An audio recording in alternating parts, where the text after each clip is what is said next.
This audio presentation of Bible Mystery and Bible Meaning by Thomas Troward is brought to you by audioenlightenment.com. Copyright 2012, all rights reserved. Chapter 1, Creation. Emancipation. The Bible is the book of the emancipation of man. The emancipation of man means his delivery from sorrow and sickness, from poverty, struggle, and uncertainty, from ignorance and limitation, and finally from death itself. This may appear to be what the colloquialism of the day would call a tall order, but nevertheless it is impossible to read the Bible with a mind unwarped by antecedent conceptions derived from traditional interpretations, without seeing that this is exactly what it promises, and what it professes to contain the secret whereby this happy condition of perfect liberty may be attained. Jesus says that if a man keeps his saying, he shall never see death. John 8:51. In the book of Job we are told that if man has with him a messenger, an interpreter, he shall be delivered from going down to the pit, and shall return to the days of his youth. Job 33:23-25. The Psalms speak of our renewing of our youth. Psalm 103:5. And yet again we are told in Job that by acquainting ourselves with God, we shall be at peace. We shall lay up gold as dust and have plenty of silver. We shall decree a thing, and it shall be established unto us. Job 22:21-28. Now, what I propose is that we shall reread the Bible on the supposition that Jesus and those speakers really meant what they said. Of course, from the standpoint of the traditional interpretation, this is a startling proposition. The traditional explanation assumes that it is impossible for these things to be literally true, and therefore it seeks some other meaning in the words, and so gives them a spiritual interpretation. But in the same manner we may spiritualize away an act of Parliament, and it hardly seems the best way of getting at the meaning of the book to follow the example of the preacher who commenced his discourse with the words, "Beloved brethren, the text doth not mean what it saith." Let us, however, start with the supposition that these texts do mean what they say, and try and interpret the Bible on these lines. It will at least have the attraction of novelty, and I think if the reader gives his careful attention to the following pages, he will see that this method carries with it the conviction of reason.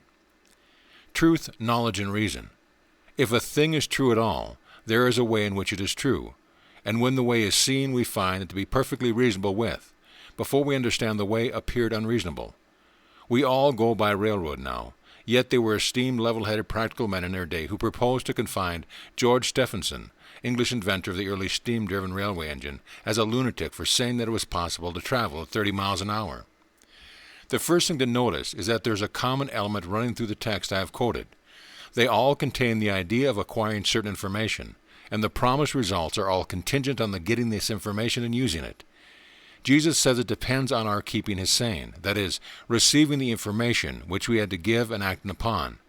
Job says that it depends on rightly interpreting a certain message, and again that it depends on our making ourselves acquainted with something. And the context of the passage from the Psalms makes it clear that the deliverance from death and the renewal of life there promised are to be attained through the ways which the Lord made known unto Moses. In all these passages we find that these wonderful results come from the attainment of certain knowledge, and the Bible therefore appeals to our reason. From this point of view we may speak of the science of the Bible, and as we advance in our study we shall find that this is not a misuse of terms, for the Bible is eminently scientific. Only its science is not primarily physical but mental. The Bible contemplates man as composed of spirit, soul, and body, or in other words, as combining into a single unity a threefold nature, spiritual, psychic, and corporeal, and the knowledge which it proposes to give us is the knowledge of the true relation between these three factors.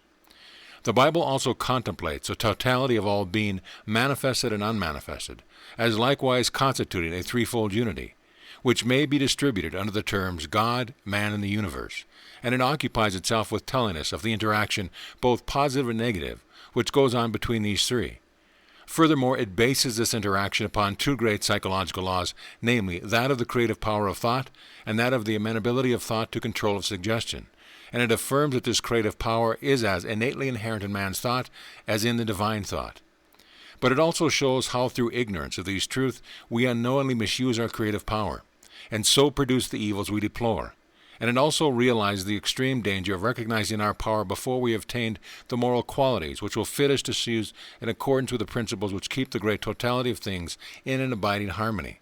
And to avoid this danger, the Bible veils its ultimate meaning under symbols, allegories, and parables. But these are so framed as to reveal the ultimate meaning to those who will take the trouble to compare the various statements with one another, and who are sufficiently intelligent to draw the deductions which follow from, thus putting two and two together, while those who cannot thus read between the lines are trained into the requisite obedience suited to the present extent of their capacity, and are thus gradually prepared for the fuller recognition of the truth as they advance. Involution and evolution. Seen in this light, the Bible is found not to be a mere collection of old-world fables or unintelligible dogmas, but a statement of great universal laws, all of which proceed simply and naturally from the initial truth that creation is a process of evolution. Grant the evolutionary theory, which every advance in modern science renders clear, and all the rest follows, for the entire Bible is based upon the principle of evolution. But the Bible is a statement of universal law, of that which obtains in the realm of the invisible, as well as that which obtains in the realm of the visible, and therefore it deals with the facts of the transcendental nature as well as those of the physical plane. And accordingly it contemplates an earlier process anterior to evolution, the process namely of involution, the passing of spirit into form as antecedent to the passing of form into consciousness. If we bear this in mind, it will throw light on many passages, which must remain wrapped in impenetrable obscurity until we know something of the psychic principles to which they refer. The fact that the Bible always contemplates evolution as necessarily preceded by involution should never be lost sight of, and therefore much of the Bible requires to be read as referring to the involuntary process taking place under the psychic plane. But involution and evolution are not opposed to one another. They are only the earlier and later stages of the same process, the perpetual urging onward of spirit for self-expression in infinite varieties of form. And therefore the grand foundation which the whole Bible system is built up is the Spirit, which is thus continually passing into manifestation, is always the same Spirit. In other words, it is only one. These two fundamental truths, the under whatever varieties of form, the Spirit is only one, and that the creation of all forms, and consequently of the whole world of conscious relation, is the result of Spirit's one mode of action, which is thought, are the basis of all that the Bible has to teach us. And therefore, from its first page to its last, we shall find these two ideas continually recurring in a variety of different connections, the oneness of the divine Spirit and the creative power of man's thought, which the Bible expresses as two grand statements, that God is one, and that man is made in the image and likeness of God. These are the two fundamental statements of the Bible, and all of its other statements flow logically from them. And since the whole argument of Scripture is built up from these premises, the reader must not be surprised at the frequency with which our analysis of that argument will bring us back to these two initial propositions. So far from being a vain repetition, this continual reduction of the statement of the Bible to the premise with which it originally sets out is the strongest proof that we have in them a sure and solid foundation on which to base our present life and our future expectations. Exclusivity. But there is yet another point of view from which the Bible appears to be the very opposite of a logically accurate system built up on the broad foundations of natural law. From this point of view, it first looks like the egotistical and arrogant tradition of a petty tribe, the narrow book of a narrow sect, instead of a statement of universal truth. And yet this aspect of it is so prominent that it can by no means be ignored. It is impossible to read the Bible and shut our eyes to the fact that it tells us of God making a covenant with Abraham, and thenceforward separating his descendants by a divine interposition from the remainder of mankind. For this separation of a certain portion of the race as special objects of the divine favor forms an integral part of Scripture, from the story of Cain and Abel to the description of the camp of the saints in the beloved city in the book of Revelation. We cannot separate these two aspects of the Bible, for they are so interwoven with one another that if we attempt to do so, we shall end by having no Bible left, and we are therefore compelled to accept the Bible statements as a whole or reject it altogether, so that we are met by the paradox of a combination between an all-inclusive system of natural law and exclusive selection which at first appears to flatly contradict the process of nature. Is it possible to reconcile the two? The answer is that it is not only possible, but that this exclusive selection is a necessary consequence of the universal law of evolution when working in the higher phases of individualism. It is not that those who do not come within a pale of this selection suffer any diminution, but that these who do come within it receive thereby a special augmentation. And as we shall see by and by, this takes place by a purely natural process resulting from the more intelligent employment of that knowledge which it is the purpose of the Bible to unfold to us. These two principles of the inclusive and the exclusive are intertwined in a double thread which runs through all Scripture, and this dual nature of its statement must always be borne in mind, if we would apprehend its meaning. Asking the reader, therefore, to carefully go over these preliminary remarks as affording the clue to the reason of the Bible statements, I shall now turn to the first chapter of Genesis. Beginning. The opening announcement that, "In the beginning God created the heaven and the earth," contains a statement of the first of these two propositions, which are the fundamental premise from which the whole Bible is evolved.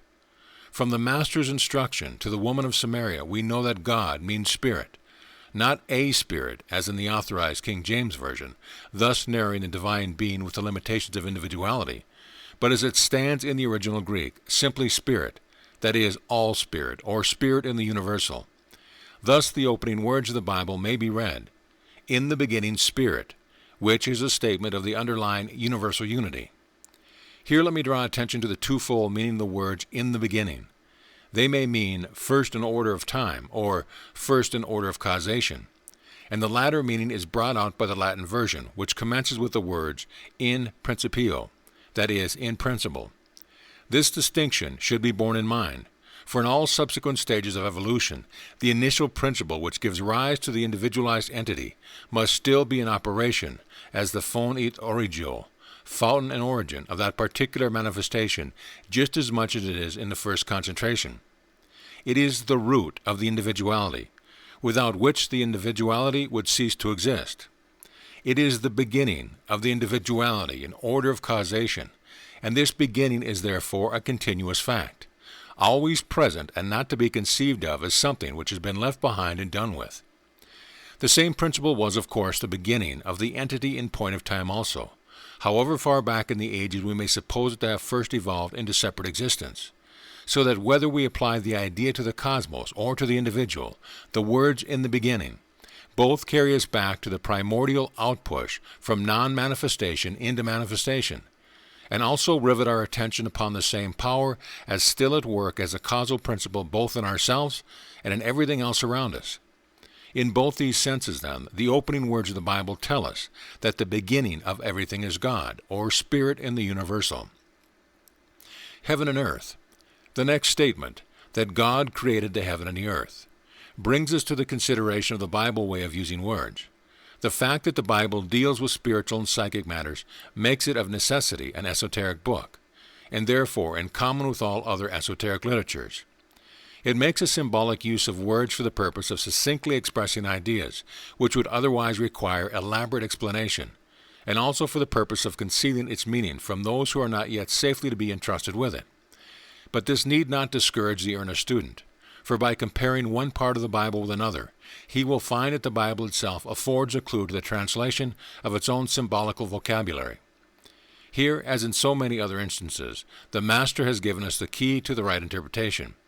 He says that the kingdom of heaven is within us. In other words, that heaven is the kingdom of the innermost and spiritual, and if so, then by necessary implication, earth must be the symbol of the opposite extreme and must metaphorically mean the outermost and material.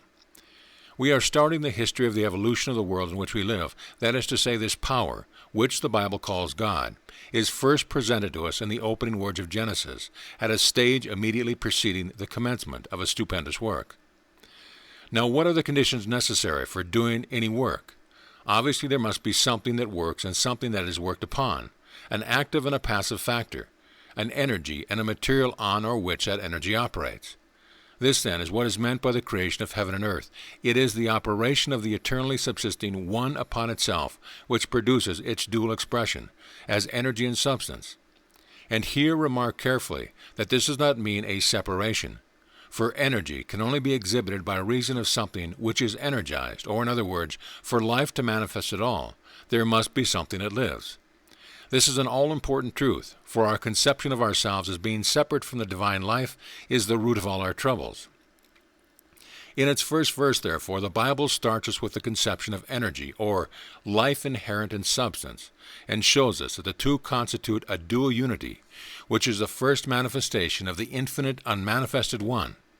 And if the reader will think these things out for himself, he will see that these are primary intuitions the contrary of which it is impossible to conceive.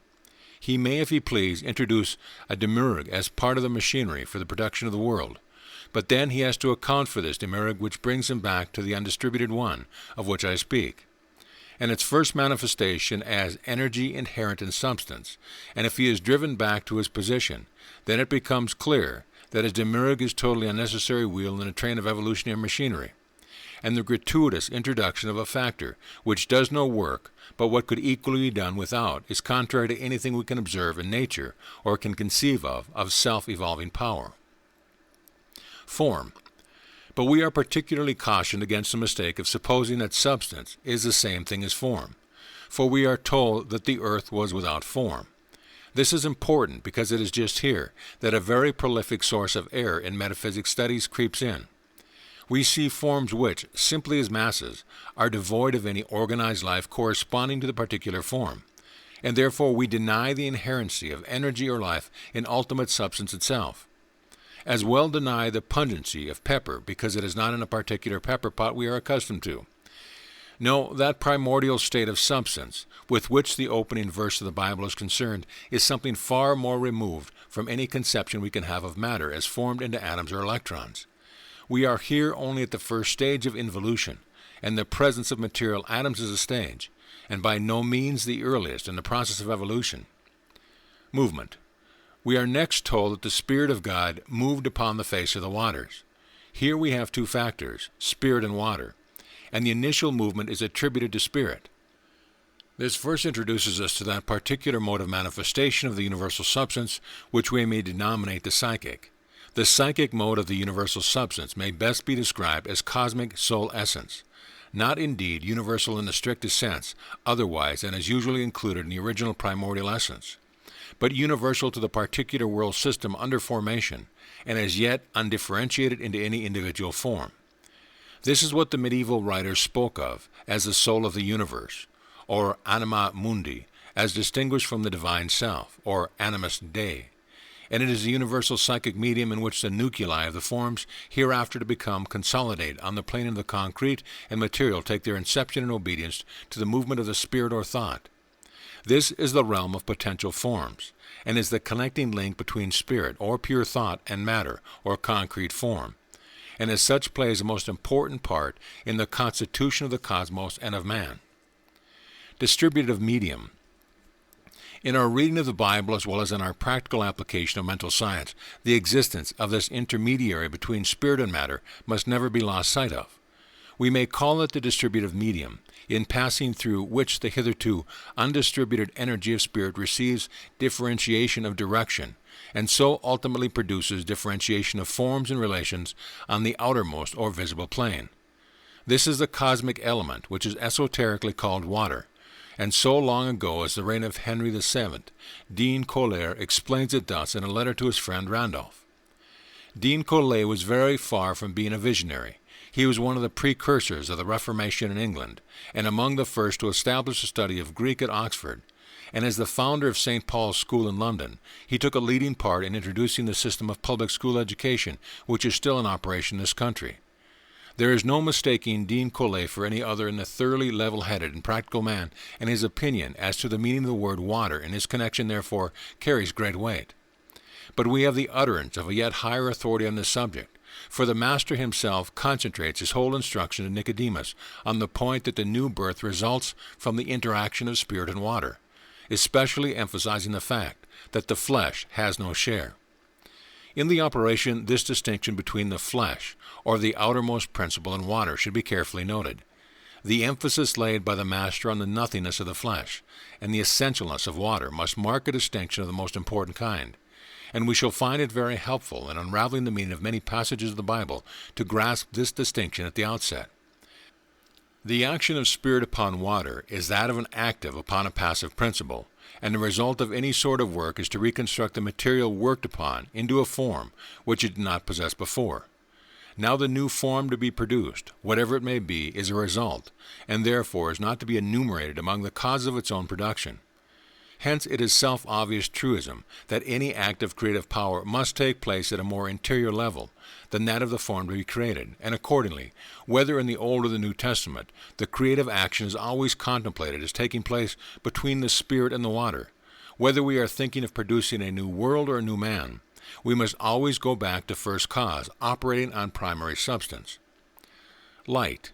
We are told the first product of the movement of spirit upon water was light, thereby suggesting an analogy with the discovery of modern science that light and heat are modes of motion. But the statement that the sun was not created till the fourth day guards us against the mistake of supposing that what is here meant is the light visible to the physical eye. Rather, it is the all-pervading inner light, of which I shall have more to say by and by, and which only becomes visible as the corresponding sense of inward vision begins to be developed. It is that psychic condition of the universal substance in which the auras of the potentials of all forms may be discovered, and where, consciously or unconsciously, the spirit determines the forms of those which are to be. Like all other knowledge, the knowledge of the inner light is capable of application at higher and lower levels, and the premature recognition of its power at the lower levels, uncontrolled by the recognition of its higher phases, is one of the most dangerous acquisitions, but duly regulated by the higher knowledge, the lower is both safe and legitimate, for in its due order it also is part of the universal harmony. Differentiation. The initial light having thus been produced, the introduction of the firmament on the second day indicates the separation of the spiritual principles of the different members of the world system from one another, and the third day sees the emanation of earth from the water, or the production of the actual corporeal system of nature. The commencement of the process of evolution. Up to this point, the action has been entirely upon the inner plane of water, that is to say, a process of involution, and consistently with this it is impossible for the heavenly bodies to begin giving physical light until the fourth day, for until then no physical sun or planets could have existed. With the fourth day, however, the physical universe is differentiated into shape, and on the fifth day, the terrestrial waters begin to take their share in the evolutionary process by spontaneously producing fish and fowl. And here we may remark in passing how Genesis has forestalled modern science in the discovery that birds are anatomically more closely related to fishes than to land animals. The terrestrial earth, I call it so to distinguish it from symbolic earth, already on the third day impregnated with the vegetable principle, takes up the evolutionary work on the sixth day, producing all those other animal races which have not already originated in the waters, and the preparation of the world as an abode for man is completed. It would be difficult to give a more concise statement of evolution. Originating spirit subsists at first as simple unity. Then it differentiates itself into the active and passive principles spoken of as heaven and earth, or spirit and water. From these proceed light and the separation into their respectable spheres of the spiritual principles on the different planets, each carrying with it the potential of the self-reproducing power. Then we pass into the realm of realization, and the work that has been done on the interior planes is now reproduced in physical manifestation, thus marking a still further unfoldment, and finally, in the phrases, "Let the waters bring forth," and "Let the earth bring forth." The land and water of our habitable globe are distinctly stated to be the sources from which all vegetable and animal forms have been evolved. Thus creation is described as a self-transforming action of the one, unanalyzable spirit, passing by successive transitions into all the varieties of manifestations that fill the universe. Days of creation. And here we may notice a point which has puzzled commentators unacquainted with the principles on which the Bible is written. This is the expression, "the evening and the morning were the first, second, etc. day." Why, it is asked, does each day begin with the evening? And various attempts have been made to explain it in accordance with Jewish methods of reckoning time. But as soon as we see that the Bible's statements of creation is, the reason at once becomes clear. The second verse of the Bible tells us that the starting point was darkness, and the coming forth of light out of darkness cannot be stated in any other order than the dawning of morning from night. It is the dawning into manifestation out of non-manifestation, and this happens at each successive stage of the evolutionary process. We should notice also that nothing is said as to the remainder of each day. All that we hear of each day is the morning, thus indicating the grand truth that when once a divine day opens, it never again descends into the shades of night. It is always morning. The spiritual sun is always climbing higher and higher, but never passes the zenith or commences to decline. A truth which Swedenborg expresses by saying that the spiritual sun is always seen in the eastern heavens at an angle of 45 degrees above the horizon. What a glorious and inspiring truth!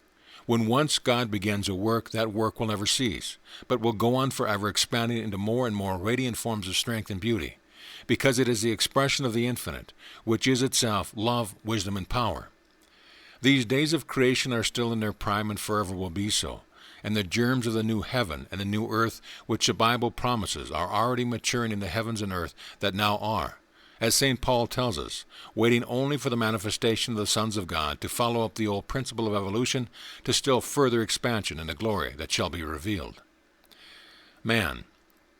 As himself included in the great whole, man is no exception to the universal law of evolution. It has often been remarked that the account of this creation is twofold, the two statements being contained in the first and second chapters of Genesis respectively. But this is precisely in accordance with the method adopted regarding the rest of creation. First, we are told of the creation in the realm of the invisible and psychic, that is to say, the process of involution, and afterwards we are told of the creation on the plane of concrete and material, that is to say, the process of evolution. And since involution is the cause and evolution the effect, the Bible observes this order both in the account of the creation of the world and in that of the creation of man. In regard to his physical structure, man's body, we are told, is formed from the earth, that is, by a combination of the same material elements as all other concrete forms, and thus in the physical man, the evolutionary process attains its culmination in the production of a material vehicle capable of serving as a starting point for a further advance, which is now to be made on the intellectual and spiritual. The principle of evolution is never departed from, but its further action now includes the intelligent cooperation of the evolving individuality itself as a necessary factor in the work. The development of merely animal man is a spontaneous operation of nature, but the development of the mental man can only result from his own recognition of the law of self-expression of spirit as operating in himself. It is therefore for the setting forth of man's power to use this law that the Bible is written, and accordingly the great fact on which it seeks to rivet our attention in its first utterance regarding man is that he is made in the image and likeness of God. A very little reflection will show us that this likeness cannot be in the outward form, for the universal spirit in which all things subsist cannot be limited by space. It is a principle permeating all things as their innermost substance and vivifying energy, and of it the Bible tells us that in the beginning there was nothing else. The creative power of thought. Now the one and only conception we can have of this universal life principle is that of the creative power producing infinitely varied expression of itself by thought, for we cannot ascribe any other initial mode of movement to spirit but that of thought. Although as taking place in the universal, this mode of thought must necessarily be, relatively to the individual in particular, a subconscious activity. The likeness, therefore, between God and man must be a mental likeness. And since the only fact which up to this point the Bible has told us regarding the universal mind is its creative power, the resemblance indicated can only consist in the reproduction of the same creative power in the mind of man. As we progress, we shall find that the whole Bible turns on this one fundamental fact. The creative power is inherent in our thought, and we can by no means divest ourselves of it. But because we are ignorant that we possess this power, or because we misapprehend the conditions for its beneficial employment, we need much instruction in nature of our own, as yet unrecognized possibilities, and it is the purpose of the Bible to give us this teaching. A little consideration on the terms of the evolutionary process will show us that since there is no other source from which it can proceed, the individual mind, which is the essential entity that we call man, can be no other than a concentration of the universal mind into individual consciousness. Man's mind is, therefore, a miniature reproduction of the divine mind, just as fire has always the same igneous qualities, whether the center of combustion be large or small. And so it is on this fact that the Bible would fix our attention from first to last, knowing that if the interior realm of causation be maintained in a harmonious manner, the external realm of effects is certain to exhibit corresponding health, happiness, and beauty. And further, if the human mind is the exact image and likeness of the divine, then its creative power must be equally unlimited. Its mode is different, being directed to the individual in particular, but its quality is the same, and this becomes evident if we reflect that it is not possible to set any limit to thought, and that its only limitations are such as are set by limited conceptions of the individual who thinks. And it is precisely here that the difficulty comes in. Our thought must necessarily be limited by our conceptions. We cannot think of something which we cannot conceive, and therefore the more limited our conception, the more limited will be our thought, and its creations will accordingly be limited in a corresponding degree. Purpose of education. It is for this reason that the ultimate purpose of all true instruction is to lead us into the divine light, where we shall see things beyond the range of any past experiences, things which have not yet emerged into the heart of man to conceive, revealing of the divine spirit opening in us untold worlds of splendor, delight, and unending achievement. But in our earlier stages of development, where we are still surrounded by the midst of ignorance, this correspondence between the range of thought creations and the range of our conceptions brings about the catastrophe of the fall, which forms the subject of the next chapter. End of chapter. Chapter 2, The Fall. Eden. In the last chapter we reached the conclusion that in the nature of things, thought must always be limited by the range of the intelligence which gives rise to it. The power of thought as the creative agent is perfectly unlimited in itself, but its action is limited by the particular conception which is sent forth to embody. If it is a wide conception based upon an enlarged perception of truth, the thought which dwells upon it will produce corresponding conditions. This is self-evident. It is simply the statement that an instrument will not work to which the hand of the workman does not apply it. And if the student will only fix his very simple idea in his mind, he will find in it the key to the whole mystery of man's power of self-evolution. Let us make our first use of this key to unlock the mystery of the story of Eden. It is hardly necessary to say the story of Eden is an allegory. That is clearly shown by the nature of the two trees that grew in the center of the garden, the tree of the knowledge of good and evil and the tree of life. This allegory is once repeated in many lands and ages, as in the classical fable of the Garden of the Hesperides and in the medieval romance of the Rose. Always the idea is repeated in a garden in whose center grows some life-giving fruit or flower, which is the reward of him who discovers the secret by which the center of the garden may be reached. The meaning in all these stories is the same. The garden is the garden of the soul, and the tree of life is that innermost perception of spirit of which the Master said that it would be a well of water springing up to everlasting life to all who realized it. It is the garden which elsewhere in Scripture is called the garden of the Lord, and in accordance with the nature of the garden, the plants which grow in it, and which man has to tend and cultivate, are thoughts and ideas, and the chief of them are his idea of life and his idea of knowledge, and these occupy the center of the garden because all our ideas must take their color from them. 3 worlds. We must recollect that human life is a drama whose action takes place in 3 worlds, and therefore, in reading the Bible, we must always make sure which world we are at any moment reading about. The spiritual, the intellectual, or the physical. In the spiritual world, which is that of the supreme ideal, there exists nothing but the potential of the absolutely perfect. And it is on this account that in the opening chapter of the Bible we read that God saw that all his work was good.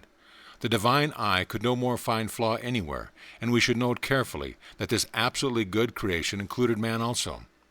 But as soon as we descend into the intellectual world, which is the world of man's conception of things, it is quite different, and until man comes to realize the truly spiritual, and therefore perfectly good, essential nature of all things, there is room for any amount of misconception, resulting in a corresponding misdirection of man's creative instrument of thought, which thus produces correspondingly misinformed realities. Now the perfect life of Adam and Eve in Eden is the picture of man as he exists in the spiritual world. It is not the tradition of some bygone age, but a symbolical representation of what we all are in our innermost being, thus recalling the words of the Master recorded in the Gospel of the Egyptians, possibly the Gospel of Thomas. He was asked when the kingdom of heaven should come, and replied, "When that which is without shall be as that which is within." In other words, when the perfection of the innermost spiritual essence shall be reproduced in the external part. In the story of man's pristine life of innocence and joy in paradise, we are reading on the level of the highest of the 3 worlds. The story of the fall brings us the envelopment of the spiritual nature in the lower intellectual and material natures, through which alone it can only obtain perfect individualization, and man become a reality instead of remaining only a divine dream. In the allegory, man is warned by God that death will be the consequence of eating the fruit of the tree of knowledge of good and evil. This is not the threat of a sentence to be passed by God, but a warning as to the nature of the fruit itself. But this warning is disregarded by Eve, and she shares the forbidden fruit with Adam, and they are both expelled from Eden and become subject to death as a consequence. Adam and Eve, 2 in 1. Now, if Eden is the garden of the soul, it is clear that Adam and Eve cannot be separate personages, but must be 2 principles in the human individuality which are so closely united as to be represented by a wedded pair. What, then, are these principles? St. Paul makes a very remarkable statement regarding Adam and Eve. He tells us that Adam was not deceived, but the woman being deceived was in the transgression. 1 Timothy 2:14. We have, therefore, a Bible warrant for saying that Adam was not deceived, but at the same time, the story of the fall clearly shows that he was expelled from Eden for partaking of the fruit of Eve's instigation. To satisfy both statements, therefore, we require to find in Adam and Eve two principles, one of which is capable of being deceived and is deceived, and falls in consequence of the deception, and the other of which is incapable of being deceived, but yet is involved with the fall of the former. This is the problem which has to be worked out, and the names of Adam and Eve supply the solution. Eve, we are told, was so called because she was the mother of all living, Genesis 3:20. Eve, then, is the mother of life, a subject to which I shall have to refer again by and by. Eve, both syllables being pronounced, is the same word which in the same Oriental language is written Hawa, Hawa, by which name she is called in the Quran, and signifies breath, the principle which we are told in Genesis 2:7 constitutes man a living soul. Adam is rendered in the margin of the Bible earth, or red earth, and according to another derivation the name may also be rendered as not breath. And thus in these two names we have the description of two principles, one of which is breath and life conveying, while the other is not breath and is nothing but earth. It requires no great skill to recognize in these the soul and the body. Then St. Paul's meaning becomes clear. Any work on physiology will tell you that the human body is made up of certain chemical materials, so much chalk, so much carbon, so much water, etc.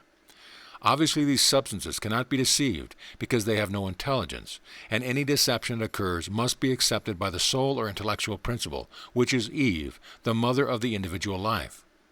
New Thought readers will have no difficulty in following the meaning of the poet Spenser when he said, "For the soul of the body form doth take, for soul is form, and doth the body make." And since the soul is the builder of the body, the deception which causes wrong thinking on the part of the intellectual man reproduces itself in physical imperfection and in adverse external circumstances. The serpent. What then is the deception which causes the fall? This is figured by the serpent. The serpent is a very favorite emblem in all ancient esoteric literature and symbolism, and it is sometimes used in a positive and sometimes in a negative sense. In either case, it means life. Not the originating life principle, but the ultimate outcome of that life principle in its most external form of manifestation. This, of course, is not bad in itself. Recognized in full realization of the fact that it comes from God, it is the completion of the divine work by outward manifestation, and in this sense it becomes a serpent with Moses lifted up in the wilderness. But without the recognition of it as the ultimate mode of the divine spirit, which is all that is, it becomes a deadly reptile, not lifted up, but crawling flat upon the ground. It is that ignorant conception of things which cannot see the spiritual element in them, and therefore attributes all their energy of action and reaction to themselves, not perceiving that they are the creation of the higher power. Ignorant of the divine law of creation, we do not look beyond secondary causes, and therefore, because our own creative thought power is ever externalizing conditions representative of our conceptions, we necessarily become more and more involved in the meshes of a network of circumstances from which we find no way of escape. How these circumstances come about we cannot tell. We may call it blind chance or iron destiny or inscrutable providence. But because we are ignorant of the true law of primary causation, we never suspect the real fact, which is that the originating power of all this disharmony is ourself. This is the great deception. We believe the serpent, or that conception of life which sees nothing but secondary causation, and consequently we accept the knowledge of evil as being equally necessary with the knowledge of good, and so we eat of the tree of knowledge of good and of evil. It is this dual aspect of knowledge that is deadly, but knowledge itself is nowhere condemned in Scripture. On the contrary, it is repeatedly stated to be the foundation of all progress. Wisdom is a tree of life to them that lay hold upon her, says the book of Proverbs. Salvation is of the Jews because we know what we worship, says Jesus, and so on throughout the Bible. Our mistake. But what is deadly to the soul of man is the conception that evil is a subject of knowledge as well as good. For this reason, that by thinking of evil as a subject to be studied, we thereby attribute it to a substantive existence of its own. In other words, we look upon it as something, having a self-originating power which, as we advance in our studies, we shall find more and more clearly is not the case. And so, by the law of the creative working of thought, we bring the evil into existence. We have not yet penetrated the great secret of the difference between causes and conditions. This is explained more fully in the Edinburgh Lectures on Mental Science. But this knowledge of our thought-action is not reached in the early history of the race or the individual, for the simple reason that all evolution takes place by growth, and consequently the history of Adam and Eve in realization, that is, the external life of humanity, as distinguished from our simultaneous existence on the supreme plane of spirit, commences with their expulsion from Eden and their conflict with a world of sorrows and difficulties. If the reader realizes how this expulsion results from the soul accepting evil as a subject of knowledge, he will now be able to understand certain further facts. We are told that the Lord God said, "Behold, the man is become as one of us, to know good and evil. And now lest he put forth his hand, and take of the tree of life, and eat and live forever. The Lord God sent him forth from the Garden of Eden." Genesis 3:22-23. Looked at superficially, this seems like jealousy that man should have attained the same knowledge as God, and fear lest he should take a further step that would make him altogether God's equal.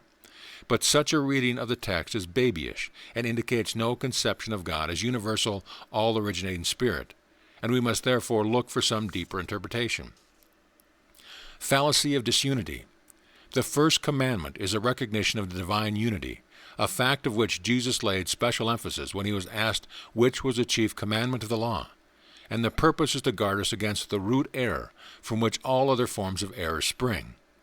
If the mathematical statement of truth is that God is one, then the mathematical expression of error is that God is zero, and as that latter position has sometimes been taken by teachers of reputation, it may be well to show the student where the fallacy lies. The conclusion that the mathematical expression of God is zero is reached in this way, but as soon as you conceive of anything as being, you can also conceive of it as not being. In other words, the conception of any positive implies also the conception of its corresponding negative. Consequently, the conception of the positive or of the negative by itself is only half the conception, and a whole conception implies the recognition of both. Therefore, since God contains the all, he must contain the negative as well as the positive of all potentiality, and the equal balance of positive and negative is zero. But the radical error of this argument is the assumption that it is possible for two principles to neutralize each other, one of which is, and the other of which is not. We find the principle of neutralizing by equilibrium throughout nature, but the equilibrium is always between two things, each of which actually exist. Thus, in chemistry, we find an acid exactly equilibrating with an alkali and producing a neutral substance, which is neither acid nor alkali. But this is because the acid and the alkali both really exist. Each of them is something that is. But what would you say to a chemical formula which required us to produce a neutral substance by equilibrating an acid which did not exist by an alkali which did not? Yet this is precisely the source of equilibration we are asked to accept by those who would make zero the mathematical expression of all originating being. They say that a universal principle, which is exactly balanced by a universal principle which is not.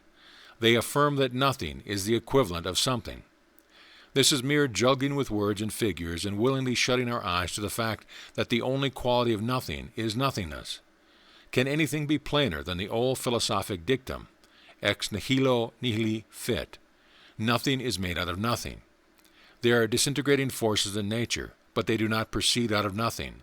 They are the one positive power acting at lower levels, not the absence of the one universal energy, but the same energy working with less complex concentration and specific purpose than when directed by those higher modes of itself which constitute individual intelligence.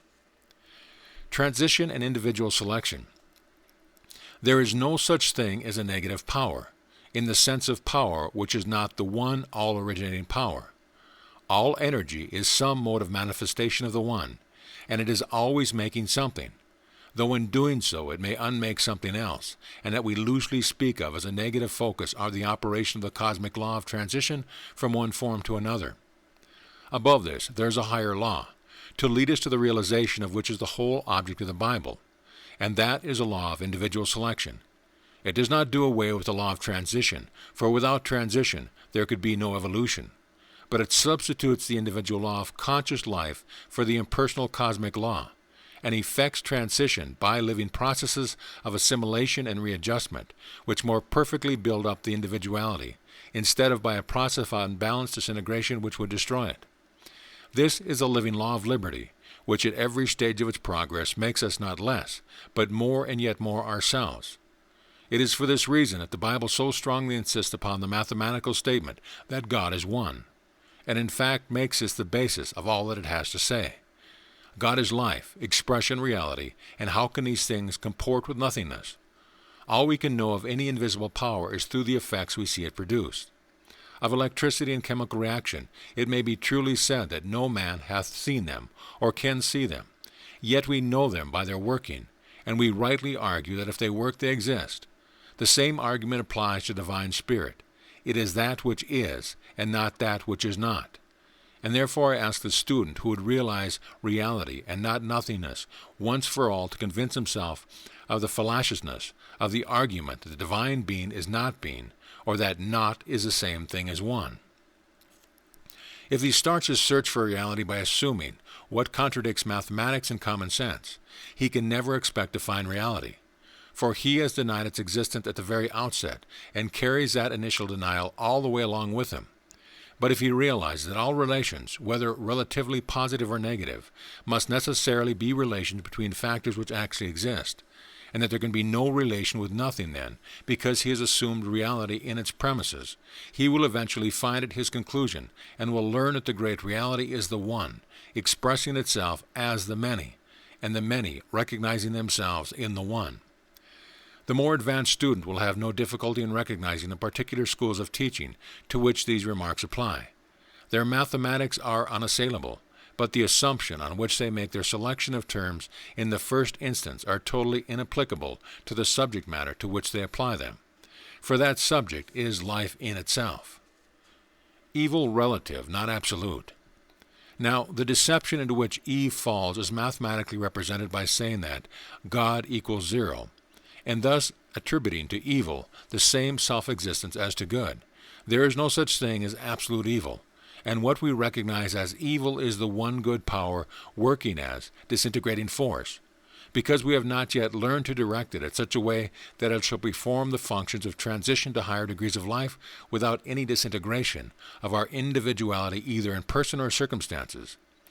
It is this disintegrating action that makes the one power appear evil relatively to ourselves, and so long as we conceive ourselves thus related to it, it does not look as though it were 0 balancing in itself the two opposite forces of life and death, good and evil, and it is in this sense that God is said to know both. But this is a conception of very different from that of the all-productive one, and arises not from the true nature of being, but from our own confused thought. But because the action of our thought is always creative, the mere fact of our regarding evil as an affirmative force in itself makes it so relatively to ourselves, and therefore no sooner do we fear evil than we begin to create the evil that we fear. To extinguish evil we must learn not to fear it, and that means to cease recognizing it as having any power of its own. And so our salvation comes from realizing that in truth there is nothing but the good. Mortality.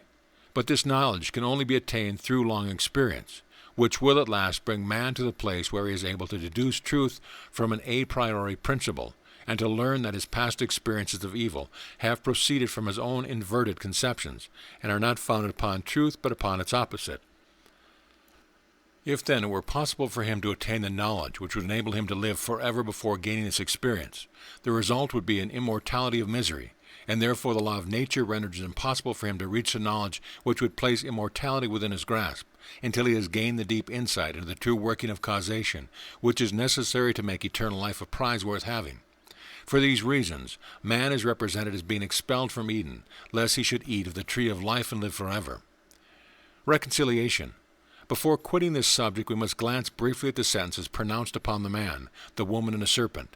The serpent, in this connection being the principle of error which results in death, can never come into any sort of reconciliation with the divine spirit, which is truth and life. And therefore the only possible pronouncement upon the serpent is a curse, that is, a sentence of destruction, and the Bible goes on to show the stages by which this destruction is ultimately worked out. The penalty to Adam, or the corporeal body, is that of having to earn his bread by the sweat of his brow, that is, by toilsome labor, which would not be necessary if the true law of the creative exercise of our thought were understood. The woman passes under a painful physiological law, but at the same time final deliverance and restoration from the fall is promised through her instrumentality. Her seed shall crush the serpent's head, that is, shall utterly destroy the false principle which the serpent represents. Since the woman is a soul or individual mind, her progeny must be thoughts and ideas. New ideas are not brought forth easily. They are the result of painful experiences and a long mental labor.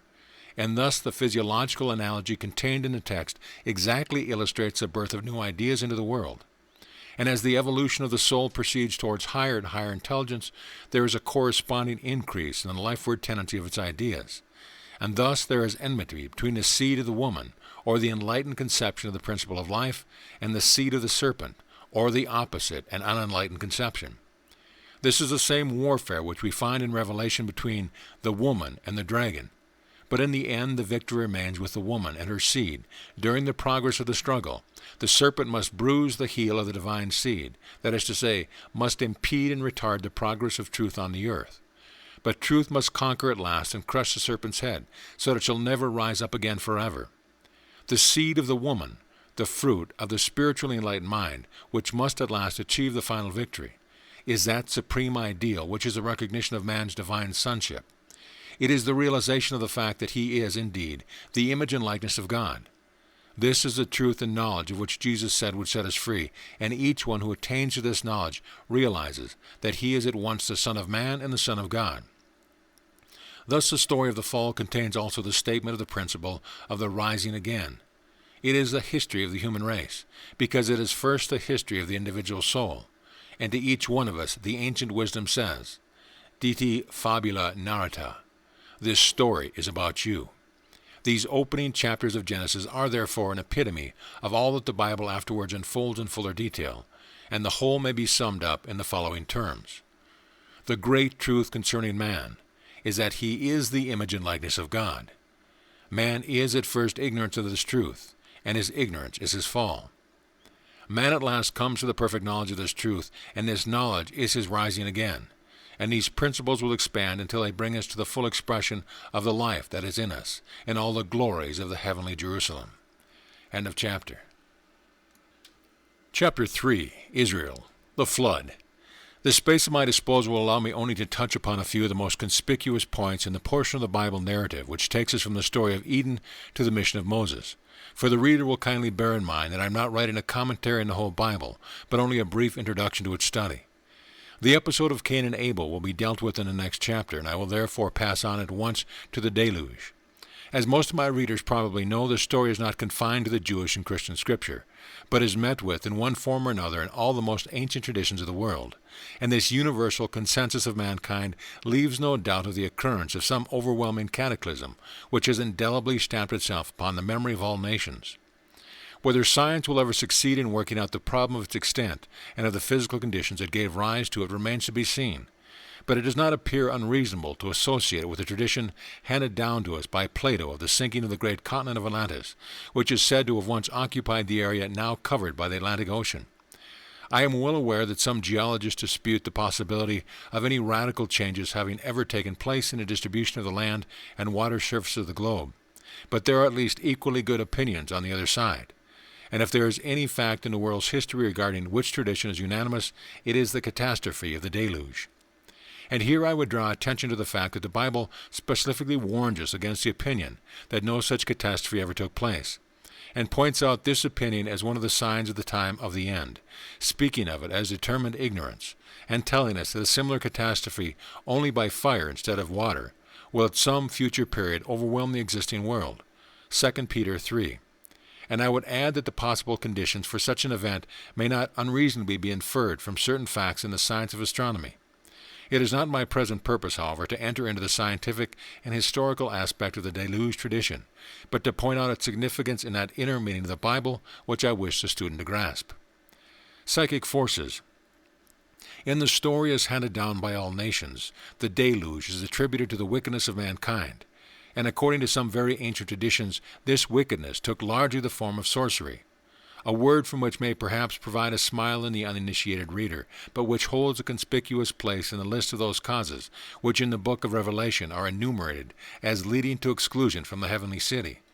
and it will become sufficiently clear why it should do so when we learn what it really means. Coupling this tradition with the symbolical significance of water, a deluge would indicate a total submergence in a psychic environment which had become too powerful to be held under control. The psychic world is an integral part of the universe, and the psychic element is an integral part of man. And it is in this circulus that we find the plastic material which forms a nucleus for those attractions which eventually consolidate as external facts. The psychic realm is therefore the realm of tremendous potentialities, and the deeper our knowledge of its laws, the greater we see to be the need for bringing these potentialities under a higher control. Now the opening verses of Genesis have shown us that water, without the movement of the Spirit, is darkness and the abode of chaos. The movement of the Spirit is the only power that can control the turbulence of the waters and bring them into the harmonious action which will result in forms of life, beauty, and peace. And in the world of man's mind, this movement of the Spirit upon the waters takes place exactly in proportion as the individual recognizes the true nature of the divine Spirit and wills to reflect its image and likeness. Where this recognition takes place, the psychic forces are brought under the control of a harmonizing power, which, reflecting itself into them, can only produce that which is good and beautiful.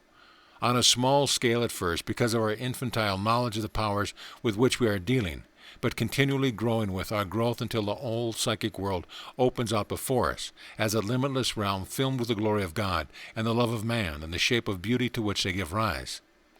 But if a man forces his way into that realm on no other basis than his individual strength of will, he does so without recognizing that his will is itself a product of the psychic plane, and only one among untold organized entities and unorganized forces which sooner or later will overpower him and hurry him to age-long destruction. Age-long, for I use the Bible word "aeneas," which, as the learned Farrar has shown in his eternal hope, does not mean absolutely endless. Yet if we reflect what may be included in this word, infinite periods, perhaps, of withdrawal and renewal of our whole planetary system, we may well stand aghast at such prodigious ruin. But if such dangers are in it, may we not say that we will have nothing to do with the psychic realm? No, for by our nature we are always immersed in it. It is within us, and we are and always must be inhabitants of it, and we are always unconsciously using its forces and being reacted upon by them. What we need, therefore, is not to escape from what is an essential part of our nature, but to learn to vivify this otherwise dark realm with the warmth of divine love and the illumination of divine light. Violence. But the Bible tells how very far the antediluvian world was from recognizing these divine principles, for the earth was filled with violence, and except in the family of Noah the true worship of God had ceased among men. And remark this word violence as a summing up of human inequity. Violence is the clashing of individual wills, not harmonized by the recognition of any unifying principle. The oneness of the Spirit from which all individualization proceeds is entirely lost sight of, and each for himself becomes the ruling principle, a principle which cannot but result in violence under whatever disguise it may be masked for a time. The earth filled with violence was the outward correspondence of the inward mental state of the masses of mankind, and we may, therefore, well imagine what the nature of their operation in the symbolic world of water must have been. This state of things has been growing for generations, until at last the inevitable result arrived, and the moral deluge produced its correspondence in the physical world. The uninstructed reader will doubtless smile at my reference to the psychic environment, but those who have obtained at least some glimpse beyond the threshold will see the force of my argument when I direct their attention to the signs of a recurrence of a similar state of things at the present day. Research in various directions is making clearer and clearer the reality of the psychic forces, and increasing numbers are beginning to get some measure of practical insight into them. And while I rejoice to say that we see these opening powers being employed for the most part under the direction of sincere religious feeling and with charitable intention, yet there are not wanting reports of opposite use, and this in connection with specific localities where the inverted employment of these great powers is secretly practiced according to methodized system. I cannot too strongly warn the student against a connection with such societies, and their existence is a terrible comment upon the Master's description of the latter days, which, he expressly tells us, will reproduce the character of those which immediately preceded the flood. The soul's safeguard is in recognizing the divine Spirit as the only source of power, and in regarding every action, whether of thought, word, or deed, as being in its form and measure and act of divine worship. This is what St. Paul means when he says, "Pray without ceasing." What needs to be cultivated is the habitual mental attitude that leads us to see God in all things. And it is for this reason that the foundation of conscious spiritual life is that first commandment to the consideration of which we are approaching. It was therefore in consequence of their entire denial of the divine spirit that the antediluvians raised up an adverse power, which at last became too strong for them to control.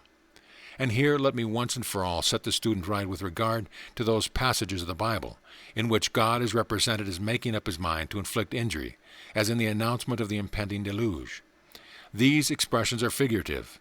They represent the entrance upon the scene of that cosmic law of disintegration, which necessarily comes into play as soon as the highest directing power of intelligence is inhibited. And therefore, as soon as a man willfully thrusts from himself the recognition of the universal spirit in its highest manifestation, as the guardian and guide, the ipso facto calls it into action in its lower manifestation as a universal cosmic force. The reason for this will appear more clearly from a careful study of the relations between the personal and the impersonal modes of spirit. But the explanation of these relations would occupy too large a space to be entered upon here, and the reader must be referred to other works on the subject. In the present connection it is sufficient to say that we can never get rid of God, for we ourselves are manifestations of his being, and it will not have him as the good. We shall be compelled to accept it as the evil. This is what the Master meant when he said in the parable that on the Lord's return to his city, he ordered those who would not accept him to reign over them to be slain before him. The Ark. Noah and his 3 sons are rescued from the universal overthrow by means of the Ark. As I am concerned in the present book with the inner meaning of the Bible rather than with historical facts, I must leave the reader to form his own conclusion regarding the literal measurement of that vessel. But I would take this opportunity of observing that where distinct numbers and measurements are given in the Bible, they are not introduced at haphazard. From the standpoint of ordinary arithmetic, they may seem to be so, and the main argument of Bishop Colenso's great work on the Pentateuch is based on these apparent discrepancies. For instance, speaking of the sacrifices to be offered for woman after childbirth, he points out that during the march through the desert, these could, according to the text, only be offered by Aaron and his 2 sons, and that by calculated and ordinary averages, the offering of these sacrifices would have occupied each of these 3 priests 14 hours a day without 1 moment's rest of intermission. From the point of view of simple arithmetic, this result is unavoidable. But I cannot endorse the bishop's conclusion that the scribes who wrote the Pentateuch under the direction of Ezra introduced any numbers that occurred to them without considering how they would work out. On the contrary, such investigations as I have been able to make into the subject convinces me that the biblical numbers are calculated with the most rigid accuracy and with the very deepest thoughts of the result to which they will work out. Only this is done according to a certain symbolic system known as sacred numeration. And the very impracticability of the figures when tested by ordinary arithmetic is intended to put us upon inquiry for some deeper meaning below the surface. To explain the principles of sacred numeration would be beyond the scope of an elementary book like the present, and probably few readers would care to undertake the requisite amount of study. But we must not suppose that the numbers given in the Bible are without significance whenever ordinary methods of calculation fail to elucidate them. The whole meaning of Scripture is not upon the surface, and in the present connection we are expressly pointed to a symbolic significance in 1 Peter 3:20 and 21. And the recurrence of the ark as a sacred emblem in the great race religions clearly indicates it as representing some universal principle. The Zoroastrian legend of the flood throws some light on the subject, for Yima, the Persian Noah, is bidden by Ahura Mazda, the deity, to bring the seeds of sheep, oxen, men and women, dogs and birds, and every other kind of tree and fruit, 2 of every kind into the ark, and to seal it up with a golden ring, and make in it a door and a window. The significance of the ark is that of a vehicle for the transmission of the life principles of being from an old to a new order of life, and all that is not included in the ark perishes. This is a generalized statement of relations which the ark sets forth, and like all other generalizations, it admits of a great many particular applications, ranging from those which are purely physiological to those which are in the highest degree spiritual, and the study of comparative religion will show us that the idea has been employed in all its most varied applications. Yet, however varied, they all have this common feature. They signify something which conveys individual life safely through a period of transition from one order of manifestation to another. The ark, as a sacred vessel, plays a conspicuous part throughout Scripture. but in the present connection we shall best realize its meaning by considering it as the opposite principle to that from which it affords deliverance. If water signifies a psychic principle, then the ark signifies that which the psychic principle supports, and that which has an opposite but corresponding nature, that is to say, the body. The ark is not independent of the water, but is constructed for the purpose of floating upon it, and similarly the body is expressly adapted to man's psychic nature, so as to make with it and the spiritual principle of life a whole individuality. Now it is precisely in the recognition of this wholeness that refuge from all psychic entanglements is to be found. We must always remember that the body, equally with the soul, is the instrument of the manifestation of the Spirit. It is the union of the three into the single whole that constitutes the full reality of life, and it is this sacredness of the body that is typified by the sacredness of the ark. The Ark of Noah was a solid construction, built on a pattern all the details of which were laid down to scale by the divine architect, and it thus exemplifies the accurate proportions of the human body. And in passing it may interest the reader to note that the proportions of the human body numerically represent the principal measurements of the solar system, and also form the basis of the proportions observed in such ecclesiastical architecture as is designed according to canonical rules, of which Westminster Abbey and Milan Cathedral are good examples. I cannot, however, stop to digress into this very interesting subject, and for our present purpose it will be sufficient to say that the ark with its living freight is typical of the fact that the full realization of life is only attained in the threefold unity of body, soul, and spirit, and not by their disassociation. It is the assertion of the solid, living reality of the work of the Spirit, as distinguished from those imperfect manifestations, which are the subterranean root of the true manifestations, but are not the real solid thing itself. It is the protest of healthy reality, which includes the psychic element in its proper order, as the intermediary between the purely spiritual and the purely material, as against the rejection of the corporeal element and total absorption into the psychic, a condition which prevents the spirit from obtaining to self-expression as a synthesis, which alone is the completion of its evolutionary work. For this reason, undue absorption in the psychic sphere is contrary to the spirit. And however we may apply it to the world spiritual, in a sense of not being corporeal, if the psychic element is not taken in its proper connection with the two others, it is as far from being spiritual in the true sense of the word as the material element itself. The true reality is in the harmonious interaction of the three in one. God's world is a world of truth, in which evanescent shapes do not take the place of reality. And for these reasons the Bible everywhere insists on nothing short of the fullness of perfect realization, and the ark is one of the figures under which it does so. The Tower of Babel. This realization of the triple unity of man is the first step towards our final enfranchisement. But in the very act of escaping from the danger of the deluge, we are exposed to a danger of the opposite kind, that of regarding the corporeal side of life as everything, and this was typified by the building of the Tower of Babel.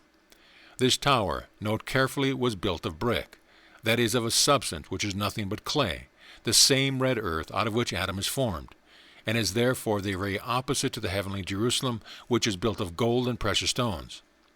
Now a building naturally signifies a habitation, and the building of the Tower of Babel to escape the waters of the flood is that reaction against the psychic element which denies spiritual things altogether and makes of the body and its physical environment the one and the only place of man. It is the same error as before of trying to erect the edifice of wholeness and the foundation merely of a part, only now the part selected is the corporeal instead of the psychic. From a mathematical perspective, it is the attempt to make out of 1/3 is the same as 1. The natural consequences soon follow in the confusion of tongues. Language is the expression of thought, and if our ideas of reality include nothing more than an infinitude of secondary causes which appear in the material world, there is no central unit around which they can be grouped, and consequently, instead of any certain knowledge, we have only a multitude of conflicting opinions based upon the ever-changing aspects of the world of appearances. There are as many opinions as there are persons, and so the builders are dispersed in confusion, for theirs is not the city that hath foundation, whose builder and maker is God. Hebrew 11:10. The Patriarchs. From this point in the Bible story, a stretch of many ages brings us to the times of the patriarchs, Adam, Isaac, and Jacob. We are here in the transition stage from allegory to history, and St. Paul points out this intermingling of the two elements when he tells us that Hagar and Sarah represent the two covenants and the earthly and heavenly Jerusalem. And here I would impress upon the student the dual character of scriptural personages and events. Because a personage or event is typical, it does not follow that it is not also historical. On the contrary, certain personages, systems, and events become typical, that is, specifically emphasize certain principles for the very reason that they give them concrete expression. As Johnson says of the Swedish monarch, he left the name at which the world grew pale, to point a moral or adorn a tale. In other words, historical realities become the very summing up and physical form of abstract principles, and therefore we are justified by the Bible itself in finding in its personages types of principle as well as historical characters.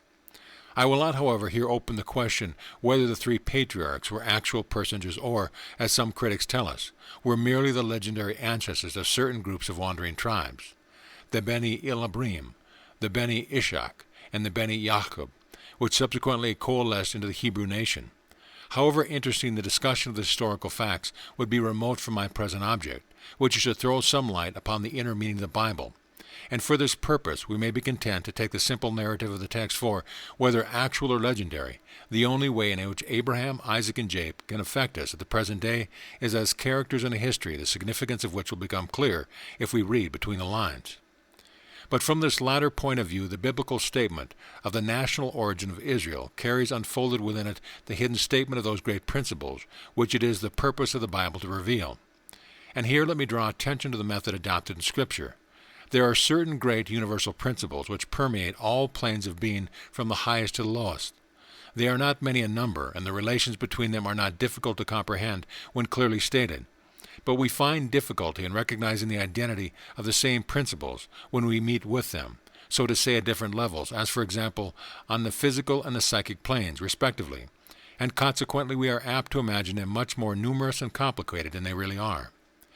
Now, the purpose of the Bible is to convey instruction in the nature and use of these principles to those in whose hands this knowledge would be safe and useful, while concealing it from others, and in a manner appropriate to the subject. It continually repeats the same few all-embracing principles over and over again. This repetition is firstly unavoidable because the principles themselves are few in number.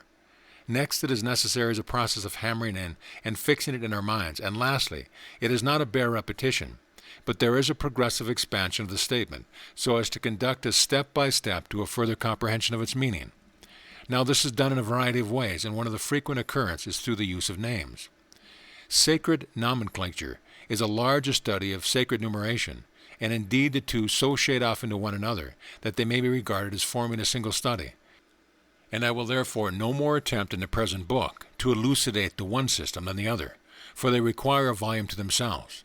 But this need not prevent us considering occasional instances of both, and the names of the patriarchs are too important to be passed over without notice. The frequency with which God is called in Scripture the God of Abraham, of Isaac, and of Jacob shows that something more must be referred to than the mere fact that the ancestors of the Jews worshipped him, and the consideration of some of the prominent points in the history of these allegorical personages will throw a light on the subject, which will be very helpful in our further investigation. Jacob in personal struggle. If we realize the truth of St. Paul's statement that the real object of the Bible is to convey the history of the spiritual Israel under the figure of Israel after the flesh, we shall see that the descent of Israel from the three patriarchs must be a spiritual descent, and we may therefore expect to find in the patriarchs themselves an adumbration of the principles which give rise to the spiritual Israel. Now we should particularly notice that the name Israel was bestowed on Jacob, the third patriarch, on the occasion when he wrestled with the angel at the fort Jabbok, and he obtained his name as a result of his successful wrestling. We are told that Jacob recognized that it was a divine being, the Nameless One, with whom he wrestled, and this at once gives us the key to the allegory. For we know from the Master's instruction to the woman of Samaria that God is universal spirit, and though the universal is that which gives rise to all manifestations of the particular, yet it is logically and mathematically impossible for the universal as such to assume individual personality. Under the figure, therefore, of wrestling with a man, we perceive that what Jacob wrestled with was the great problem of his own relation to the universal spirit under its twofold aspect of universal energy and universal intelligence. Allegorically represented as a powerful man, and he held on and wrestled till he gained the blessing and the new name in which the nature of that blessing was summed up. The conditions are significant. He was alone. Father of a large family as he was, none of his dear ones could help him in the struggle. We must each solve the problem of our relation to the infinite mind for ourselves, and not our nearest and dearest can wrestle for us. As a struggle takes place in a darkness, it is when we begin to find the light we thought we possessed is not the true light, when we find that his illuminating power is gone, that we rise nerved with an energy we never knew before, and commence in earnest a struggle for the light, determined never to let go until we win the victory. And so we wrestle till the day begins to break, but even then we must not quit our hold, and we must not be content until we have received the new name, which marks our possession of that principle of light and life, which will forever expand into a brighter day and fuller livingness. To him that overcometh will I give a new name. Revelation 2:17. But Jacob carries with him the mark of the struggle throughout his earthly career. The angel touched the hollow of his thigh, and thenceforth he was lame. The meaning is simple enough to those who have had some experience of the wrestling. They can never again walk in earthly things with the same step as before. They have seen the truth, and they can never again unsee it. Their whole standpoint has been altered, and is no longer understood by those around him. To those who have not wrestled with the angel, they appear to walk lamely. Compare the Fisher King and the Holy Grail legend. What then was the new name that was thus gained by the resolute wrestler? His original name of Jacob was changed to Israel. The definition of Israel, given in the 73rd Psalm, is such as are of a clean heart. And Jesus expressed the same idea when he said to Nathanael, "Behold an Israelite, indeed in whom is no guile." For the emphasis laid upon the word Israelite at once suggests some inner meaning, since Nathanael's nationality was no more remarkable under the circumstance than that of an Englishman in Piccadilly. The great fact about the spiritual Israel is therefore cleanness of heart and absence of guile. In other words, perfect sincerity, which again implies singleness of purpose in the right direction. It is precisely that quality which our Buddhist friends call one-pointedness, and on which, under various similitudes, the Master laid so much stress. This, then, is a distinctive characteristic which attaches to the name of Israel, for it is this concentration of effort that is the prime factor in gaining the victory which leads to the acquisition of the name. This is fundamental, and without it nothing can be accomplished. It indicates a sort of mental character which we must aim at, but it is not the meaning of the name itself. Is. The name of Israel is composed of 3 syllables, each of which carries a great meaning. The first symbol, is or is primarily the sound of the indrawing of the breath, and hence acquires a significance of the life principle in general, and more particularly of the individual life. The recognition of the individualization of the life principle formed the basis of Assyrian worship. The symbol is was also rendered as, ish and ash, and gave rise to the worship of the life principle under the plural name Ashur, which thus represented the male and female elements, the former being worshipped as Ashur or Ash, and later as Ashri, Ashira, Asharte, Lashtara, or Ishtar, a lunar goddess of Babylon, and the same idea of femininity is found in the Egyptian Isis. Hence the general conception conveyed by the syllable is that of a feminine spiritual principle, manifesting itself in individuality. That is to say, the soul or formative element, and it is thus indicative of all that we mean when we speak of the psychic side of nature. How completely the Assyrians identified themselves with the cultures of this principle is shown by the name of their country, which is derived from Ashur. Ra, or Ra. The second symbol, Ra, is the name of the great Egyptian sun god, and is thus the complementary of everything that is signified by is or is. It is primarily indicative of physical life rather than psychic-like, and it generally represents the universal life-giving powers distinguished from its manifestation in particular individuality.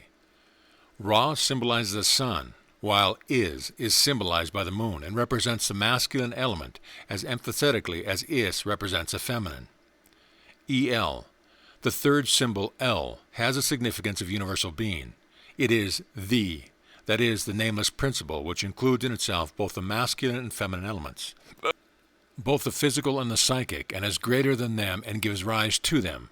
It is another form of the word El or Allah, which means high, and is indicative of the supreme principle before it passes into any differentiated mode. It is pure spirit and the universal. Israel. Now, if man is to attain liberty, it can only be by the realization of these 3 modes of being, the physical, the psychic, and the spiritual, or as the Bible expresses it, body, soul, and spirit. He must know what these three are in himself, and must also recognize the source from which they spring. And he must at least have some moderately definite idea of their genesis and individuality. Therefore the man instructed unto the kingdom of heaven combines a threefold recognition of himself and of God, which is accurately represented by the combination of the three syllables, I-S-R-A-E-L. Unless these three are joined in single unity, a single word, the recognition is incomplete, and the full knowledge of truth has not been attained. Ra by itself implies only the knowledge of the physical world, and results in materialism. Is, by itself, realizes only the psychic world, and the results in sorcery. El, by itself, corresponds only with a vague apprehension of some overruling power, capricious and devoid of the element of law, and thus results in idolatry. It is only in the combination of the three elements that the true reality is to be found, whether we study it in its physical, psychic, or spiritual aspect. We may, for particular purposes, give special prominence to one aspect over the two others, but this is for a time only, and even while we do so, we realize that the particular mode of life power with which we are dealing derives its efficiency only from the fact of its being permeated by the other two. We cannot too firmly impress upon our minds that, though there are three modes, there is only one life. And in all our studies and in our practical applications, we must never forget the great truth, that the living power which we use is a synthesis, and that whenever we make an analysis, we theoretically destroy that synthesis. The only purpose of making an analysis is to learn how to build up the synthesis, and it is for this reason that the Bible equally condemns the opposite extremes of materialism and sorcery. It tells us that dogs and sorcerers are excluded from the heavenly city, and when we understand what is meant by these terms, it becomes self-evident, and it cannot be otherwise.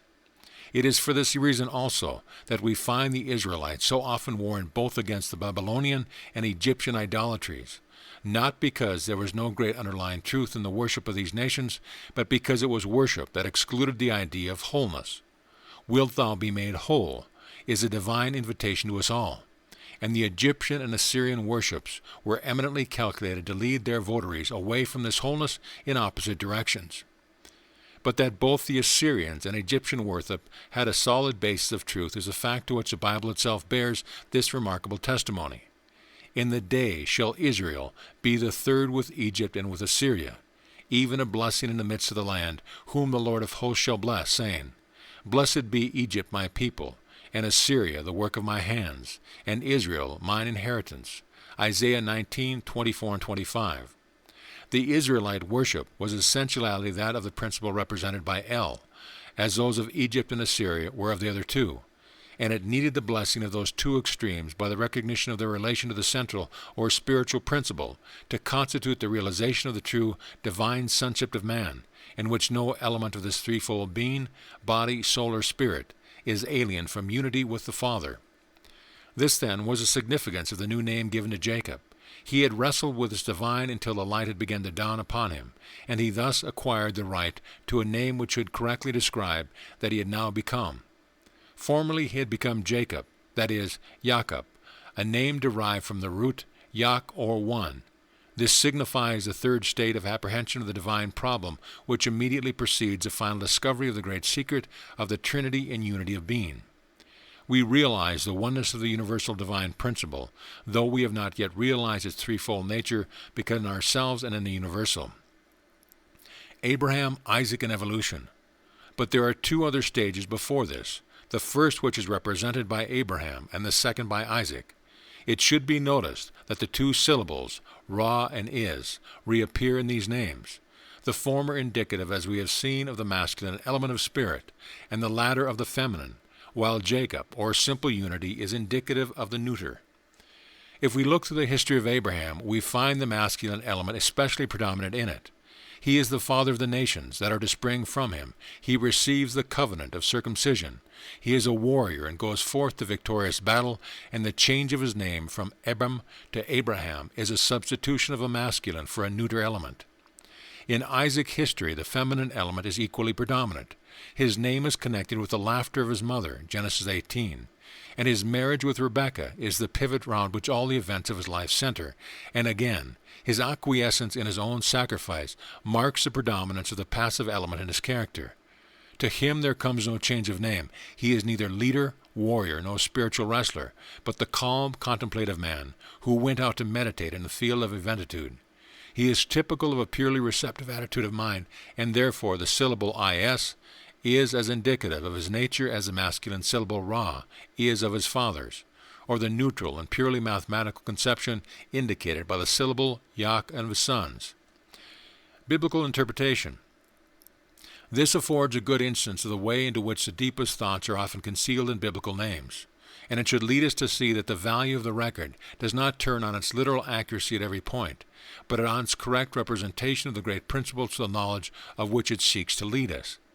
It is of little moment of the present date how much of the book of Genesis is legendary and how much historical, and we can afford to view calmly such little inaccuracies on the face of the document as when we are told in Exodus 6:3 that God was not known to Abraham by the name Jehovah, and in Genesis 22:14 that Abraham called the place where he was delivered from sacrificing Isaac Jehovah-Jireh. There are two typical schools of biblical interpretation, one of which is historically represented by St. Augustine, and the other by St. Jerome. Augustine, who was not an Orientalist and had not studied the original Hebrew, took his stand upon the textual accuracy of the Bible and urged that if once any inaccuracy were admitted to exist in it, we could not be certain of anything in the whole book. Jerome, who had made an accurate study of the original Hebrew, admitted the existence of inaccuracies in the text from the operation of the same natural causes which affect other ancient literature, such as errors of copyist, variations of oral tradition, and even possible adaptation to the requirements of something which a transcriber believed to be an essential doctrine. These two representative men were not separated by an interval of centuries, but were contemporary and actually in communication with each other, and we may therefore see how early in a date Christendom has been divided into blind reverence for the letter and intelligent inquiry into the history of its document. St. Jerome was the father of the higher criticism, and with such a respectable authority to back us, we need not be afraid to attribute any such causal errors as the one now in question to those natural causes which render all ancient documents liable to variation. And the point to which I would draw attention is that merely superficial contradictions which can be reasonably accounted for on purely natural grounds in no way affect the general inspiration of the Bible. And by inspiration I mean an inner illumination on the part of the writer leading them to an immediate perception of truth, which illumination is itself a fact in regular order of nature, the reason of which I hope to make clear in a subsequent volume. The books of the Pentateuch, as we possess them, were written by Ezra, and as scribes after the return of the Babylonian captivity, these writers, whom the Jews called the men of the great synagogue, and whose writings were separated from the time of Moses by exactly the same interval that separates Tennyson's Idylls of the King from the date of the actual King Arthur. This alone leaves a sufficiently wide margin for error to creep into such earlier documents as these writers may have availed themselves of, and we must next reflect that another interval of several centuries separated them from the copies conveyed to Egypt in the 2nd century before Christ for Ptolemy Soter's Greek translation, commonly known as the Septuagint. The Temple Standard, Pentateuch, preserved at Jerusalem at the time of Jesus can hardly have been the original document written by Ezra. But even supposing it had been so, what became of it after the destruction of Jerusalem? Tradition said it was sent by Josephus to the Emperor of Rome, and written as it is said to have been, on bulls' hides. We may well imagine that it perished by damp or other agencies, neglected as a barbarous relic in a city whose energies were concentrated on maintaining its position as arbitress of the world by conquest and diplomacy. At any rate, the document was never heard of again, and the oldest Jewish version of the Pentateuch now extant are not older than the 20th century. Under these circumstances, we need not be surprised if variations have found their way into the text, nor need we trouble ourselves much about them, if we reflect that the real place where the truth exists is in nature and not in books, and that the book is merely a record of what others have learned without book. And moreover, owing to the deep reverence with which both Jewish and Christian scriptures have been preserved, we may say that any errors or contradictions discovered in the text no more affect the body of the truth contained in the Bible, as the hole in the dust of the outside of an orange affects the value of the fruit. It is this inner truth that we are seeking, and if we'd all realize the Master's statement that the kingdom is within, superficial discrepancies will not present any difficulties at all. The law of three. We see then in a typical history of the three patriarchs the announcement of the three great principles into which all forms of manifestation may be analyzed: the masculine, positive or generating principle; the feminine, receptive or formative principle; and the neuter or mathematical principle which, by determining the proportional relation between the other two, gives rise to the principle of variety and multiplicity. Their successive statement in the symbolical history indicates the need for a preparatory study of each in detail if we would arrive at the true light. And it is precisely the discovery that this separate study is by itself insufficient that brings us to the point where we have to wrestle in the darkness with the divine angel until the day dawns. We must unite the three principles into the single unity, and thus learn to form the name Israel. And in so doing we discover that it has now become our own name, for we find that the kingdom of heaven, the realm of eternal principles, is within us, and that therefore whatever we discover there is that which we ourselves are. Our wrestling ceases, the divine wrestler has put his name upon us, and the day is beginning to dawn. But as yet it is only the earliest hour of daybreak. It is a true sunlight, but it is still low on the horizon. And we must not make the mistake of supposing that this early morning hour is the same as the midday glory. In other words, we must not suppose it because we have once and forever finished wrestling with an unknown antagonist in darkness. Therefore we have nothing more to do. Growth.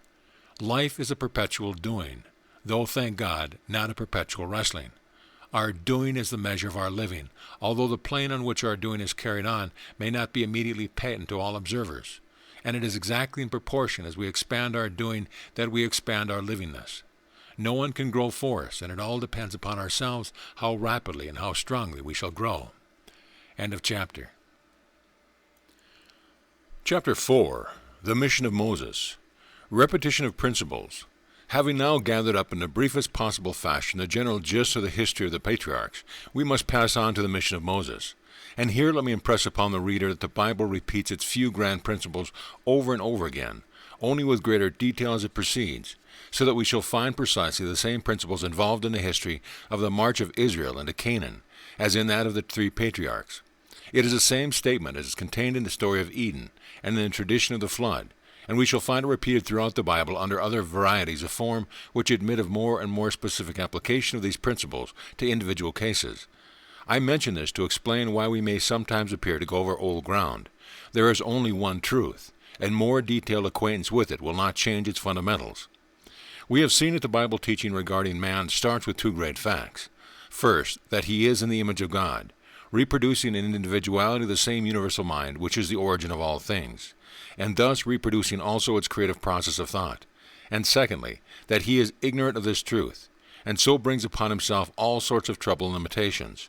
And it is the process of the Bible to lead us step by step out of this ignorance into this knowledge, step by step, for it is a process of growth, first in the individual, then in the race, and his growth depends on certain clear and ascertainable laws inherent in the constitution of man. Now, the peculiarity of inherent law is that it always acts uniformly, making no exception in favor of anyone, and it does this as well as positively as negatively. Ignorant obedience. Our ignorance of any law of nature will never exempt us from its operation, and this is true of ignorant obedience as of ignorant disobedience. The natural reward of ignorant disobedience is no less certain than the natural punishment of ignorant disobedience, and it is on this principle that the great leaders of the race have always worked. They themselves knew the law, but to impart the understanding of the law to the people in general was not the work of the day, nor of a generation, nor of many generations. In fact, it is a work which is still only in its infancy, and therefore if people were to be saved from the consequence of disobedience to the law, it could only be by some method of training which would lead them into ignorant obedience to it. But this was not to be done by making any false statement of the law, for truth can never come out of falsehood. It must be done by presenting the truth under such figures as would indicate the real relations of things, though not explaining how these relations arise, because to undeveloped minds such an explanation would be worse than useless. Hence came the whole system of the Mosaic law. One Spirit. On one occasion, when the Master was asked which was the greatest commandment of the law, he replied by quoting the 4th verse of the 6th chapter of Deuteronomy. Hear, O Israel, the Lord our God is one Lord. Or as the Revised Standard Version has it in Mark 12:29, the Lord is one. This, he says, is the first of all the commandments, and we may therefore expect to find in this statement of divine unity the foundation on which everything else rests. Nor need we look far to find the reason of it, for we have already seen in the opening words of Genesis that in principio, that is, as the originating principle in all things, there can be nothing else but God or Spirit. This is a conclusion which becomes unavoidable if we simply follow up the chain of cause and effect until we reach a universal first cause. We may call it by what name we choose. That will make no difference so long as we realize what must be its inherent nature and what must be our necessary relation to it. Whatever name we give it, it is always the one self-existent and self-transforming power, of which everything is in some mode of manifestation, simply because there is no other source from which anything could come. This ultimate deduction of reason is a recognition of the unity of God, and could not be more clearly stated than the words which Isaiah puts in the mouth of the divine being, repeating the phase in 2 consecutive sentences as though to lay additional stress upon it. There is none beside me. I am God, and there is none else. Isaiah 45:21-22. That is to say, God, or as we have learned from the instructions to the woman of Samaria, universal Spirit is all it is. This is the great truth of which the mission of Moses was founded, and therefore that mission starts with the announcement of the divine name at the burning bush. Moses said unto God, Behold, when I come into the children of Israel, and shall say unto them, The God of your fathers hath sent me unto you, and they shall say to me, What is his name? What shall I say unto them? And God said unto Moses, I am that I am. And he said, Thus shalt they say unto the children of Israel, I am hath sent me unto you. So the name after which Moses inquired turned out to be no name, but the first person singular of the present tense of the verb to be. In its indicative mood, it is the announcement of being in the absolute, in the first originating plane of pure spirit, where, because the material does not yet exist, there can be no extension in space, and consequently no sequence in time, and where therefore the only possible mode of being is the consciousness of self-existence without limitation, either of space or time. The realization of the universal here and the everlasting now, the concentration of the all into the point and the expansion of the point into the all. The Egyptian connection.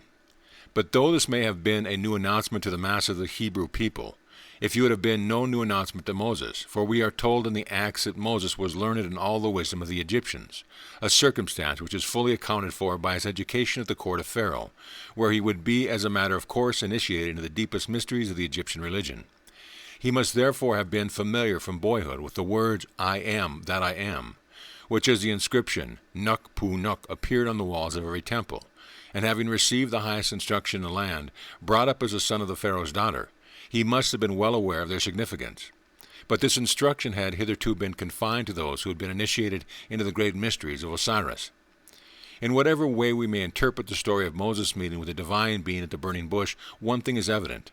It indicates a point in his career when it became plain to him that the only possible way for the liberation of mankind was through the universal recognition of that truth which till now had been the exclusive secret of the sanctuaries. What, then, was the great central truth which was thus announced in this proclamation of the divine name? It has 2 sides to it. First, that pure spirit is the ultimate essence of all that is, and as a consequence, the all-presence, the all-knowledge, the all-livingness, and the all-lovingness of God. Then is the corollary of that proposition that spirit is all it is. There must be the converse proposition that all that is spirit. And since man is included in the all, we are again brought back to the original description of him as the image and likeness of God. But in those days people had to be educated up to these 2 great truths, and they have not yet advanced very far in this education yet. So from the time when Moses' eyes were open to see in these truths not a secret to be guarded for his private benefit, but the power which was to be expanding to the renovation of the world, he realized that it was his mission to set man free by educating them gradually into the true knowledge of the divine name. Then he conceived a great scheme. The mysteries in religion. Modern research has shown us that the knowledge of this great fundamental truth was not confined to Egypt, but formed the ultimate center of all the religions of antiquity. It was that secret in which the supreme initiation of all the highest mysteries culminated. It could not be otherwise, for it was the only ultimate conclusion to which generations of clear-headed thinkers could come. But these were sages, priests, philosophers, men of education and leisure, and his final deduction was beyond the reach of the toiling multitudes, whose whole energies had to be devoted to the earning of their daily bread. Still, it was impossible for these thinkers who had arrived at the great knowledge to pass over the multitudes without allowing them at least a few crumbs from their table. The true recognition of the self must always carry with it a purpose of helping others to acquire. But it does not necessarily imply the immediate perception of the best means of doing so. And hence throughout antiquity we find an inner religion, the supreme mysteries for the initiated few, and an outer religion for the most part idolatrous for the people. The people were not to be left without any religion, but they were given a religion which was deemed suited to their gross apprehension of things, and in the hands of lower orders of priests themselves little, if at all, better instructed than the worshippers. These conceptions often became very gross indeed. Nevertheless, in the first intention, the idols were not without meaning. The cultured Greeks laughed at the Egyptian temples as places where, in the midst of a magnificent edifice, when the sacred curtain of the innermost sanctuary was withdrawn, there was revealed an onion or a cat. Yet here was surely enough to prompt an intelligent person to inquiry. Why did the innermost sanctuary contain no Apollo Belvedere, or any other marvelous, unique, and worthy to be enshrined, but only one of these wretched animals which disturbed the rest of the Greek traveler newly arrived in Egypt by nocturnal caterwaulings, which must have been a marked feature in cities where pussy held undisputed sway?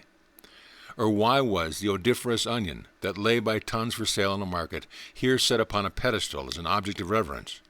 Surely there must be some deep significance in elevating such common objects to the central place of mystery. Yes, because in these commonest of common things there appeared the great central mystery of life, more than in the sculptured marble of Phidias or Praxiteles.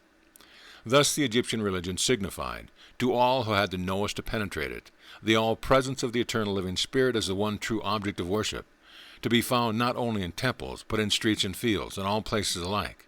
It signified this to those who had the intelligence to lift the veil, and this meant, perhaps, 1 in 10,000 of the population.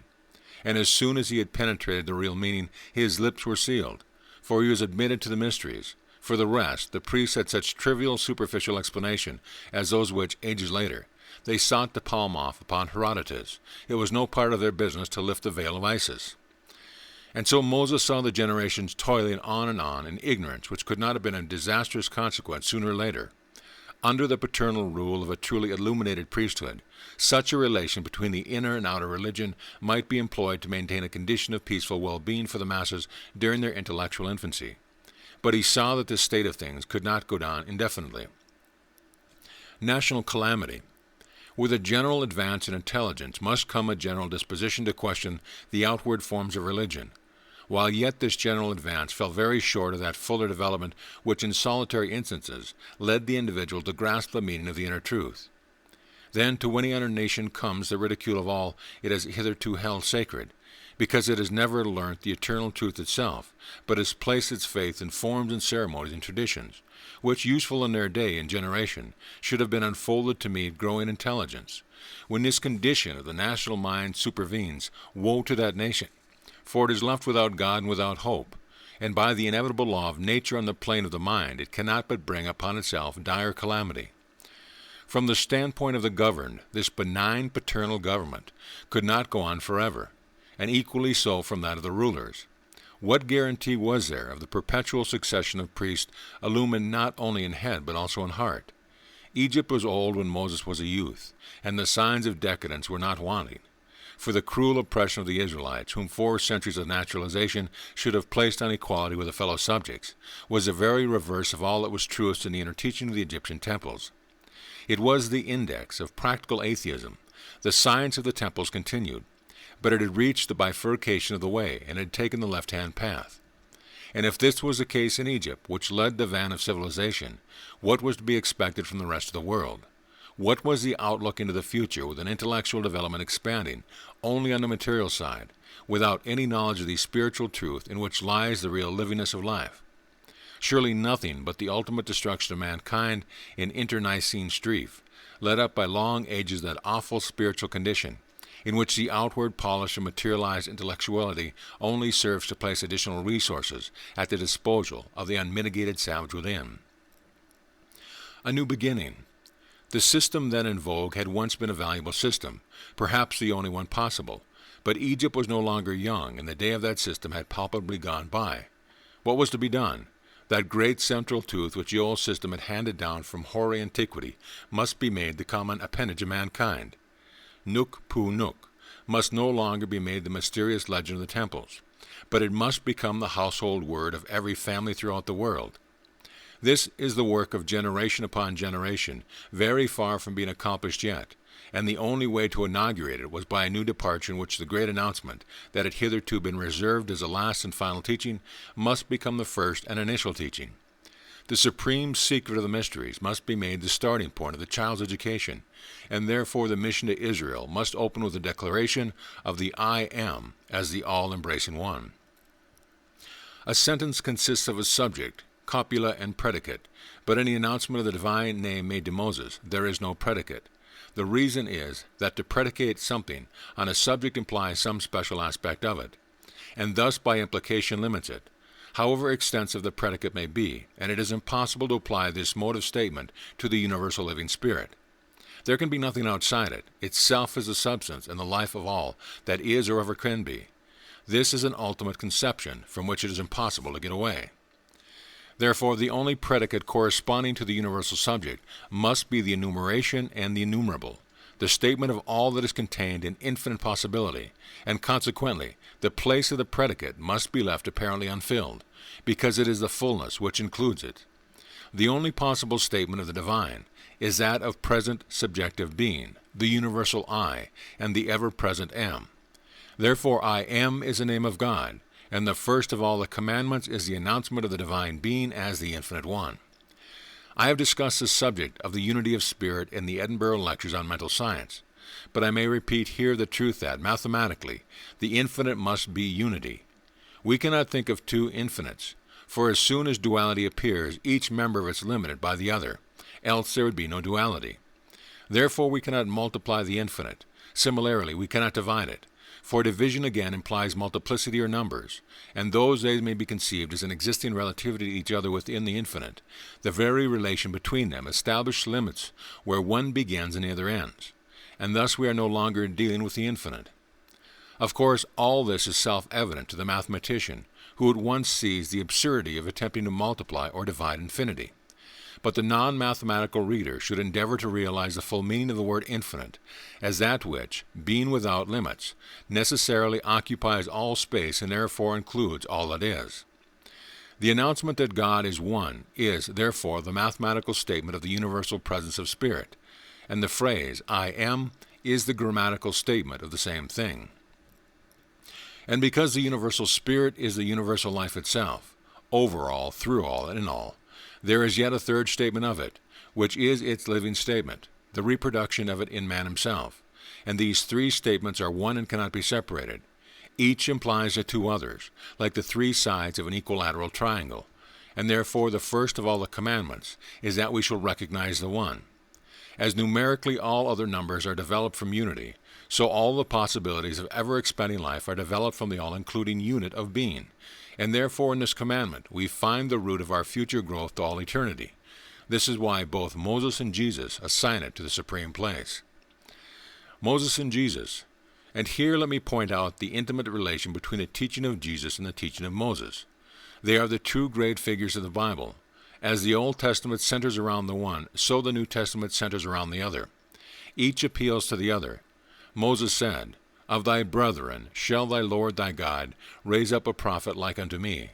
The prophet that was to come should duplicate Moses, and when the prophet came he said, If thou hear not Moses and the prophets, neither will they be persuaded, though one rose from the dead.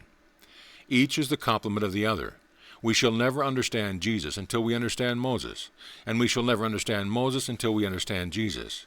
Yet this is not a paradox, for to grasp the meaning of either, we must find a key to their utterance in our own hearts, and on our own lips in the words, I am. That is, we must go back to that divine universal law of being which is written within us, and of which both Moses and Jesus were the inspired exponents. The mission of Moses, then, was to build up a nationality which should be independent both of time and country, and which should derive its solidarity from its recognition of the principle of the one. Its national being must be based upon its expanding realization of the great central truth, and to the guarding and development of that truth this nation must be consecrated. And in the enslaved but not subdued children of the desert, the children of Israel, Moses found ready to hand the material which he needed. For these erstwhile wanderers had brought with them a simple monotheistic creed, a belief in the God of Abraham, Isaac, and Jacob, which vaguely, though it might be, already touched on the threshold of the sacred mystery, and 400 years of residence in Egypt had not extinguished. However, it may have obscured the great tradition. Here, then, Moses found the nucleus for the nationality he designed to found, and they had led forth the people in a great symbolic march through the wilderness whose story is told us in Exodus. To the details of that history we may turn more intelligently after we have gained a clear idea of what the great work really was which Moses inaugurated on the night of the first Passover.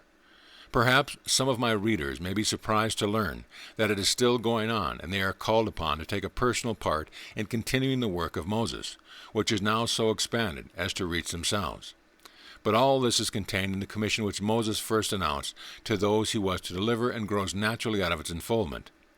The people he was to lead into liberty were the people of God, and since God is the I Am, they were the people of the I Am. This was true name of his nation, which was to be founded upon an eternal ideal instead of any historical condition of time and the geographical conditions of place. And this essential name of the new nation has been as accurately translated into its equivalent of Israel, as we shall later see the essential name of God has been translated by the word Jehovah. The people of God led forth by Moses were proclaimed by the very terms of his commission to be the people of the I Am. Now the history of this people is dignified by a succession of prophets, such as no other nation lays claim to. Yet the great prophet who first consolidated their scattered tribes into a compact community, in prophesizing the future of the people he had founded, passes over all these, and looking down the long centuries, points only to the one other prophet like unto me. We constantly miss these little indications of Scripture, on which the fuller understanding of it so greatly depends. And just as we miss the point when we are told that man is created in the likeness of God, so we miss the point when we are told that this other prophet, Jesus, is a prophet of the same type as Moses. The whole line of intervening prophets were not of that type. They had their own special work, but it was not a work like that of Moses. Isaiah, Jeremiah, Ezekiel, and the rest sink out of sight, and the only prophet whom Moses sees in the future is brought into his field of vision by his likeness of himself. Any child in Sunday school, if asked what it knew about Moses, would answer that he brought the children of Israel out of Egypt. No one would question that this was a distinctive fact regarding him, and therefore, if we are to find a prophet of the same type as Moses, we should expect to find it in him the founder of the new nationality of the same order as that founded by Moses. That is to say, a nationality subsisting independently of time and place, and cohering by reason of its recognition of an eternal idea. I am. Therefore we are. To make Jesus a prophet like unto Moses, he must in some way repeat the Exodus and reestablish the people of the I Am. Now turning to the teaching of Jesus, we find that this is exactly what he did. There was nothing on which he laid greater stress than the I Am. Except ye believe that I am, ye shall perish in your sins, was the empathetic sympathy of the whole teaching. And here read carefully. Distinguish between what Jesus said and what the translators of our English Bibles say that he said, for it makes all the difference. Our English version runs, If ye believe not that I am he, ye shall die in your sins.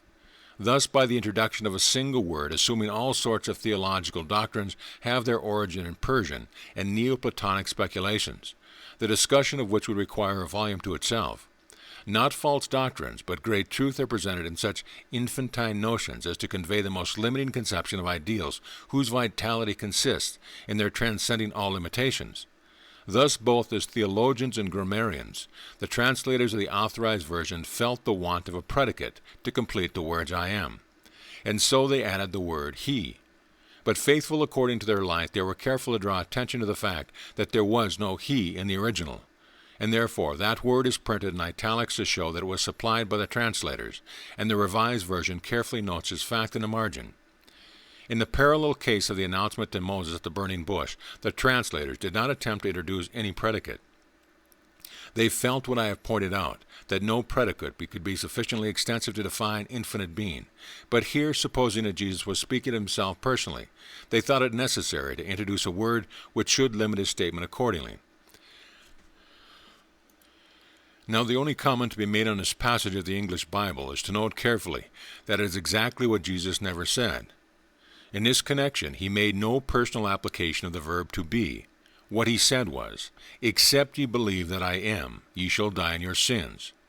Now, if the criterion by which we are to recognize him as the prophet predicted by Moses is his reproduction of the doing of Moses, then we cannot be wrong in supposing that his use of the I am was as complete a generalization as was employed by Moses. On the same principle of which theologians or grammarians would particularize the words to the individuality of Jesus, they might particularize them to Moses also.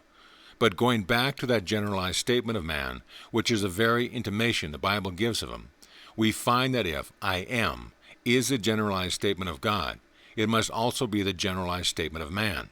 For man is the image and likeness of God. Whatever is true of one is true of the other, only conversely, and as it were by reflection, so that whatever is universal in God becomes individual in man. If then Jesus was to duplicate the work of Moses, it could only be by taking as the foundation of his teaching the same statement of essential being that Moses took as the foundation of his. And therefore we must look for a generic and not for a specific application of the I am in his teaching also. And as soon as we do this, the veil is lifted and a power streams forth from all his instructions which show us that it was no mere figure of speech when he said that the water which he should give would become, in each one who drank it, a well of water springing up into everlasting life. He came not to proclaim himself, but man, not to tell of his own divinity separating from the race and making him the great exception, but to tell us of our divinity and to show in himself the great example of the I am reaching its full personal expression in man. The prophet is raised up, of our brethren. He is one of ourselves, and therefore he said, the disciple, when he is perfected, shall be as his master. It is the universal I am, reproducing itself in the individuality of man that Jesus would have us believe in. He is preaching nothing but the same old truth with which the Bible began, that man is the image and likeness of God. He says in effect, make this recognition the center of your life, and you have tapped the source of everlasting life. But refuse to believe it, and you will die in your sins. Why? As a divine vengeance upon you for daring to question a theological formulary to which some narrow-minded ecclesiastic applies the words of the Vincentian canon, quod semper, quod ubique, quod ab omnibus, when his formulary has never even been heard outside such limits as both historically and geographically give the lie direct to his assertion of always, everywhere, and by all men. Certainly not. Truth has a surer foundation in forms of words. It is a deep down in the foundation of being, and it is a failure to realize this truth of being in ourselves, that is the refusal to believe in the I am, which must necessarily cause us to perish in our sins. It is not a theological vengeance, but the law of nature. Let us inquire, then, what this law is. The great law. It is the great law that, to live at all, we must primarily live in ourselves. No one can live for us. We can never get away from being the center of our own world, or in scientific language, our life is essentially subjective. There could be no objective life without a subjective entity to receive the perceptions which the objective faculties convey to it. And since the receiving entity is ourself, the only life possible to us is that of living in our own perception. Whatever we believe does for us in the very fact exist. Our beliefs may be erroneous from the point of view of a happier belief, but this does not alter the fact that for ourselves our beliefs are our realities, and these realities must continue until some ground is found for a change in belief. And in turn, the subjective entity reacts upon the objective life. For if there is one fact which the advance of modern psychological science is making more clear than another, it is that the subjective entity is the builder of the body. And this is precisely on what the information we have already gleaned from the Bible it ought to be. For we have seen that the statement that man is the image of God can only be interpreted as a statement of this having in himself the same creative process of thought, to which alone it is possible to attribute the origin of everything. He is the image of God because he is the individualization of the universal mind at that state of self-evolution, in which the individual attains the capacity for reasoning from the seen to the unseen, and thus for penetrating behind the veil of outward appearance, so that, because of the reproduction of that divine creative faculty in himself, the man's mental states or modes of thought are bound to externalize themselves in his body and his circumstances. This, then, is the law of man's being. I do not stop to discuss it in detail as writing for New Thought readers. I assume at least an elementary knowledge of these things on their part, and accordingly, this being the law, we see that the more closely our conception of ourselves approximates to a broad generalization of the factors which go to make human personality, rather than that narrow conception which limits our notion of ourselves to certain particular relations that have gathered around us. The more fully we shall externalize this idea of ourselves, and because the idea is a generalization independent of any particular circumstances, it must necessarily externalize as a corresponding independence of circumstances. In other words, it must result in a control over conditions, whether of body or environment, proportioned to the completeness of our generalization. The more perfect the generalization, the more perfect the corresponding control over conditions, and therefore to attain the most complete control, which means the most perfect liberty, we need to conceive of ourselves as embodying the idea of the most perfect generalization. But complete generalization is only another expression for infinitude, and therefore we have again reached the point where it becomes impossible to attach any predicate to the verb to be. And so the only statement which contains the whole law of man's being is identical with the only statement which contains the whole of God's being, and consequently, I am is as much the correct formula for man as for God. Sin. But if we do not believe this and make it a center of our life, we must perish in our sin. The Bible defines sin as the transgression of the law, and Jesus' warning is that by transgressing the law of our own being we shall die. It would carry me beyond the general lines of this book to discuss the question of what is here meant by death. But that is not the everlasting damnation of the Western creeds as obvious from the single statement of the Bible, that the Masters employed the interval between his death and resurrection in teaching those souls who had passed out of physical life in the catastrophe of the deluge, persons who most assuredly had perished on account of their transgression of the law. For further study of the subject, I would refer the reader to the works of two Orthodox divines, Farrar's Eternal Hope and Plumpter's Spirits in Prison. The transgression of which Jesus speaks is the transgression of the law of the I am in ourselves, the non-recognition of the fact that we are the image and likeness of God. This is the old original sin of Eve. It is the belief in evil as a subsident, self-originating power. We believe ourselves under the control of all sorts of evils, having their climax in death. But whence does this evil get its power? Not from God, for no diminution of life can only come from the fountain of life. And if not from God, then from where else? God is the only being. This is the teaching of the first commandment, and therefore whatever it is some mode of God. And if this be so, then however evil may have a relative existence, it can have no subsistent existence of its own. It is not a living, originating power. God, the good, alone is that.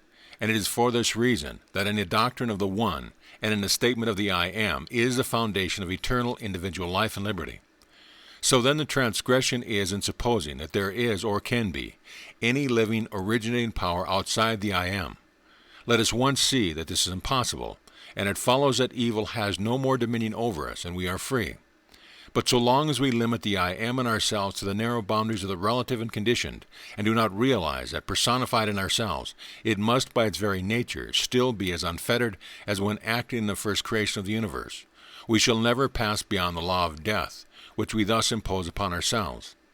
In this way, then, Jesus proved himself to be the prophet of whom Moses had spoken. He made the recognition of the I Am the sole foundation of his work. In other words, he placed before men the same radical and ultimate conception of being that Moses had done, but with a difference. Moses elaborated his conception from the standpoint of the universal. Jesus elaborated from that of the individual. The work of Moses must necessarily precede that of Jesus, for if the universal mind is not in some measure apprehended first, the individual mind cannot be apprehended as its image and reflection. But it takes the teaching of both Moses and Jesus to make the complete teaching, for each is the complement to the other, and it is for this reason that Jesus said he came not to destroy the law but to fulfill.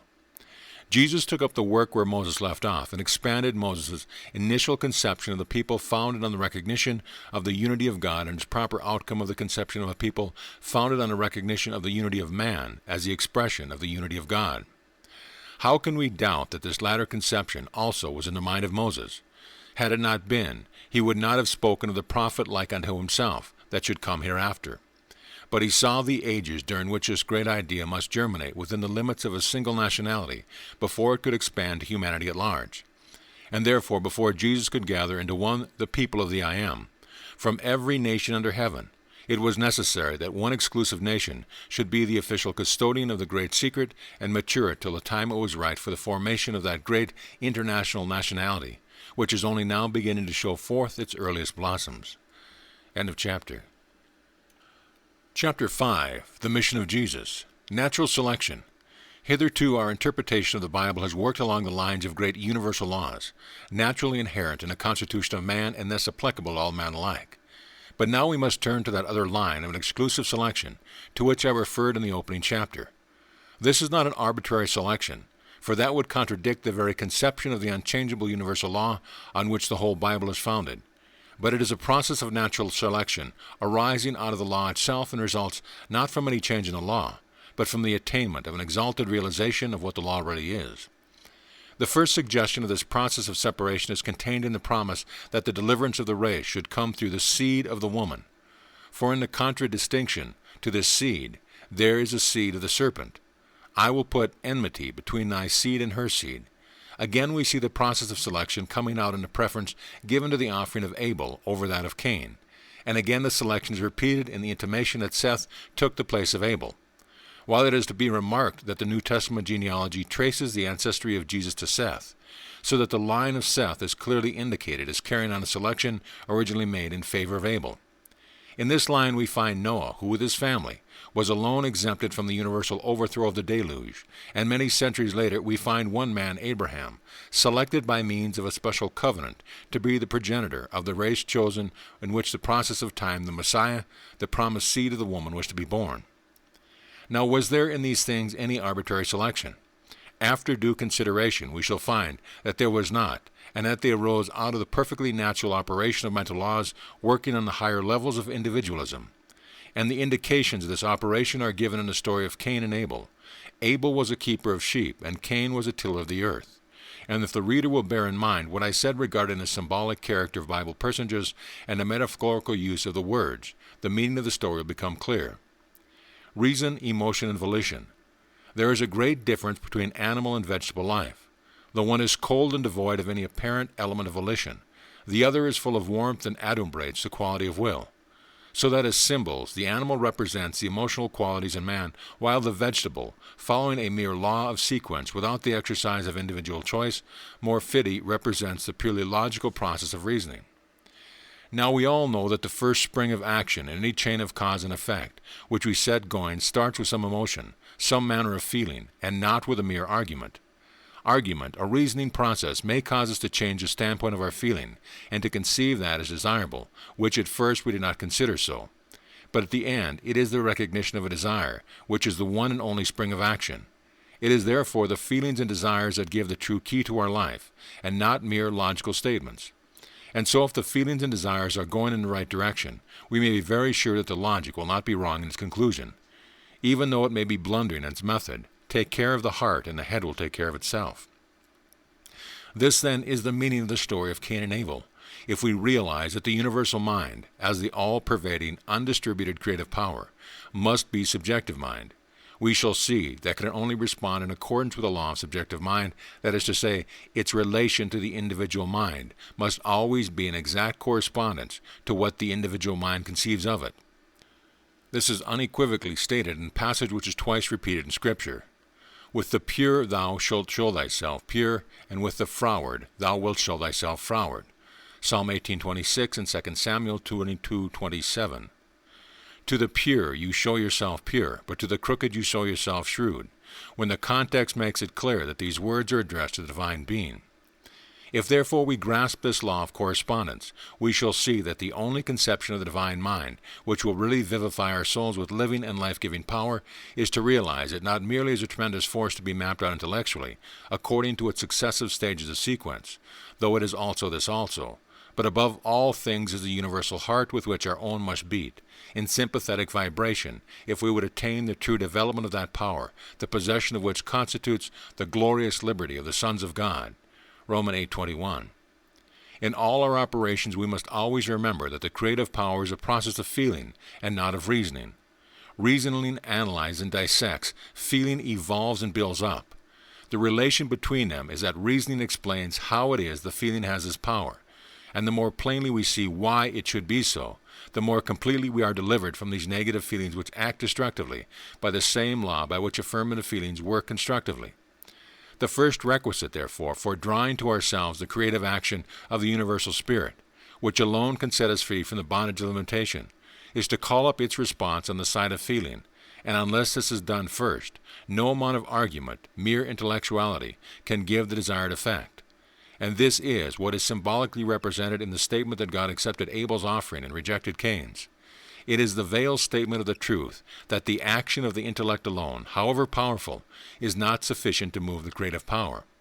This does not in the least mean that the intellectual process is hurtful in itself or unacceptable before God, but it must come in its proper order as joining with feeling instead of taking its place. When a mere cold ratiocination is substituted for hearty warmth of volition, then Abel is symbolically slain by Cain. Guidance and protection. But the allegory goes deeper.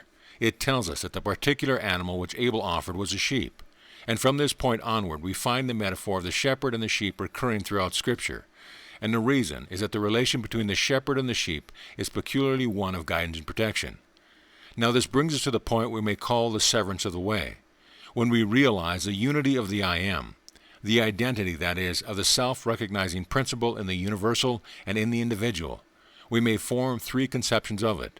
One according to which the universal I Am is reduced to a mere unconscious force, which the individual mind can manipulate without any sort of responsibility. Another, the converse of this, in which volition remains entirely on the side of the universal mind, and the individual becomes a mere automaton. And the third, in which each phase of mind is the reciprocal of the other, and consequently the inceptive action may commence on either side. Now it is this reciprocal action that the Bible all along puts before us as the true way. From the center of his own smaller circle of perception, the individual is free to make any selection that he will. And if he acts from a clear recognition of the true relations of things, the first use he will make of this power will be to guard himself against any possible misuse of it, by recognizing that his own circle revolves within the greater circle of that whole of which he is an infinitesimal part. And therefore he will always seek to conform his individual action to the movement of the universal Spirit. His sense of the wholeness of that universal life which finds individual center in himself, and his consciousness of his identity with it, will lead him to see that there must be, above his own individual view of things derived from a merely partial knowledge, a higher and more far-seen wisdom, which, because it is a life in itself, cannot be any way adverse to him, and he will therefore seek to maintain such a mental attitude as will draw towards himself the response of the universal mind as a power of unfailing guidance, provision, and protection. But to do this means the curbing of that self-will, which is guided only by the narrow perception of expediency derived from past experiences. In other words, it requires us to act from trust in the universal mind, thus investing it with a personal character, rather than from calculations based on our own objective view, which is necessarily limited to secondary causes. In a word, we must learn to walk by faith and not by sight. Sacrifice. Now the institution of sacrifice is the most effective way for impressing this mental attitude. Viewed merely superficially, it implies a desire of the worshipper to submit himself to divine guidance by reconciliation through a propitiatory offering, and thus the required mental attitude is maintained. If we see that the blood of bulls and goats and the ashes of a heifer can have no power in themselves to effect reconciliation, and yet cannot see any more intelligible reason, then if we will to accept the principle of sacrifice in the light of mere mystery, we hereby still submit our individual will to the conception of a higher guidance, and so in this view also the desired mental attitude is maintained. And at last when we reach the point where we see that the universal mind, which is also the universal law, cannot have a retrospective, vindictive character any more than any of the laws of nature which emanate from it, we see that the true sacrifice is the willingness to give up smaller personal aims for the purpose of bringing into concrete manifestation these great principles of universal harmony, which are the foundations of the kingdom of God. And when we reach this point, we see the philosophical reasons why the maintenance of this attitude of the individual towards the universal mind is the one and only basis of which the individuality can expand, or indeed continue to exist at all. It is in correspondence with these three stages that the Bible first puts us before the patriarchal and Levitical sacrifices, next explains these as symbols of the great sacrifice of the suffering Messiah, and finally tells us that God does not require the death of any victim, and that the true offering is that of the heart and the will. And so the Psalms sum up the whole matter by saying, "Sacrifice and burnt offering thou wouldst not," Psalm 46, And instead of these, Lo, I come to do thy will, O my God. Yea, thy law is within my heart. Psalm 48. Covenant. But the idea of sacrifice has the idea of covenant for its correlative. If the acceptance of the principle of sacrifice brings the worshipper into a peculiarly close relation to the divine mind, it equally brings the divine mind into a peculiarly close relation to the worshipper. And since the divine mind is a life in itself, the very essence of being, which is the root of all conscious individuality, this identification of the divine with the individual results in his continual expansion, or to use the Master's words, in his having life and having it more abundantly, John 10:10. And consequently his powers steadily increase, and he is led by the most unlooked-for sequences of cause and effect into the continually improving condition, which enables him to do more and more effectual work, so as to make him a center of power not only to himself, but to all whom he comes in contact. This continual progress is the result of the natural law of the relation between himself and the universal mind, when he does not invert its action. And because it works with the same unchangeableness as all other natural laws, it constitutes an everlasting covenant, which can no more be broken than those astronomical laws which keep the planets in their orbits, the smallest infraction of which would destroy the entire cosmic system. And it is for this reason that we find in the Bible such frequent allusions to the law of nature, as typical of the certainty of the relation between God and his people. Gather my saints together unto me, those that have made a covenant with me by sacrifice. Psalm 55. The two principles of sacrifice and covenant, rightly understand, will always be found to go hand in hand.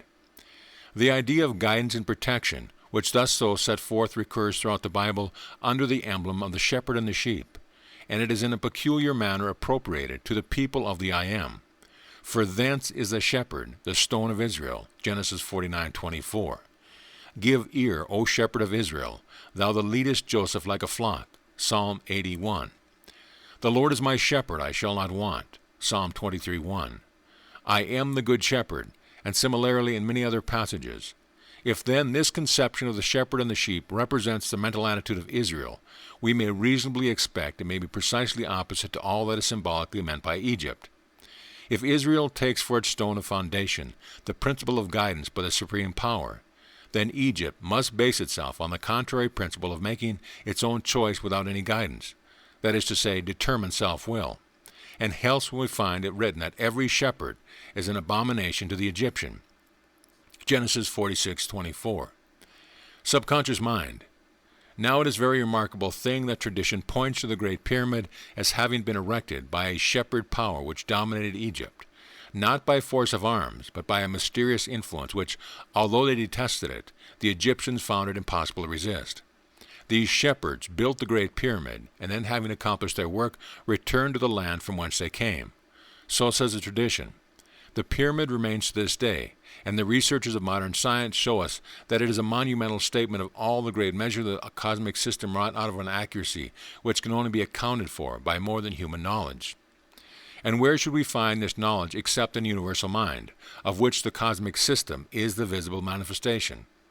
If, as it appears to me, this mind is primarily subconscious, then by the general law of relation between subjective and objective mind, it could reproduce its inherent knowledge of all cosmic facts in any individual mind that had systematically trained itself into sympathy with the universal mind in that particular direction. But such training is impossible unless the individual mind first recognizes the universal mind as an intelligence capable of giving the highest instruction, and to which, therefore, the individual mind is bound to look for guidance. We must carefully avoid the mistake of supposing that subconsciousness means unconsciousness. That idea is clearly negated by the fact of hypnotism. Whatever unconsciousness there may be is on the part of the objective mind, which is unconscious of the action of the subjective mind. But a careful study of the subject shows that the subjective mind, so far from knowing less than the objective mind, knows infinitely more. And if this be true of the individual subjective mind, how much more must it be true of the universal subjective mind, of which all individual consciousness is a particular mode of manifestation? For these reasons, the only people who could build such a monument as a Great Pyramid must be those who realize the principle of divine guidance, or the power which is set forth under the emblem of the shepherd and the sheep. And therefore we can see how it is that tradition associates the building of the pyramid with a shepherd power. Sacred geometry. Nor is this all, having first demonstrated its trustworthiness by a refined accuracy of its astronomical and geodetic measurements. The pyramid challenges our attention with a series of time measurements, all of which were prophetic at the date of its erection, and some of which has already become historic, while the periods of others is now rapidly running out. The central point of these time measurements is the date of the birth of Christ, and if we think of him in this character of the Good Shepherd, we have yet another testimony to the supreme importance which Scripture attaches to the relation between the shepherd and the sheep. For the Great Pyramid is a Bible in stone, and there can be no doubt that this marvel of the ages, which is referred to in the 19th chapter of Isaiah, where it says, "In that day there shall be an altar to the Lord in the midst of the land of Egypt." And so we find that the central fact to which the Great Pyramid leads up is the coming of the Good Shepherd, and Jesus explains the reason for this title in the fact that the Good Shepherd giveth his life for his sheep. That is what distinguishes him from the hireling, who is not a true shepherd, so that here we find ourselves back again at the idea of sacrifice, only now it is not the sheep that are sacrificed, but the shepherd. Could anything be plainer? The sacrifice is not an offering of blood to a sanguinary deity, but it is the chief shepherd sacrificing himself to the necessities of the case. And what are the necessities of the case? The student of mental science should see here the grandest application of the law of suggestion in the supreme act of self-devotion, logically proceeding from the knowledge of the fundamental truth regarding subjective and objective mind. Jesus stands before us as the grand master of mental science. It is written that he knew what was in man, John 2:25, and in his mission we have the practical fruits of that knowledge. The great sacrifice is also the great suggestion. If we realize that the creative power of our thoughts is the root from which all our experiences, whether subjective or objective, arise, we shall see that everything depends on the nature of the suggestions which give color to our thought. If from our consciousness of guilt there are suggestions of retribution, then, according to the predominating tone of our thought, we shall externalize the evil that we fear. And if we carry this terrible suggestion with us through the gate of death into that other life, which is purely subjective, then assuredly it will work itself out into our realizations, and so we must continue to suffer until we believe that we have paid the uttermost farthing. This is not a judicial sentence, but the inexorable working of natural law. But if we find a counter-suggestion of such paramount magnitude as to obliterate all sense of liability to punishment, then by the same law our fears are removed. And whether in the body or out of the body, we rejoice in the sense of pardon and reconciliation to our Father which is in heaven.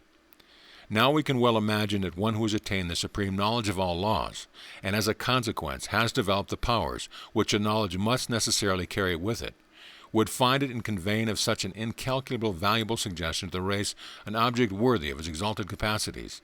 For such a one, ordinary ambitions would have no meaning. He has already left them far behind.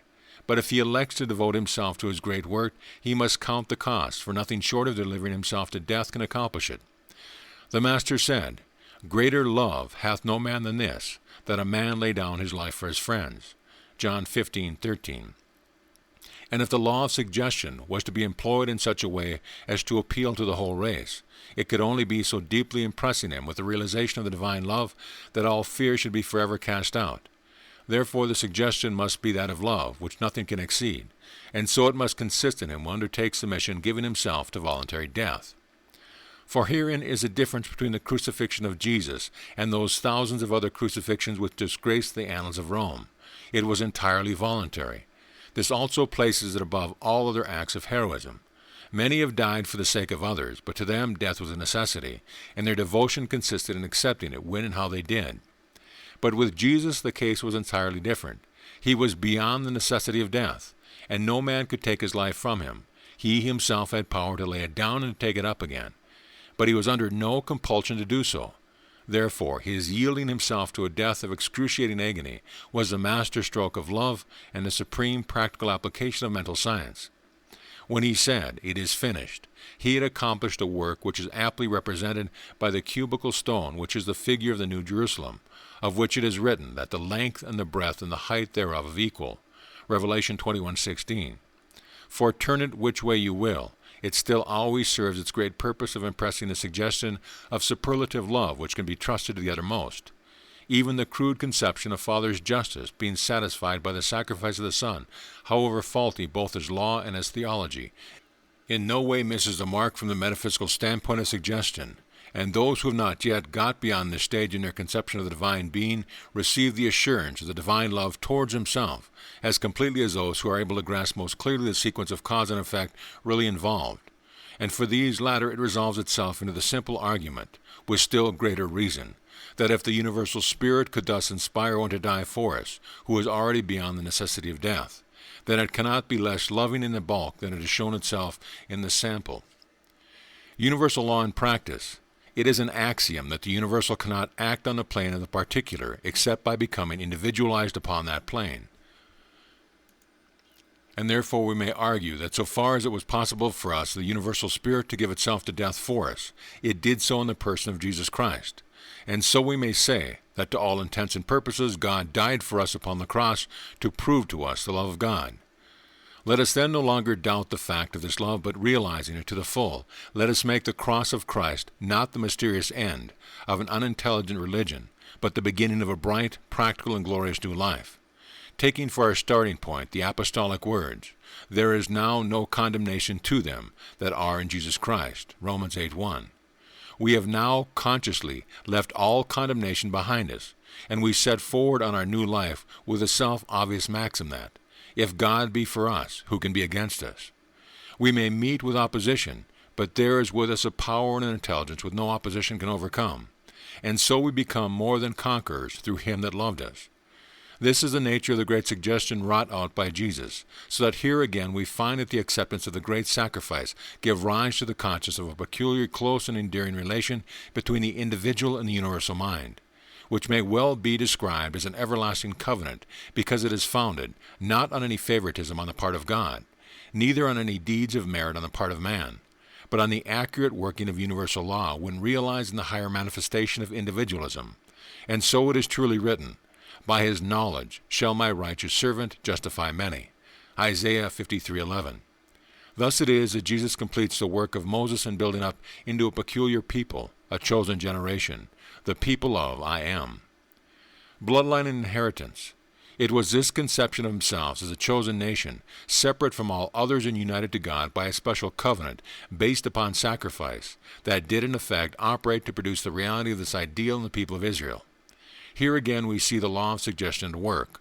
All their institutions, whether religious or political, were based upon the assumption of a covenant with Abraham, forever ratified to his descendants, and centering round the promised Messiah. And so, whether looking at the past, the present, or the future, an Israelite was perpetually met by the most powerful suggestion of his peculiar position in divine order. If we recognize in Abraham one whose deep realization of the truth concerning the promised seed had specially placed him in touch with the universal mind in that particular direction, we may naturally suppose a special illumination on his subject, which would lead him to impress his idea upon his son Isaac as a foundation fact of his life. And so from generation to generation, the supreme realization of all his descendants would be that their covenant relation to God, and beside the impression conveyed by personal teaching, the law of heredity would cause each member of his race to be born with a prenatal subjective consciousness of this great suggestion, which would carry its effect into the building up of his life, quite independently of any objectively conscious knowledge of the subject. This involves intricate psychological problems which I cannot stop to discuss here, but all New Thought readers are sufficiently acquainted with the potency of race beliefs to realize how powerful a factor this subjective transmission of a heredity suggestion would be in forming the people of the I Am. And there is yet another aspect of this subject which is of peculiar interest to the British and American nations, into which, however, I shall not enter into this book. But it will be sufficient for me to say that when a suggestion has once been implanted by the divine mind, as the Bible tells us that God did to Abraham in the most emphatic manner, taking oath by his own being because he could swear by none greater, Hebrews 6:13, that suggestion is bound to grow to the most magnificent fulfillment. My word that goeth forth out of my mouth shall not return unto me void, but shall accomplish that which I please, and it shall prosper in the thing whereunto I send it. For the reasons which I now endeavor to explain, the principle of the shepherd is the stone of Israel. It is the great ideal by which the nationality of the people of the I Am coheres, and it is, therefore, at once the foundation stone and the crowning stone of the whole edifice. To those who cannot realize the great universal truth, which are summed up in the twofold ideal of sacrifice and covenant, it must always be the stone of stumbling and the rock of offense. But to the people of the I Am, whether individually or collectively, It must forever be the stone of Israel, Genesis 49:24, and the rock of our salvation, Psalm 95:1. To lie in Zion, this chief cornerstone, was the mission of Jesus Christ. End of chapter. Chapter 6, the building of the temple. Universal principles. In our study of the Bible, we must always remember that what it is seeking to teach us is the knowledge of the grand universal principles, which are at the root of all modes of living activity. Whether in that world of environment which we commonly speak of as nature, or in those human relations which we call the world of man, or in those innermost springs of being which we speak of as a divine world, the Bible is throughout dealing with these three factors, which I have spoken of in the commencement of this book as God, man, and the universe, and as explaining the law of evolution by which God, or universal undifferentiated spirit, continually passes into more and more perfect forms of self-expression, culminating in perfected man. However deep the mysteries we may encounter, there is nothing unnatural anywhere. Everything has its place in the due order of the great whole. A mistaken conception of this order may lead us to invert it, and by so doing we provide these negative conditions which presence calls forth the power of the negative with all its disastrous consequence. But even this inverted action is perfectly natural, for it is all according to recognizable law, whether on the side of calculation or of feeling. These laws of the universe, whether within us or without us or around us, are always the same, and the only question is whether through our ignorance we shall use them in that inverted sense which sums them all up in the law of death, or in that true and harmonious order which sums them up in the law of life. These are the things which under a variety of figures the Bible presents to us, and it is for us, by reverent yet intelligent inquiry, to penetrate the successive veils which hide them from the eyes of those who do not take the trouble to investigate for themselves. It is this grand order of the universe that is symbolized by Solomon's temple. From Moses through Solomon to Jesus. We have seen that it was the mission of Moses to mold in a definite form the material which ages of unnoticed growth have prepared, to consolidate into national being the people of the I Am, and lead them out of Egypt. This work, with which the truly national history of Israel commenced, had its completion in the reign of Solomon, when all enemies had been extirpated from the promised land, and the state founded by Moses out of a wandering tribe had culminated in a powerful monarchy, ruled over by a king whose name has ever since been both in East and West the synonym for the supreme attainment of wisdom, power, and glory. If the purpose of Moses had been only that of national lawgiver and founder of a political state, a Lycurgus or a Rollo, it would have found its perfect attainment in the reign of Solomon. But Moses had a far grander end in view, and looking down the long vista of the ages he saw not Solomon, but the carpenter who said, "A greater than Solomon is here," Matthew 12:42 and Luke 11:31. And the way for the carpenter could only be prepared by that long period of decadence which set in with the first days of Solomon's successor. The people of the I Am are concealed among all the nations and must be brought forth by the prophet, who should realize the work of Moses not only in a national but also in a universal significance. These are the three typical figures of Hebrew history, the beginning, the middle, and the end: Moses, Solomon, Jesus, and the three are distinguished by one common characteristic. They are all builders of the temple. Moses erected the tabernacle, that portable temple which accompanied the Israelites in their journeys. Solomon reproduced it in an edifice of wood and stone fixed firmly upon its rocky foundation. Jesus said, "Destroy this temple, and in 3 days I will rise it up again," John 2:19. But he spake of the temple of his body, John 2:21. Builders. Thus they stand before us, the three great builders, each building with a perfect knowledge according to the divine pattern. And if the divine is that in which there is no variableness of shadow of turning, James 1:17, how can we suppose that the pattern was other than the one and the same? We may therefore expect to find in the work of the three builders the same principles, however differently expressed, for they each in different ways proclaim the same all-embracing truth that God, man, and the universe, however varied may be the multiplicity of outward forms, are one. St. Paul gives us an important key to the interpretations of Scripture when he tells us that its leading characters also represent great universal principles, and this is preeminently the case with Solomon. His name, in common with the names Salem and Jerusalem, is derived from a word signifying wholeness. Salim, the whole, and therefore means the man who has realized the wholeness, or in other words, the universal unity. This is the secret of his greatness. He who has found the unity of the whole has obtained the key of knowledge, and it is now his power to enter intelligently upon the study of his own being and the relation which arise out of it, and to help others as he himself advances into greater light. This is the man who is able to become a builder, but such a man cannot come of any parentage. He must be the son of David. And it was to test their knowledge in this respect that the master posed on the carping scribes with a question as to how the son of David could also be his Lord. Matthew 22:43-36. As rulers in Israel, they should have known these things and instructed the people in them. But they would not come, as did Nicodemus, to him who would teach them. And so, like Hiram, the architect of Solomon's temple, the master was murdered by those who should have been his scholars and helpers. Love. The builder of the temple, then, must be the son of David. And again we find that much of the significance of the saying is concealed in the names. David is the English form of the Oriental Dod, which means beloved, and the builder is thereafter the son of the beloved. David is called in Scripture the man after God's own heart, a description exactly answering to the name, and we therefore find that Solomon, the builder, is the son of the man who has entered into that reciprocal relation with God, or the universal spirit, which can only be described as love. To define what is primarily feeling is to attempt the impossible, but the essence of the feeling consists in the recognition of such a reciprocity of nature that each supplies what the other wants, and that neither is complete without the other. In the last analysis, the reason for this feeling is to be discovered in the relation of the individual to the universal mind, as each being the necessary correlative of the other. And it is the recognition of this truth that makes David the father of Solomon. When this recognition by the individual mind of its own nature and its relation to the universal mind takes place, it gives birth to a new being in the man, for he now finds that he has ceased to be the self he was before, but that the self includes a far greater self, which is none other than the reproduction of the universal self in his individual consciousness.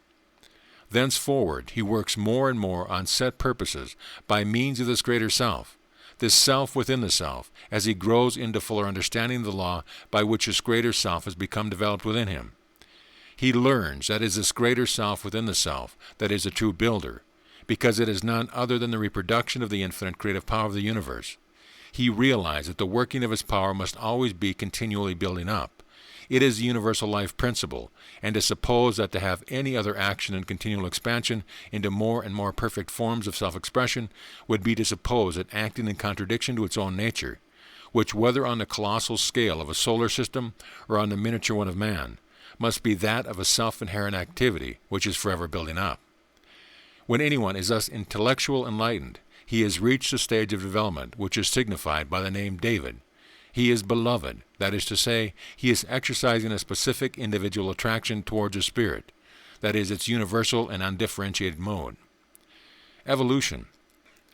We are here dealing with the principle of evolution in its highest phases, and if we keep this in mind, it becomes clear that the intellectual man who perceives this in himself, the evolving principle manifesting at that stage where it becomes an individuality capable of understanding its own identity with the spiritual force, which by self-evolution produces all things.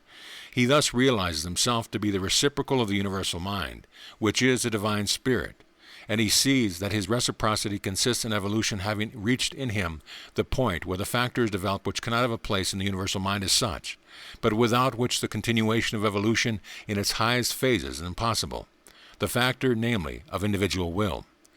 We lose the key to the whole teaching of the Bible if we lose sight of the truth that the universal cannot, as such, initiate a course of action on the plane of the particular. It can do so only by becoming the individual, which is precisely the production of the intellectually enlightened man we are speaking of. The failure to see this very obvious law is the root of all the theological discordances that have retarded the work of true religion to the present time, and therefore the sooner we see through the error the better. Anyone who is advanced to the perception of this law necessarily becomes a center of attraction to undifferentiated spirit in its highest mode, the modes of intelligence and feeling, as well as in its lower modes of vital energy. This results from the very nature of the evolutionary hypothesis. All creation commences with a primary movement of the spirit, and since the spirit is life in itself, this movement must be forever going on. To take an analogy from chemistry, it is perpetually in the nascent state, that is, continually pressing forward to find the most suitable affinities with which to coalesce into self-expression. This is exactly what Jesus said to the woman of Samaria. The Father, or universal Spirit, seeketh such to worship him, John 4:23. And it is because of this mutual attraction between the individual mind that has come to the knowledge of its own true nature in the universal mind that the person who is thus enlightened is called the beloved. He is beginning to understand what is meant by man being the image of God, and to grasp the significance of the old world saying that spirit is the power that knows itself. As this intellectual comprehension of the great truth matures, it gives rise to the recognition of an interior power, which is something beyond the intellect, but not yet independent of it. Something regarding which we can make intellectual statements that clear the way for its recognition, by which it is itself a living power and not a mere statement about such a power. It may seem a truism to say that no statement about a thing is a thing, yet we are apt to miss this in practice. The Master pointed this out very clearly when he said to the Jews, "Search the Scriptures, for in them ye think ye have everlasting life, and they are they which testify of me." He said in effect, you make a mistake by supposing that the reading of a book can in itself confer life. What your Scriptures do is to make statements regarding that which I am. Realize what these statements mean, and then you will see in me the living example of the living truth. And seeing this, you will seek for the development of the same thing in yourself. The disciple, when perfected, shall be as his master. The building power is that innermost spiritual faculty which is the reproduction in the individual of the same universal building power by which the whole creation exists. And the purpose of intellectual statements regarding it is to remove mental obstacles and to induce the mental state which will enable this supreme innermost power to work in accordance with conscious selection on the part of the individual. It is the same power which has brought the race up to where it is, and which has evolved the individual as part of the race. All further evolution must result from the conscious employment of the evolutionary law by the intelligence of the individual himself. Now it is this recognized innermost creative power that is signified by Solomon. It must be preceded by the purified and enlightened intellect, and therefore it is called the Son of David and becomes the builder of the temple. For the Master's statement shows that, in its true significance, the temple is that of man's individuality, and if this is so with the individually, equally it must be in the totality of manifested being. And thus it is also true that the whole universe is none other than the temple of the living God. Symbolizing divine presence. This great truth of the divine presence is what the instructed builders sought to symbolize in Solomon's temple, whether that presence can be considered on the scale of the universe or of an individual man. If the universal divine presence is a fact, then the individual divine presence is a fact also, because the individual is included in the universal.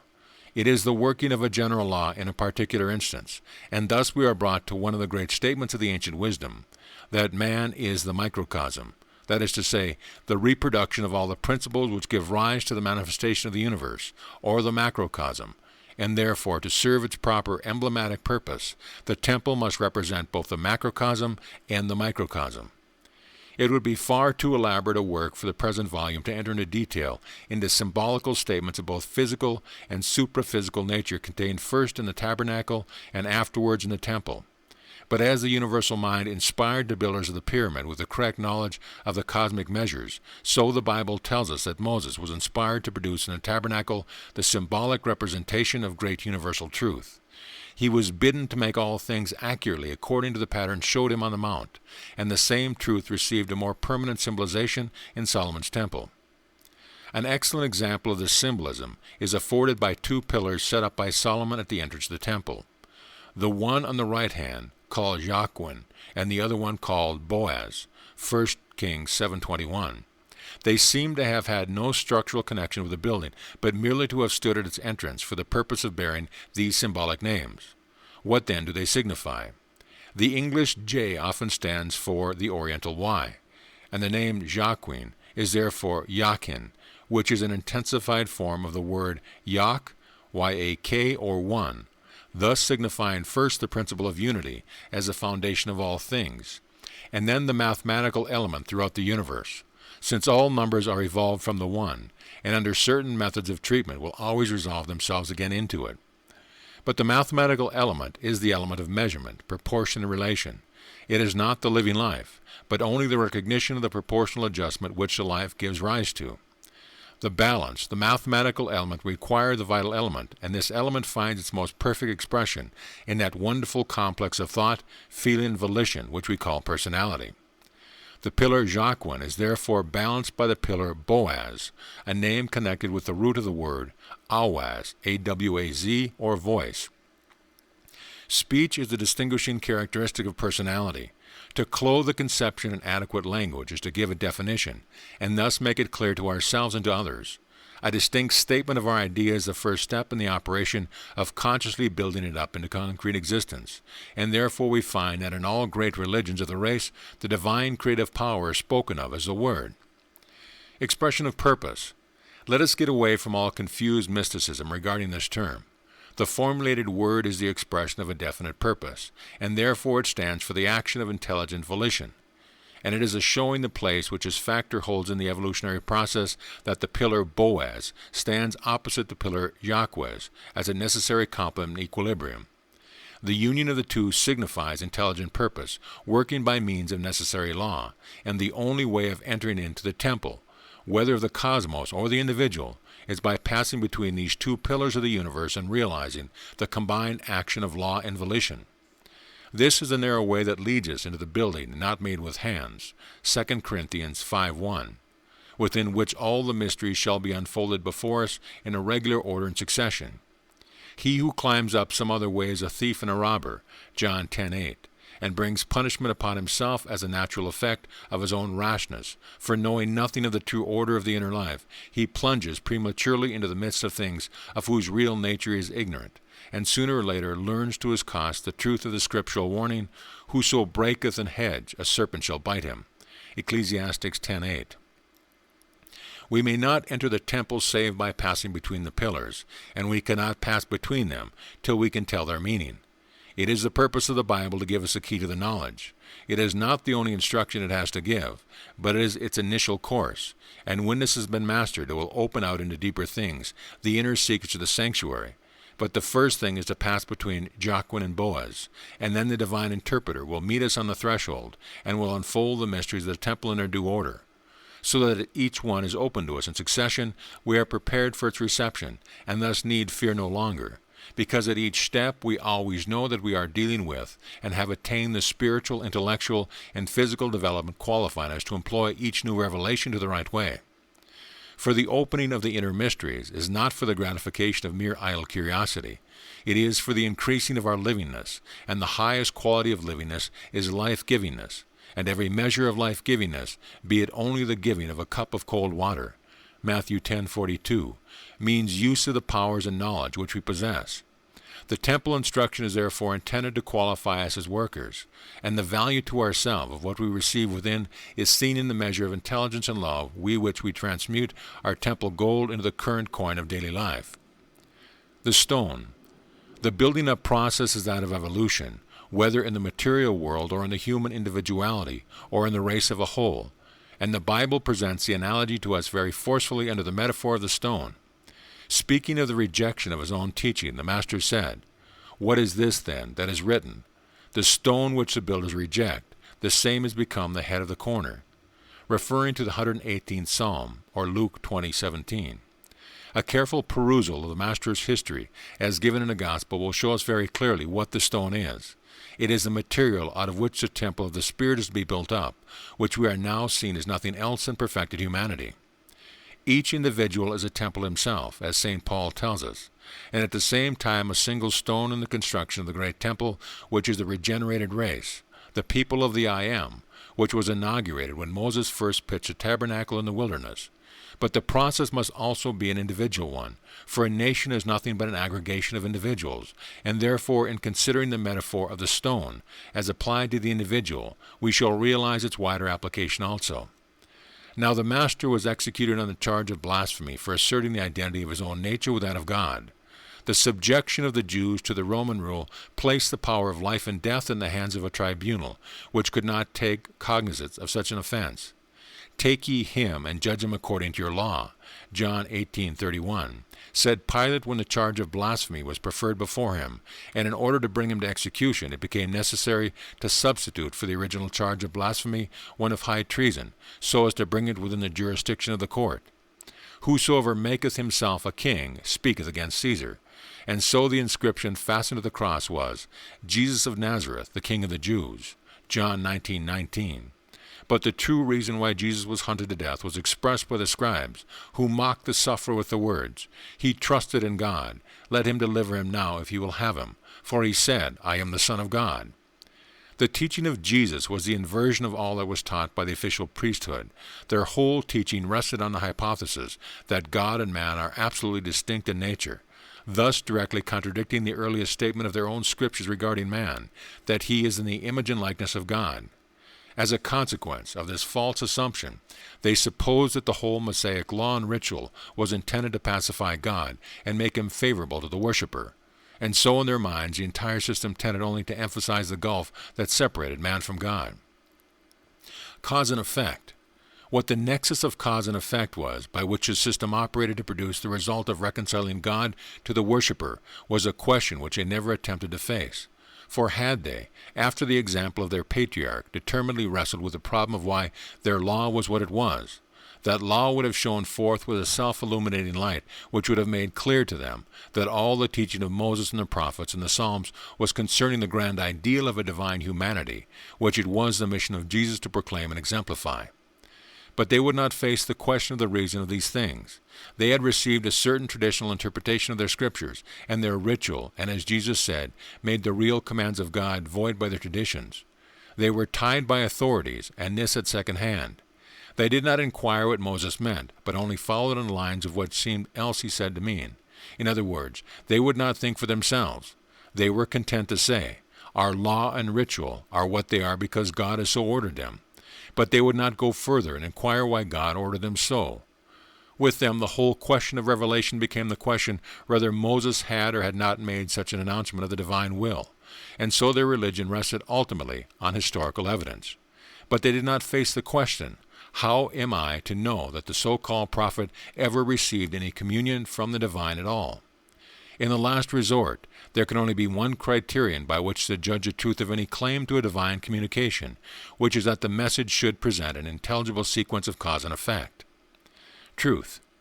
No man can prove that God has spoken to him. The only possible proof is the inherent truth of the message, making it appeal to our feeling and our reason with a power that carries conviction with it.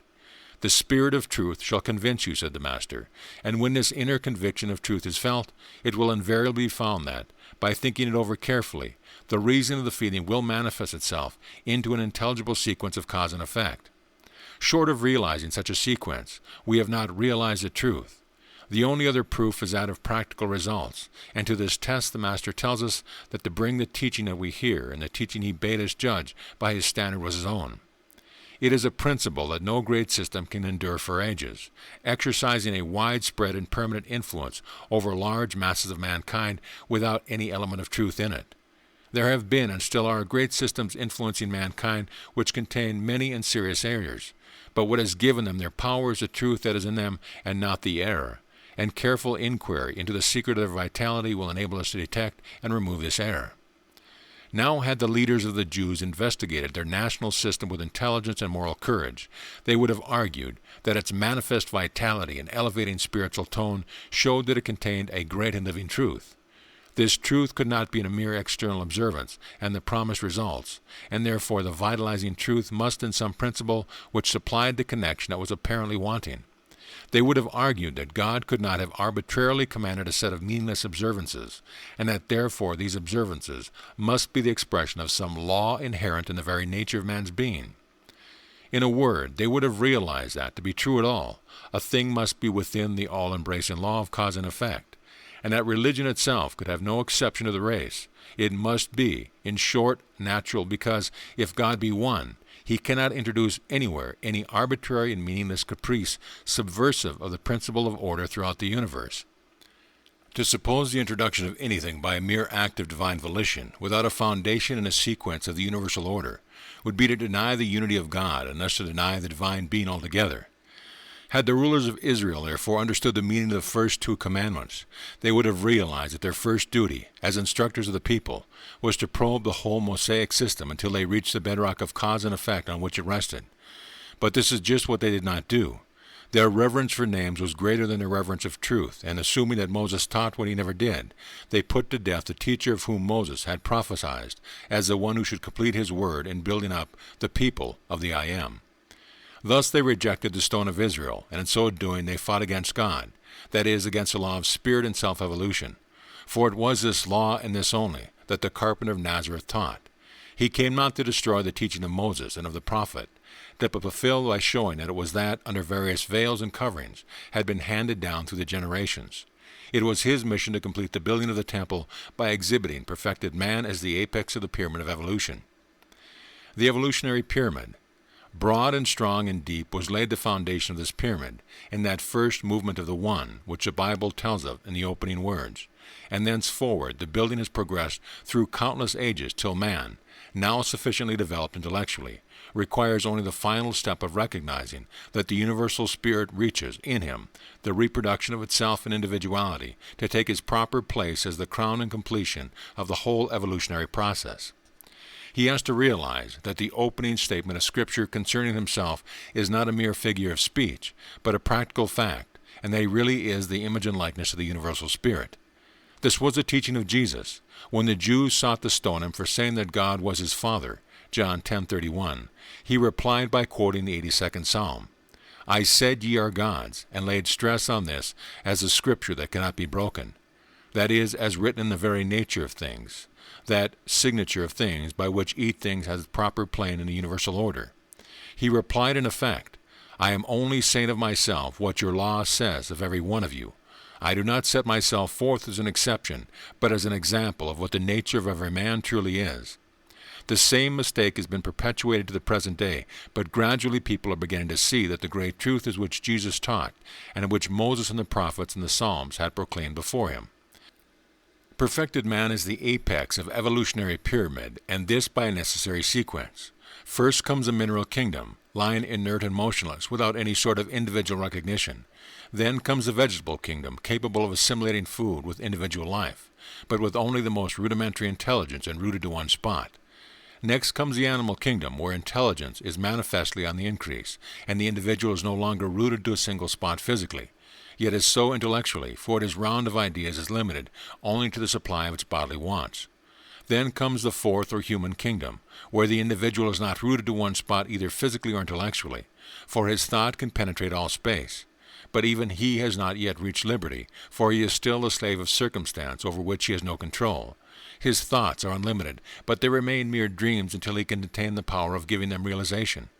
Unlimited power of conception is his, but to complete his evolution he must acquire a corresponding power of creation. With that he will arrive at perfect liberty. Throughout the four kingdoms which have yet been developed, the process from the lower to the higher is always toward greater liberty, and therefore in accordance with that principle of continuity which science recognizes is nowhere broken in nature. Perfect liberty must be the goal towards which the evolutionary process is tending. One state more is necessary to complete the pyramid of manifested nature, in addition to the fifth kingdom, which shall complete the work for which the four lower kingdoms are the preparation. The kingdom in which spirit shall be the ruling factor, and thus the kingdom of spirit, which is the kingdom of God. These considerations bring out into a very clear light one meaning of Daniel's prophecy of the stone, cut out without hands, which grew until it filled the whole earth. Daniel 2:34-35. It is the same stone of which Jesus spoke of, and is bound by the inevitable sequence of evolution to become the chief cornerstone. That is, the angular or five-pointed stone, in which all four sides of the pyramid find their completion. It is that headstone capping the whole, of which it is written, that it shall be brought forth with shouts of grace, grace unto it. Zechariah 4:7. The fifth kingdom. The fifth kingdom, the kingdom of spiritually developed man, is that which is now slowly growing. As one individual after another awakes to the recognition of his own spiritual nature, seeing in it not a mere vague religious sentiment, but an actual working principle to be consciously used in everything that concerns himself. This kingdom of God, or of spirit, was compared by the Master to leaven hidden in meal, which spread by a silent process until the whole was leavened. The establishment of this fifth kingdom is a natural process of growth, a great silent revolution which will gradually change the face of society by first changing its spirit, and for this reason the Master said, "The kingdom of God cometh not with observation." Onward forms of government will perhaps always vary in different countries, but the recognition of man as a true temple must produce the same effects of justice, mercy, and truth in every land, so that war and crime, ignorance and want, sickness and fear shall be known no more, and sorrow and sighing shall flee away. Isaiah 35:10. This is the meaning of the building of the temple, and in studying it, we must remember that the sacred symbols apply not only to man, but also to his environment. The tabernacle of Moses and the temple of Solomon not only represent the microcosm, but also the macrocosm, and this leads us to the threshold of a very deep mystery, the effect of the spiritual condition of the human race upon nature as a whole, regarding which St. Paul tells us that the entire creation is waiting in anxious expectation for the revealing of the sons of God. Romans 8:19. The building of the temple is thus a threefold process, commencing with the individual man, spreading from the individual to the race, and then from the race to the whole environment in which we live. This is the return to Eden, where there is nothing hurtful or destructive. The expulsion from the spiritual garden of the Lord led man into a world that brought forth thorns and thistles, and the earth was cursed for his sake. That is to say, the mental attitude resulting from the fall induced a corresponding condition in nature. And by the same law, the mental attitude, which is restoration from the fall, will produce a corresponding renovation of the material world, a state of things which is described with poetic imagery in the 11th chapter of Isaiah. This influence of the human race upon their surroundings, whether for good or for evil, is only the natural result of carrying out to its final consequence the initial proposition of the Bible that man is in the image of God. This is the affirmation of the inherently creative power of his thought, and if this be true, then the collective thought of the race must be the subtle power which determines the prevailing conditions of the natural world. Mistaken limitation. The uncertain mixed conditions among which we live very accurately represent our uncertain and mixed moods of thought. We think from the standpoint of a mixture of good and evil, and have no certainty as to which is really the controlling power. Good, we say, works within certain limits, but who or what fixes these limits we cannot guess.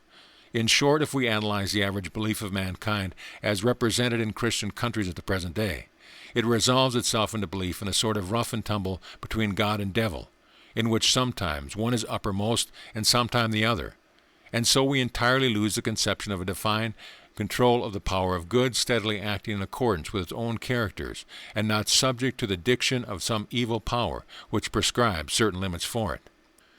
The balance between good and evil is undoubtedly the present state of things, but it is a reflection of our own thought, and the remedy for it is therefore the knowledge of the inner law which shows us that we ourselves are producing evils we deplore. It is for this reason that the apostles warn us against emulations, wrath, and strife. Galatians 5:20. They all proceed from a denial of the creative power of our thought. In other words, the denial that man is the image of God. They proceed from the hypothesis that good can exist only within certain limits, and that therefore our work must not be directed towards the producing of more good, but to scrambling for a larger share of the limited quantity of good that has been doled out to the world by a bankrupt deity. Whether this scramble be between individuals in the commercial world or between classes in social life, or between nations in a glorious name of murder with the best modern appliances, the underlying principle is always that of competition based on the idea that the gain of one can only accrue by another's loss, and therefore what prevents us today from entering into rest, Psalm 95:11, is the same cause that produced the same effect in time of the psalmist. They could not enter in because of unbelief, and they limited the Holy One of Israel. So long as we persist in the belief that the truly originating cause of things are to be found anywhere but in our own mental attitude, we condemn ourselves to an indeterminable toil and strife. The creative power in man. But if, instead of looking at conditions, we endeavor to realize first cause as that which acts independently of all conditions, because the conditions flow from it and not vice versa, we should see that the whole teaching of the Bible is to lead us to understand that because man is the image of God, he can never divest his thought or its inherent creative power. And for this reason it sets before us the limitless goodness of the Heavenly Father as a model which is our own use of this power we are to follow. He maketh his sun to rise on the evil and on the good, and sendeth his rain on the just and on the unjust. Matthew 5:45. In other words, the universal first cause is not concerned with pre-existing conditions, but continually radiates forth its creative energy, transmuting the evil into the good and the good into something still better. And since it is the prerogative of man to use the same creative power from the standpoint of the individual, he must use it in the same manner as he would produce effects of life and not of death. He cannot divest his thought of its creative power, but it rests with him to choose between life and death according to the way in which he employs it. As each one realizes the conditions are created from within and not from without, he begins to see the force of the Master's invitation. Come unto me, all ye that labor and are heavy laden, and I will give you rest. Matthew 11:23-8. He sees that the only thing that has prevented him from entering into rest has been unbelief in the limitless power of drawing from that inexhaustible storehouse. And when we thus realize the true nature of the divine law of supply, we see that it depends not on taking from others without giving a fair equivalent, but rather on giving good measure, pressed down and shaken together. The creative law is that the quality of the thought which starts any particular chain of cause and effect continues through every link of the chain. And therefore, if the originating thought be that of the absolute goodness in itself, of the intended creation, irrespective of all circumstance, then this quality will be inherent not only in the thing immediately created, but also in the whole incalculable series of results flowing from it. Therefore, to make our work good for its own sake is the surest way to make it return to us in rich harvest, which it will do by a natural law of growth if we only allow it time to grow. By degrees, one after another finds this out for himself, and the eventual recognition of these truths by the mass of mankind must make the desert rejoice and blossom as the rose. Let each one therefore take part joyfully in the building of the temple, in which shall be offered forever the twofold worship of glory to God and goodwill of men. End of chapter. Chapter 7. The Sacred Name. What's in a name? A point that can hardly fail to strike the Bible student is the frequency with which we are directed to the name of the Lord as a source of strength and protection instead of to God himself. And the steady uniformity of this practice, both in the Old and New Testament, clearly indicates the intention to put us upon some special line of inquiry with regard to the sacred name.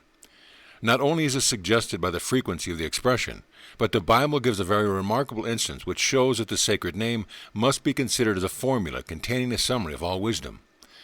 The Master tells us that the Queen of the South came to hear the wisdom of Solomon, and if we turn to 1 Kings 10:1, we find that the fame of Solomon's wisdom, which induced the Queen of Sheba to come to prove him with hard questions, was concerning the name of the Lord.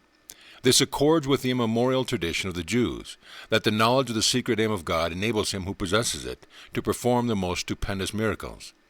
This hidden name, the Shem Hamaporesh, was revealed, they say, to Moses and taught by him to Aaron and handed on by him to his successors. It was a secret enshrined in the Holy of Holies, and was scrupulously guarded by the successive high priests. It is a supreme secret, and its knowledge is a supreme object of attainment. Thus tradition and Scripture alike point to the name as a source of light and life and deliverance from all evil.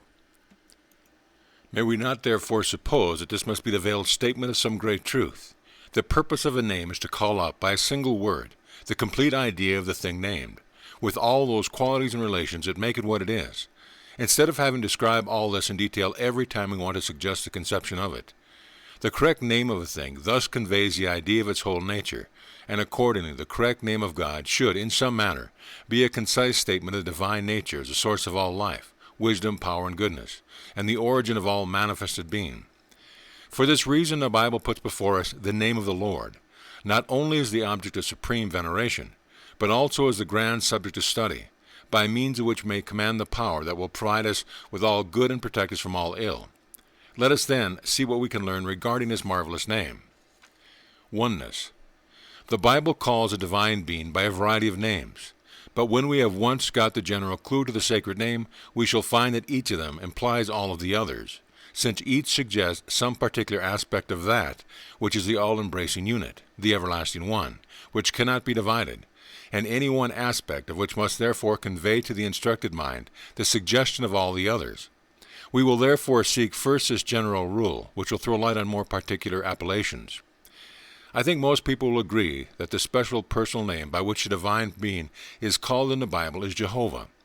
If any name throughout the entire range of Scriptures seems to invest the divine being with a distinct individuality, it is this one. And yet when we come to inquire into its meaning, we find that it is precisely the most emphatic statement of the universality, which is the very antithesis of all that we understand by the word individual. The clue to this discovery is contained in the statement that God revealed himself to Moses by the name Jehovah, Exodus 6:3. For since the Bible contains no statements of any other revelation of the divine name to Moses, except that made at the burning bush, we are at once put upon the track of some connection between the name Jehovah and the command received by Moses to tell the children of Israel that I Am had commissioned him to deliver it. Now, the name which in English is rendered Jehovah is composed of 4 Hebrew letters: Yod, Y-O-D, He, H-E, Va, V-A-U, He, H-E, thus spelling Yavi, and this is the word which we have to analyze. And this brings us to the fact that the whole Hebrew alphabet is invested with a certain symbolical character, because in the estimation of learned Jews it exemplifies the great principle of evolution, for they rightly consider that evolution is nothing else than the working of the divine Spirit through all worlds, whether visible or invisible. It would require a long study to take the reader through the detailed examination of every letter, but the general idea may be stated as follows.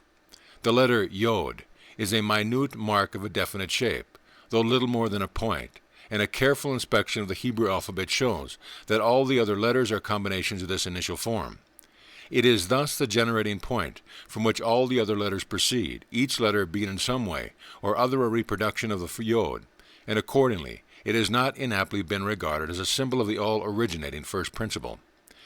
If therefore a name has to be devised which should represent the mystery of the divine being as at once the unity which includes all multiplicity and the multiplicity which is included in unity, the logical sequence of ideas required that the Hebrew form of such a word should commence with the letter Yod. The name of the letter is suggested by the sound of the indrawing of the breath, and thus indicates self-containedness. The opposite conception is that of the sending forth of the breath, which is represented by the sound He, and this letter indicates that which is not self-contained, but which emanates from the source of life. Yod thus represents essential life, while He represents derived life. The letter Vav, taken alone, signifies end, and then conveys the idea of a link. This is followed by repetition of the He, so that the second portion of the sacred name conveys the idea of a plurality of derived lives connected together by some common link, and is therefore the symbol of the unity passing into manifestation as the multiplicity of all individual beings. The whole name thus constitutes a most perfect statement of the divine being as that universal life, which, to use the apostolic words, is over all and through all and in all. Ephesians 4:6.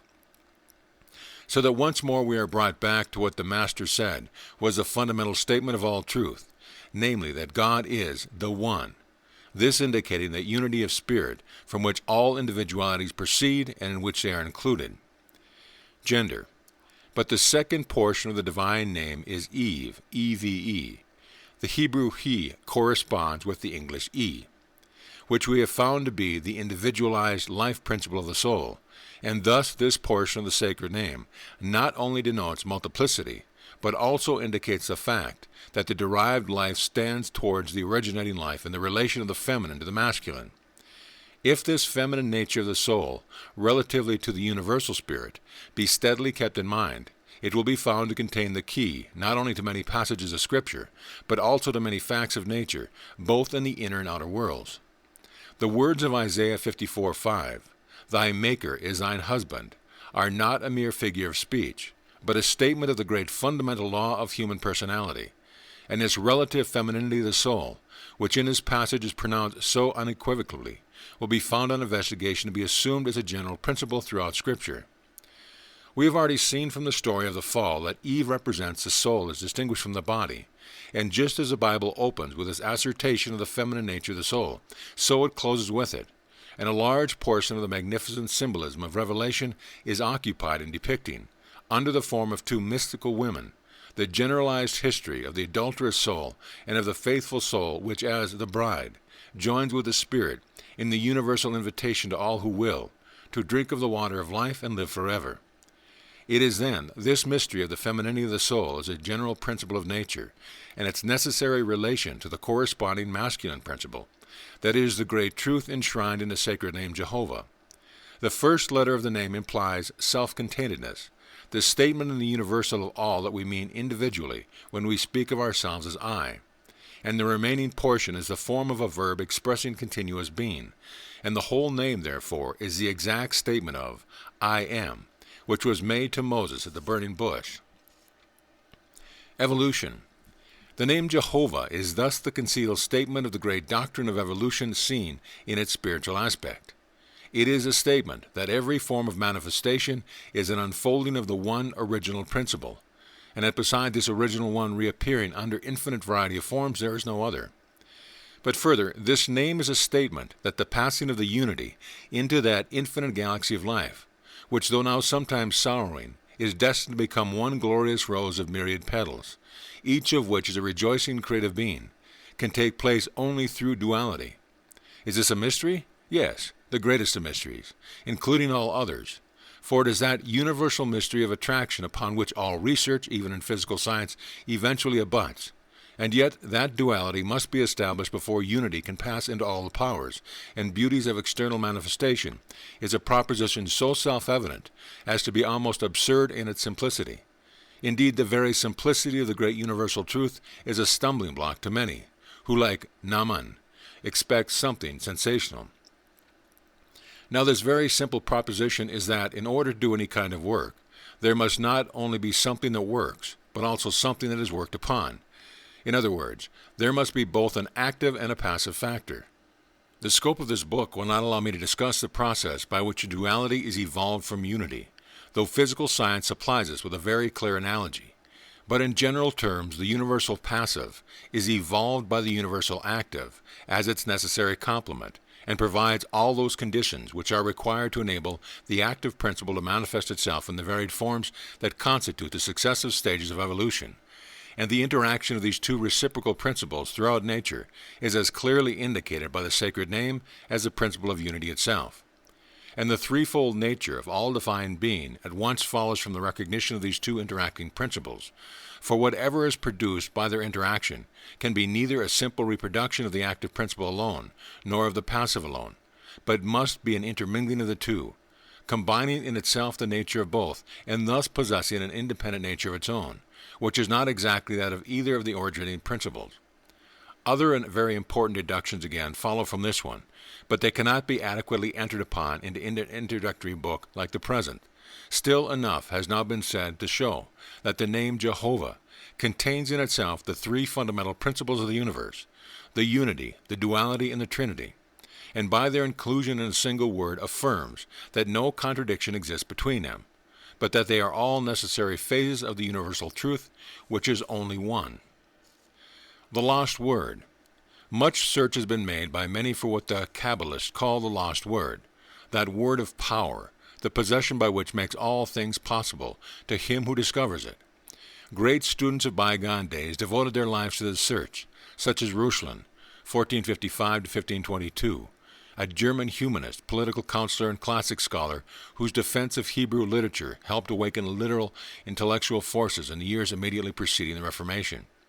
In Germany, and Pico della Miranda, 1468 to 1494.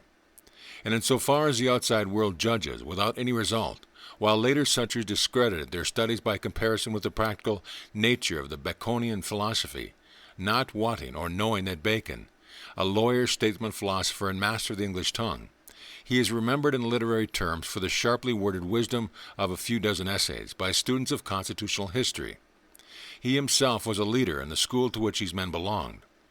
But now the tide is beginning to turn, and improved methods of scientific research are approaching from the physical side, the one great center into which all lines of truth eventually converge. And so the fast-spreading recognition of man's spiritual nature is leading once more to the search of the word for power. And rightly did the old Hebrew builders and their followers in the 15th, 16th, and 17th centuries connect this lost word with the sacred name. But whether because they purposely surrounded it with mystery, or because the simplicity of the truth proved a stumbling block to them, their open writings only indicate a search through endless mazes, while the clue to the labyrinth lay in the word itself. Are we any nearer to its discovery now? The answer is at once yes and no. The lost word was as close to those old thinkers as it is to us, but to those whose eyes and ears are sealed by prejudice, it will always remain as far off as though it belonged to another planet. The Bible, however, is most explicit upon this subject, and as in a children's game the hidden thimble is concealed from the seeker by its very conspicuousness, so the concealment of the lost word lies in its absolute simplicity. Nothing so commonplace could possibly be, and yet the Scripture plainly tells us that its intimate familiarity is a token by which we shall know it. We need not say, "Who shall go up for us to heaven, and bring it unto us, that we may hear it and do it?" neither is it beyond the sea, that thou shouldst say, Who shall go over the sea for us, and bring it unto us, that we hear it and do it? But the word is very high unto thee, in thy mouth and in thy heart, that thou mayest do it. Deuteronomy 30:12-14. Realize that the only word of power is a divine name, and the mystery at once flashes into light. The lost word, which we have been seeking to discover with pain and cost and infinite study, has been all the time in our heart and in our mouth. It is nothing else than that familiar expression which we use so many times a day, I am. This is a divine name revealed to Moses at the burning bush, and it is the word that is enshrined in the name Jehovah. And if we believe that the Bible means what it says when it tells us that man is the image and likeness of God, then we shall see that the same statement of being, which in the universal applies to God, must in the individual in particular apply to man also. This word is always in our hearts, for the consciousness of our own individuality consists only in the recognition that I am, and the assertion of our own being, as one of the necessities of ordinary speech, is upon our lips continually. Thus the word of power is close at hand to everyone, and it continues to be the lost word only because of our ignorance of all that is enfolded in it. Teaching of Moses and Jesus. A comparison of the teaching of Moses and Jesus will show that they are two complementary statements of the one fundamental truth of the I Am. Moses views this truth from the standpoint of universal being, and sees man evolving from the infinite mind and subject to it as the great lawgiver. Jesus views it from the standpoint of the individual, and sees man comprehending the infinite by limitless expansion of his own mind, and thus returning to the universal mind as a son coming back to his natural place in the house of his Father. Each is necessary to the correct understanding of the other, and thus Jesus came not to abrogate the work of Moses, but to complete it. The I Am is ever in the forefront of his teaching. I am the way, the truth, and the life. I am the resurrection and the life. Except ye believe I am, ye shall perish in your sins. These and similar sayings shine forth with marvelous radiance when once we see that he was not speaking of himself personally, but of the individualized principle of being in the generic sense, which is applicable to all mankind. What is wanted in our recognition of the innermost self, which is pure spirit, and therefore not subject to any conditions whatever. All conditions arise from one combination or another of the two original conditions, time and space, and since these two primary conditions can have no place in essential being, and are only created by its thought, the true recognition of the I Am is a recognition of the self, which sees it as eternally subsisting in its own being, sending forth all forms at its will and withdrawing them against at its pleasure. To know this is to know life in itself, and any knowledge short of this is only to know the appearance of life, to recognize merely the activity of the vehicle through which it functions, while failing to recognize the motive power itself. It is recognizing only Eve without Yod.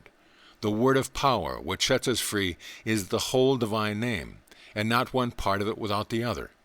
It is the separation of its two portions, the masculine and the feminine, that has caused the long and weary pilgrimage of mankind through all ages.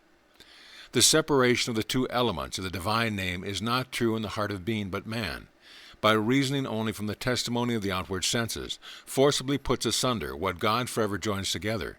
And it is because the bridegroom has thus been taken away that the children of the bride's chamber have been starved upon meager fare, coarse and hardily earned, what they ought to have feasted with continual joy. But the great marriage of heaven and earth at least takes place, and all nature joins in the songs of exultation, a glorious fiddleman, a song celebrating the joining together in marriage, whose cadence rolls on through the ages, ever spreading into fresh harmonies as new themes evolve from the grand wedding march which celebrates the eternal union of the mystical marriage. When this union is realized by the individual as subsisting in himself, then the I Am becomes to him personally all that the Master said it would. He realizes that it is in him a deathless principle, and though its mode of self-expression may alter, its essential beingness, which is the I myself consciousness in each of us, never can, and so this principle is found to be in us both life and resurrection. As life, it never ceases, and as resurrection, it is continually providing higher and higher forms for its expression of itself, which is ourself. No matter what may be our particular theory of the specific modus operandi by which this renewal takes place, there can be no mistake about the principle or physical theory of the resurrection may be wrong, But the law that life will always provide a suitable form, for its self-expression is unchangeable and universal and must, therefore, be as true of the life principle manifesting itself as the individuality, which I am, as in all its other modes of manifestation. When we thus realize the true nature of the I am, that is, the beingness that I myself am, we discover that the whole principle of being is in ourselves, not Eve only, but Yod also. And this being the case, we no longer have to go with our pitcher to draw temporary draughts from a well outside, for now we discover that the exhaustless spring of living water is within ourselves. Now we can see why it is that except we believe in the I am, we must perish in our sins. For sin is a transgression of the law, 1 John 3:4. An ignorant infraction of the law will bring its penalty as certainly as willful infraction. It is a legal maxim which obtains throughout nature, and the innocent child who ignorantly applies a light to a barrel of gunpowder will be as ruthlessly blown up as the anarchist who perishes in the perpetration of some hideous outrage. If therefore we ignorantly controvert the law of our being, we must suffer the inevitable consequence by our failure to rise into the life of liberty and joy which the full knowledge of the power of our I amness must necessarily carry with it. Liberty. Let us remember that perfect liberty is our goal. The perfect law is a law of liberty. The tree of life is a tree of liberty, and it is not a plant of spontaneous growth, but is the center of the mystical garden. It is its chief glory and therefore deserves the most assiduous cultivation. But it yields its produce as it grows and does not keep us waiting till it reaches maturity before giving us any reward for work. For if maturity means a point at which it will grow no more, then it will never reach maturity, for since the ground in which this tree has its root is the eternal life in itself, there is nowhere in the universe any power to limit its growth, and so, under intelligent cultivation, it will go on expanding into increasing strength, beauty, and fruitfulness forever. This is the meaning of the Scripture saying, His reward is with him, and his work before him. Isaiah 40:10 and 62:11. Ordinarily, we should suppose it would be the other way around, but we see that the possibilities of self-expansion are endless and depend on our intelligent study and work. And at every step of the way, we are bound to derive all present benefit from the degree of knowledge we are working up to. It becomes clear that the sacred text has kept the right order, and that always our reward is with us, and our work before us. For the reward is the continual increasing joy and glory of perpetually unfolding life. All along the line, our progress depends on working up to the knowledge we possess. For what we do act up to, we do not really believe, and the power which will overcome all difficulties is confidence in the eternal life in ourself, which is the individualized expression of the one I am, that spoke to Moses at the burning bush. The burning bush. For what is meant by the burning bush? Surely as we see the refugee feeding Jethro's flocks in the solitude of the desert and gazing on the fire enveloping the bush without consuming it, we realize that here again we are turning over the pages of a sacred picture book, which first attracts a little child with vivid scenes painted in glowing colors on the wonderful Eastern life in the dim, far-back ages, which prompts him as he grows older to ask the meaning of the picture, and which at last reveals it to him in a discovery that they are pictures neither of the East nor of the West, not of this century or of that, but of all time and of all place, and that he himself is the central figure of them all. The Bible is the picture book of the evolution of man, and this particular picture of the burning bush is that of human individuality in its unity with the all-enveloping fire of the universal spirit of life. The bush represents wood, which under its Greek name of hule, H-U-L-E, we recognize as a generic term for matter, and the burning bush thus signifies the union of spirit of matter into a single whole, that perfectness of manifested being in which the lower principles of the individual are recognized as forming the vehicle for the concentrating of the all-originating spirit. The bush still remains a bush, but it is glorified bush sending forth a glorious aura of warmth and light, from the midst of which proceeds the creative voice of the I Am. This is the great truth symbolized by the revelation to Moses as he fed his father-in-law's flock in the wilderness. And as the same revelation comes to each of us now, the words of that other prophet of whom Moses spoke became clear to us, and we see that by realizing the true being of the I Am in ourselves, we grasp that principle which will put an end to our infraction of the law, because it is the very law itself forever, becoming personal with our own personality. This, then, is the great truth we learn from the nature and name Jehovah. As the name is infinite, so also will be the expansion of its meaning. But this book is not being infinite. I have been able only to touch on the broad outlines of its vastness. Still, enough has been said to give the clue we are seeking, to elucidate the meaning of other forms of the sacred name. Other significant names. Naturally, the reader will think of that other name, of which it is written that there is none other under heaven whereby we may be saved, which statement at once confronts us with the astonishing assertion that we are saved by a name. What's in a name? Asks Shakespeare, or Bacon, an allusion to the suspicion that William Shakespeare was a pseudonym for Francis Bacon or a cooperative of writers led by Bacon. A good deal, we suppose, when we meet with such a statement as this, or its Old Testament equivalent. The name of the Lord is a strong tower. The righteous runneth into it and is safe. Proverbs 18:10. But we have already found that the great name of the Old Testament is something very different from a merely personal appellation, and the same is true of the great name of the New Testament also. It is indeed the name of the prophet of the I Am, whom Moses predicted as completing the work which he had begun. But precisely because he is the representative man of all ages, his name must represent all that constitutes perfected humanity. And it is so with the divine simplicity. It is a combination of the earthly name with the heavenly. Jesus, at the time a very common name among the Jews in Christ, which is not a name but a description, the Anointed One. Each name is the proper complement of the other, and together they indicate the sublime truth that the anointing of the divine Spirit is the birthright of every human being, only awaiting our recognition of a true nature to show itself with power. The carpenter, the workman with his everyday name, is the Christ, and the lesson to be learned is that the one I Am is in every man, and that the forming of Christ in us, which St. Paul speaks of, is a personal development in accordance with recognizable laws inherent in every human being.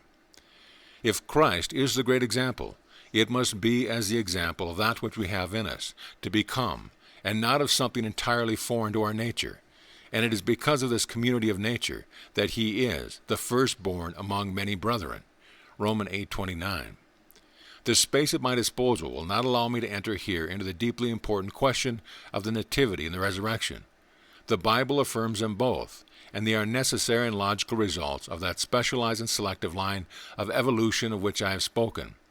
But to show the sequence of cause and effect by which this is brought about, and its dependence upon the initial impersonal nature of the universal mind, is not to be done in a few pages. If, however, I should meet with sufficient encouragement from the readers of the present volume, I hope to follow it up with another in these topics will be discussed. And in the meanwhile we may learn from the generalization contained in the great name of the New Testament that lessons of the brotherhood of humanity, which the Master has impressed upon us in these words. The King shall answer and say unto them, Verily I say unto you, inasmuch as ye have done it unto one of the least of these my brethren, ye have done it unto me. Matthew 25:40. The name of Jesus Christ is, therefore, the proclamation of the inherent divine nature of man, with all its limitless possibilities, and is thus once more the statement of the Bible's initial proposition that man is made in the image and likeness of God. And these thoughts recall yet another of the divine name, which teaches the same lesson, Emmanuel, God with us, or it might perhaps be rendered God in us. Immanent God, the finding of God in ourselves, which is in exact accordance with the Master's teaching that the kingdom of heaven is within us. This name, which occurs in Isaiah 7:14, speaks for itself, and should be compared with the description given in Isaiah 9:6-7, which is the old familiar Christmas text. Unto us a child is born, etc. Now, whoever the us may be, the prophet clearly states that a wonderful child is being born to them. They are the parents, and he is their child. But in the description which follows we are told equally clearly that he is the everlasting Father. And the teaching of Jesus leaves us in no doubt that the Father is a divine, all-creating Spirit, which is therefore the Father of the us, who are the parents of the child. Thus lands us in a curious paradox. There can be no reasonable doubt that the word us is here spoken of human personalities, and that in the same breath the divine being who is spoken of as their Father is announced to them as their child. We have therefore here a sequence of three generations, the father of the parents, the us, who are the parents, and the child who is born to them.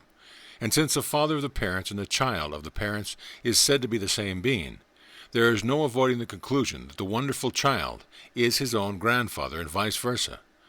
This is one of those sacred puzzles of which many instances occur in the Bible, and whose meaning is clear enough when we know the answer, and the purpose of which is to lead us to look for an answer which will put us in possession of the great truth, which is the purpose of all Scripture to teach us. The riddle propoundment by Isaiah, "What is it which becomes its own grandson?" is substantially the same with which the Master posed the scribes when he asked them how David's son could at the same time be his Lord, Luke 20:41. And the identity of the question is apparent from the fact that in the passage in Isaiah we are told that this wonderful child shall sit on the throne of David. A further description of him occurs in Isaiah 11:1, where we again find the same three stages: first Jesse, next the stem proceeding out of Jesse, and lastly the rod or branch growing out of the stem. Now Jesse is the father of David, and therefore the branch is the same person regarding whom Isaiah and Jesus propounded their conundrums. Placing these four remarkable passages together, we get the following description of the wonderful child. His name is Emmanuel, his father's name is David, his grandfather's name is Jesse, and he is his own grandfather and Lord over his father. What is it that answers to this description? Again we find the solution of the enigma in the names Jesse, means to be, or he that is, which at once brings us back to all we have learned concerning the universal I Am, the one eternal Spirit, which is the everlasting Father. David means the beloved, or the man who realizes his true relation to the infinite Spirit, and the description of Daniel as a man greatly beloved, and who had set his heart to understand. Daniel 10:11. Shows that it is this set purpose of seeking to understand the nature of the universal Spirit and the mode of our own relation to that raises the individual to the position of David or the beloved. This is in strict agreement with the Master teaching to the woman of Samaria, John 4, that the eternal Spirit, which is the Father, seeks those who will worship, not according to this or to that from, but in spirit and in truth, having a real knowledge of what it is they worship, and of the true nature of the mental act they perform. We know what we worship is the mark by which Jesus distinguishes the worship of the Israelites indeed, the people of the I Am, from that of the Samaritans, though fully recognizing the right intention of their worship of the unknown God. Compare John 4:22 with Acts 17:23. It was after this successful wrestling with the divine being, and in consequence of this determination not to let go until it had been fully revealed, that Jacob obtained the name of Israel. Then, from the individual's illumined recognition of the truth of being, the discovery that he himself is the concentration of the universal Spirit into particular personality, there necessarily arises the reproduction of the universal Spirit in the individual mind. This regeneration, that is to say, the second generating of the divine unit as another unity or manifestation of itself in the form of the individual, in no way differing in nature from the original all-embracing unit, but only in the mode of expression, having now become individual personality with all the attributes of personality. On the plane of the universal, the place of these more highly special attributes was held by a generic tendency towards life-givingness, increase in beauty, and this generic tendency, the reproduced unit, now follows up with the additional powers it has evolved by the attainment of self-recognizing individuality. The new personality thus generated may be considered as the child of the individual soul, which gives birth to it. And since there is only one Spirit anywhere and everywhere, it can only be another mode of the original one. Consequently, the Son, who is thus born to David, the beloved, is himself the everlasting Father. And thus the answer to the sacred puzzle is that the man who has really learned the inner meaning of the words, "Know thyself," discovers that the true I Am in himself is one with the universal I Am, which is the root of all individualized being. Salvation. It is in the light of the sublime truth that the name of the Son is equally with that of the Father, the sacred name, in the true knowledge of which salvation is alone to be found. For what do we mean by salvation? That we might be saved from the hand of all that hate us, Luke 1:71, is the answer. That is, from the power of everything that militates against our enjoyment of the fullest life. That we might attain to continually increasing degrees of life was a declared object of the Master's mission. And therefore salvation means the power to ask and receive that our joy may be full. And the only way this power can ever come to us is by the recognition of our own possibilities as being each of us the image and likeness of God. Therefore it is written, "To them gave he the power to become the sons of God, even to them that believe in his name," John 1:12. And the word rendered power may also be rendered as right, So this passage assures us both of our power and right to take possession of our inheritance and sons of daughter of the Almighty. Now mark well that this promise is not held forth as a reward for the acceptance of some theological speculation which conveys no real meaning to us, and by which its very terms must be incapable of proof. But it is the natural and logical outcome of the initial proposition with which the Bible opens, that the Spirit is the one and only source, origin, and substance of all things, a self-evident truth to the contrary of which it is impossible to conceive. What I here call spirit you may, if you please, call the unknowable, or X, or denote it by a single stroke. The name or symbol we choose is quite immaterial, so long as we grasp the fact that the initial originating power must of necessity reproduce itself all the way down the scale, no matter how different the form under which it does so. In whatever way we may denote it, it is always the great expressor, and all that is, we ourselves included, is its expression of itself, so that the whole teaching of truth may be summed up in the words, the expressor and the expressed are one. Work out the problem any way you will, and you will never arrive at any other final results than this. And so we always come back to that fundamental axiom which Jesus announced as a supreme statement of the law. This is a great truth enshrined in every form of the sacred name, and therefore it is that every form of the great name, when rightly understood, is found to be the word of power. Male and female. But we must never forget the opening description of man as made in the image and likeness of God has added to it the word, male and female created he them, Genesis 1:27. And if we grasp the full significance of this statement, we shall see that the recognition of truth is not complete unless we realize the place of the passive or feminine element in being. It is for this reason that in ancient times initiation could be entered upon either along the Doric or Ionic line, i.e. in the tradition of the Greek mysteries, the former being more especially for males and the latter for females, but by whichever line it was commenced, a perfect initiation implied a return along the opposite line. In accordance with St. Paul's dictum, that neither is the man without the woman, neither the woman without the man in the Lord, 1 Corinthians 11:12. And therefore there are not wanting in Scripture statements of the sacred name answering to this fact. One of the most remarkable of these is found in Hosea 2:16. And it shall be at that day, saith the Lord, that thou shalt call me Ishi, and shall not call me no more Baal. What is the meaning of the change of name? Realize that a name has a meaning, and it becomes clear that some radical change must be intended. But this cannot be any change in the divine being, for from first to last the Scripture bears emphatic testimony to the unchangeableness of God.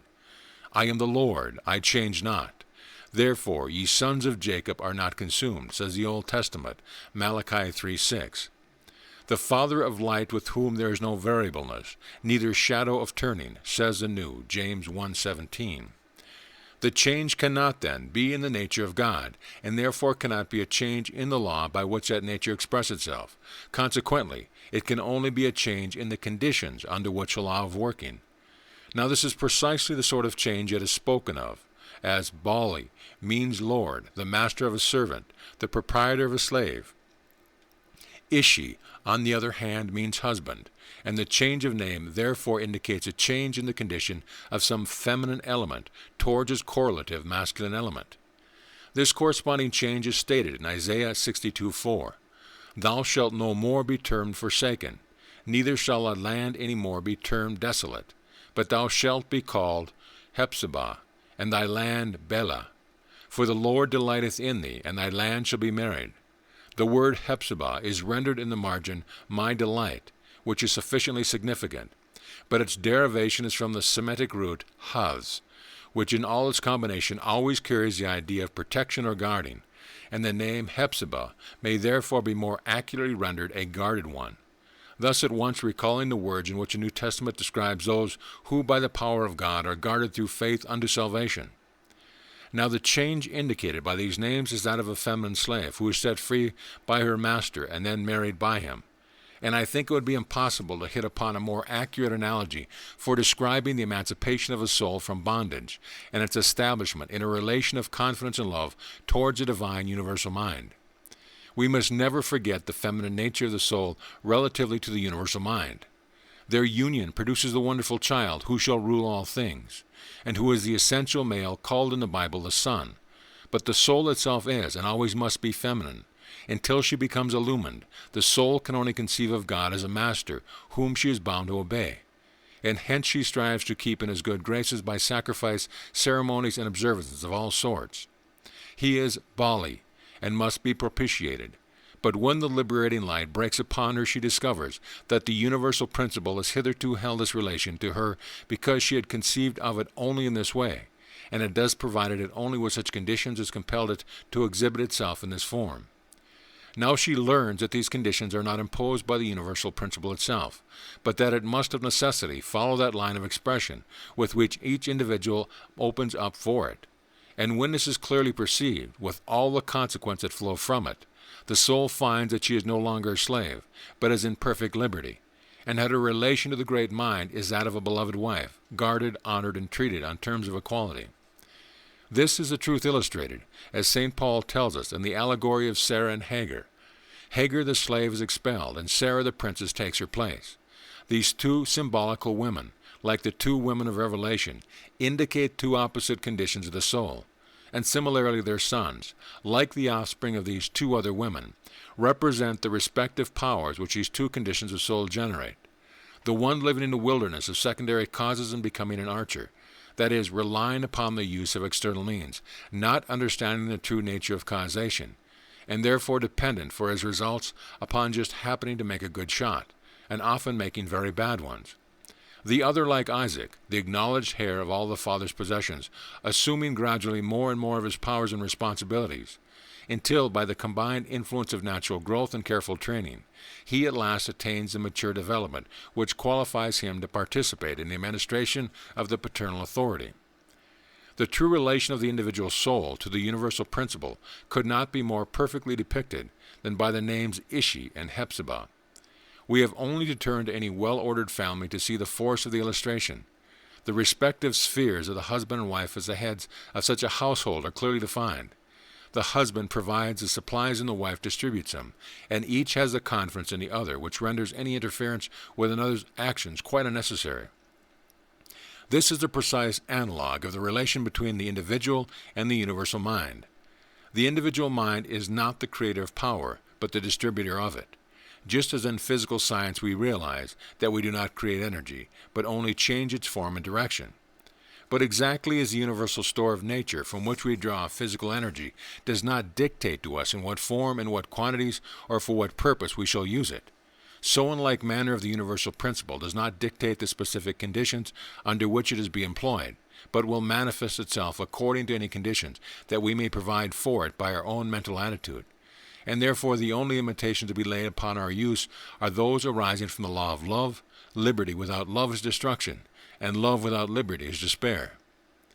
Just as in photography we need for the production of a perfect image the combined action of an accelerator and a restrainer, or the chemical reactions, so to produce perfect images of the divine strength, beauty, and gladness we require a self-projecting force, which is the full liberty of creative power, combined with a directing and restraining force, which is the tenderness of wisdom and love. And so in the description of the perfect woman we read that in her mouth is a law of kindness. Hephzibah, the perfect woman, rules her household wisely in love, and so applies the raw material, which she can draw from her husband's storehouse without stint, that by her diligence and understanding she converts it into all those varied forms of use and beauty which are indicated under the similitudes of domestic provision and merchandise in the 31st chapter of Proverbs. 3 aspects. We find, then, 2 aspects of the sacred name, one which presents it as the universal I Am, the all-productive power which is the root of all manifestation, and thus includes all individualities within itself, involving them in the circulus of its own movement, and the other indicative of the reciprocal relation between this power and the individual soul.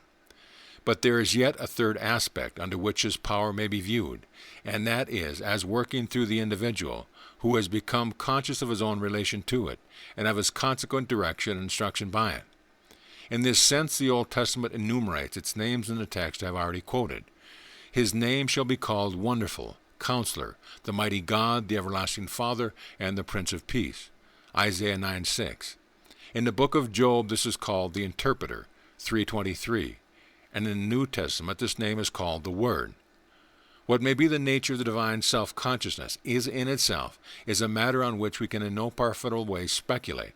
To do so is trying to analyze that which, as a starting point of all else, must necessarily be incapable of analysis for the simple reason that there can be nothing before the first. But what we can realize is the mode in which we experience our own relation to the originating Spirit, and this will be found to form a threefold recognition of it, corresponding with what I have said above. Our primary recognition of the Spirit is that of an all-embracing universal principle, a simple unity, but gradually we shall come to find that our perception of this unity contains enfolded in it a threefold relation to our personality, which implies the existence of a corresponding threefold aspect in the unity. We must always recollect that we all know of God as our own consciousness of our relation to Him, and eventually we shall find that this relation is first generic, as to the creating Spirit, secondly specific, as forming a particular class of individuals holding a special relation to the Spirit, and thirdly individual, as differentiated units of this particular class. Thus, by a law of reciprocity, we realize the Father or Parent Spirit, the Son or divine ideal of human personality, and the Holy Spirit as the operation of the original Spirit upon the individual, resulting from the individual's recognition of his relation to the Father in a divine sonship. Seen in this light, the doctrine of the Trinity and unity ceases to be either a contradiction in terms or in the conception of a limiting anthropomorphism, but on the contrary, it is found to be the statement of the highest experience of the human soul. The Word. With these preliminary remarks, I would lay particular stress upon the name given to the universal principle in its third aspect, that of manifestation through the individual mind. In this sense, it is emphatically called the Word, and a study of comparative religion shows that this conception of the universal mind, manifesting itself as speech, has been reached by all the great race religions in their deeper significance. The Logos of Greek philosophy, the Vach of the Sanskrit, are typical instances, and the reason is to be found, as in all statements of truth, in the nature of the thing itself. The biblical account of creation represents the work as completed by the appearing of man. That is to say, the evolutionary process culminates in the creative principle expressing itself in a form differing from all lowering forms in its capacity for reasoning. Now, reasoning implies the use of words either spoken or employed mentally, for whether we wish to make the stages of an argument plain to another or to ourselves, it can only be done by putting the sequence of cause and effect into words. The first idea suggested by this principle of speech is, therefore, that of individual intelligence, and next, as following from this, we get the idea of expressing individual will.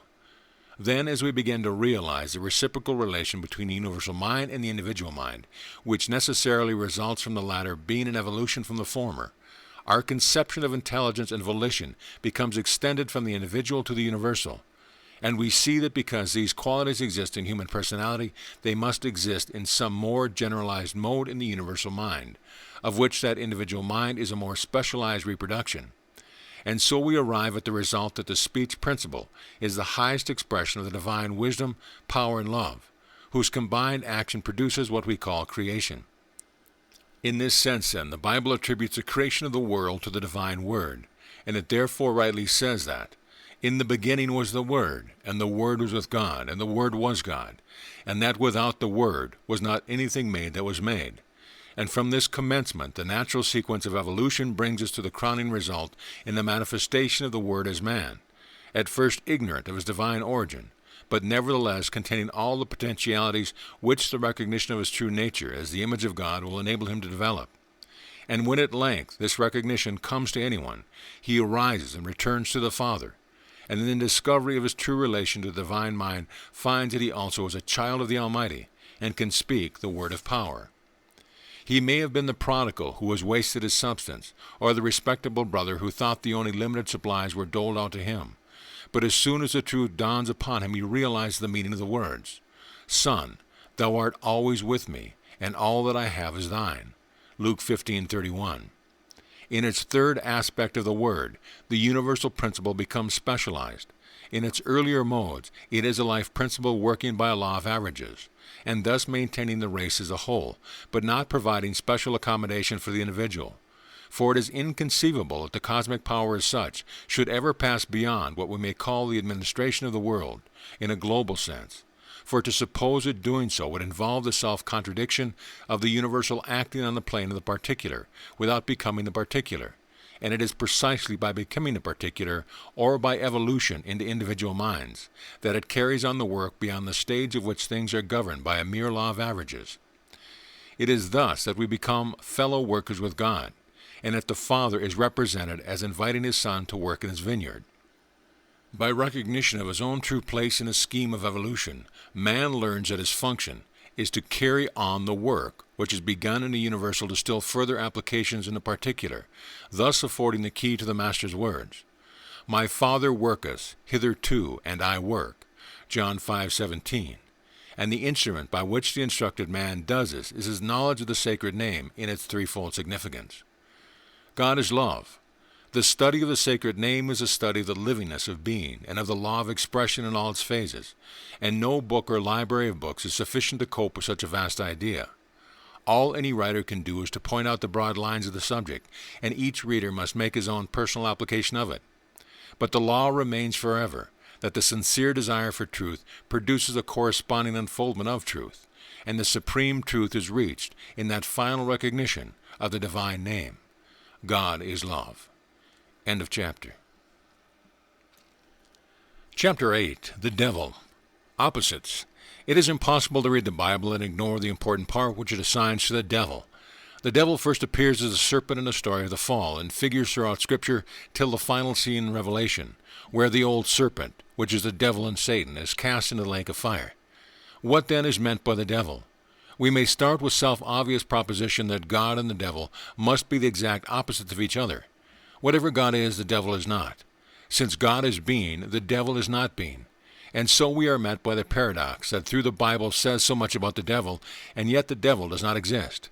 It is precisely this fact of non-existence that makes up the devil. It is that power which in appearance is, and in reality is not in a word. It is the power of the negative. We are put upon this track by the statement in 2 Corinthians 1:20, that in Christ all the promises of God are yea and amen. That is essentially affirmative. In other words, that all our growth towards perfected humanity must be by recognition of the positive and not by the recognition of the negative. The prime fact of negation is its nothingness, but owing to the impossibility of ever divesting our thought of its creative power, our conception of the negative as something having a subsistent existence of its own becomes a very real power indeed. And it is this power that the Bible calls the devil and Satan, the same old serpent which we find beguiling Eve in the book of Genesis. It is equally a mistake to say that there is an evil power, or that there is not. Let us examine this paradox. Only one good.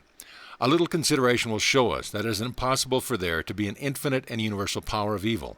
For unless the infinite and universal power were creative, nothing could exist. If it be creative, then it is the life principle working always for self-expression. And to suppose the undifferentiated principle of life acting otherwise than life-giving would contradict the very idea of its livingness. Whatever tends to expand and improve life is the good, and therefore it is a primary intuition from which we cannot get away that the infinite, originating and maintaining power, can only be good. But to find this absolute and unchangeable good, we require to get the very bedrock of being, to that as yet undifferentiated life in itself, inherent in and forming one with universal primordial substance, of which I have spoken of in former chapters. This all-underlying life is forever expressing itself through form, but the form is not the life, and it is from not seeing this that so much confusion arises. The universal life principle, simply as such, finds expression as much in one form as another, and it is just as active in the scattered particles which once made a human body as it was in those particles when they cohered together into the living man. This is merely the well-recognized scientific truth of the conservation of energy.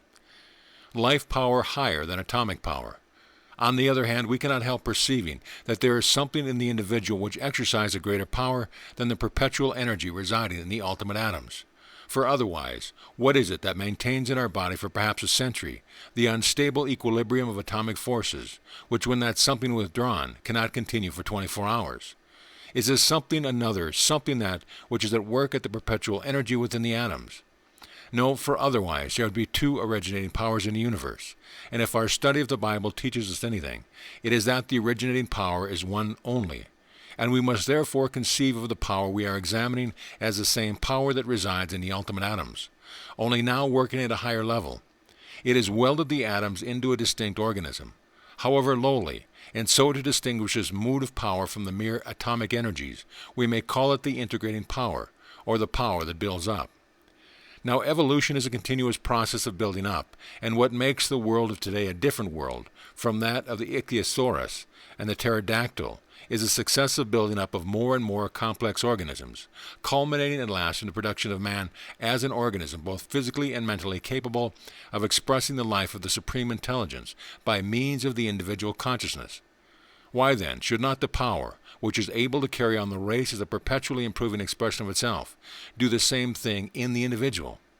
That is the question with which we have to deal. In other words, why need the individual die? Why should he not go on into a perpetual expansion? Mortality. This question may seem absurd in the light of new past experience. Those who believe only in blind forces answer that death is a law of nature, and those who believe in the divine wisdom answer that it is the appointment of God. But strange as it may seem, both these answers are wrong. That death should be the ultimate law of nature contradicts the principle of continuity as exemplified in the lifeward tendency of evolution, and that it is the will of God is most emphatically denied by the Bible, for that tells us that he that has the power of death is a devil, Hebrews 2:14. There is no beating about the bush, not God, but the devil sends death. There is no getting out of the plain words. Let us examine the statement. We have seen that whatever God is, the devil must be the opposite. And therefore, if God is the power that builds up, the integrating power, the devil must be the power that pulls down, or the disintegrating power. Now, what is disintegration? It is the breaking up of what was previously an integer, or a perfect whole, the separation of its component parts. But what is it that causes the separation?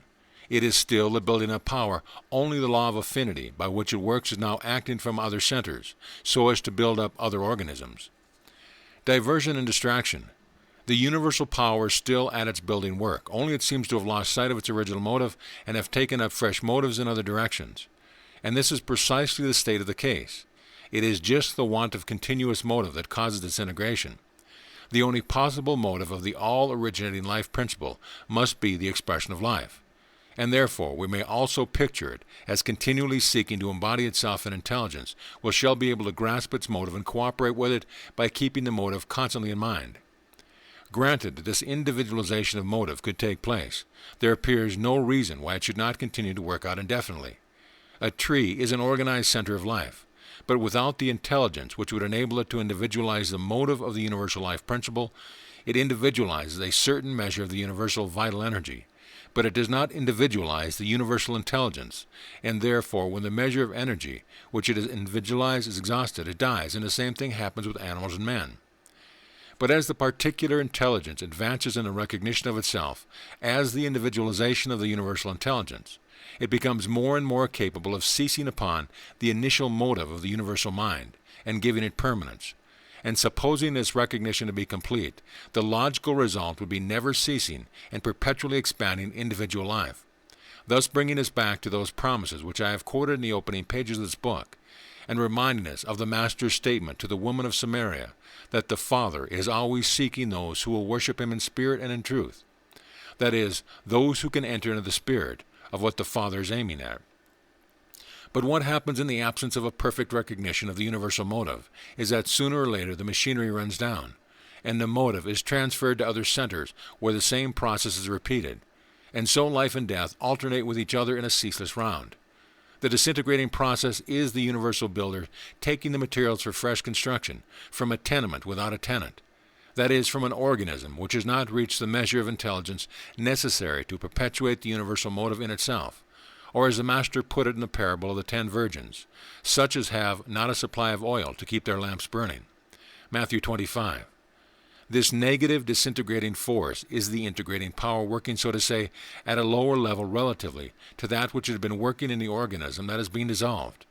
It is not another power. Both the Bible and common sense tell us that ultimately there can be only one power in the universe, which must therefore be the building power.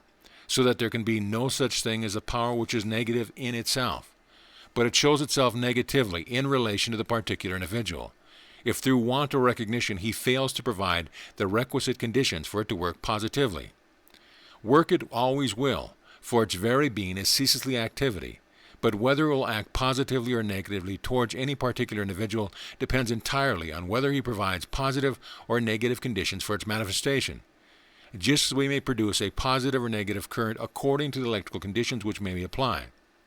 We see then that what gives the positive power a negative action is the failure to intelligently recognize our own individualization of it. In the lower forms of life, this failure is inevitable, because they are not provided with any organism capable of such a recognition. In man, the suitable organism is present, but he seeks knowledge only from past experiences, which have necessarily been of the negative order, and does not, by the combined effort and action of reason and faith, look to the infinite for the unfoldment of limitless possibility. And so he employs his intelligence to deny that which, if he affirmed it, would be in him the spring for perpetual renovation. Denial of the affirmation. The power of the negative, therefore, has its root in the denial of the affirmative, and so we die because we have not yet learned to understand the principle of life. We have yet to learn the great law, that the higher mode of intelligence controls the lower. In consequence of our ignorance, we attribute an affirmative power to the negative, that is to say, the power of taking an initiative on its own account, not seeing that it is a condition resulting from the absence of something more positive.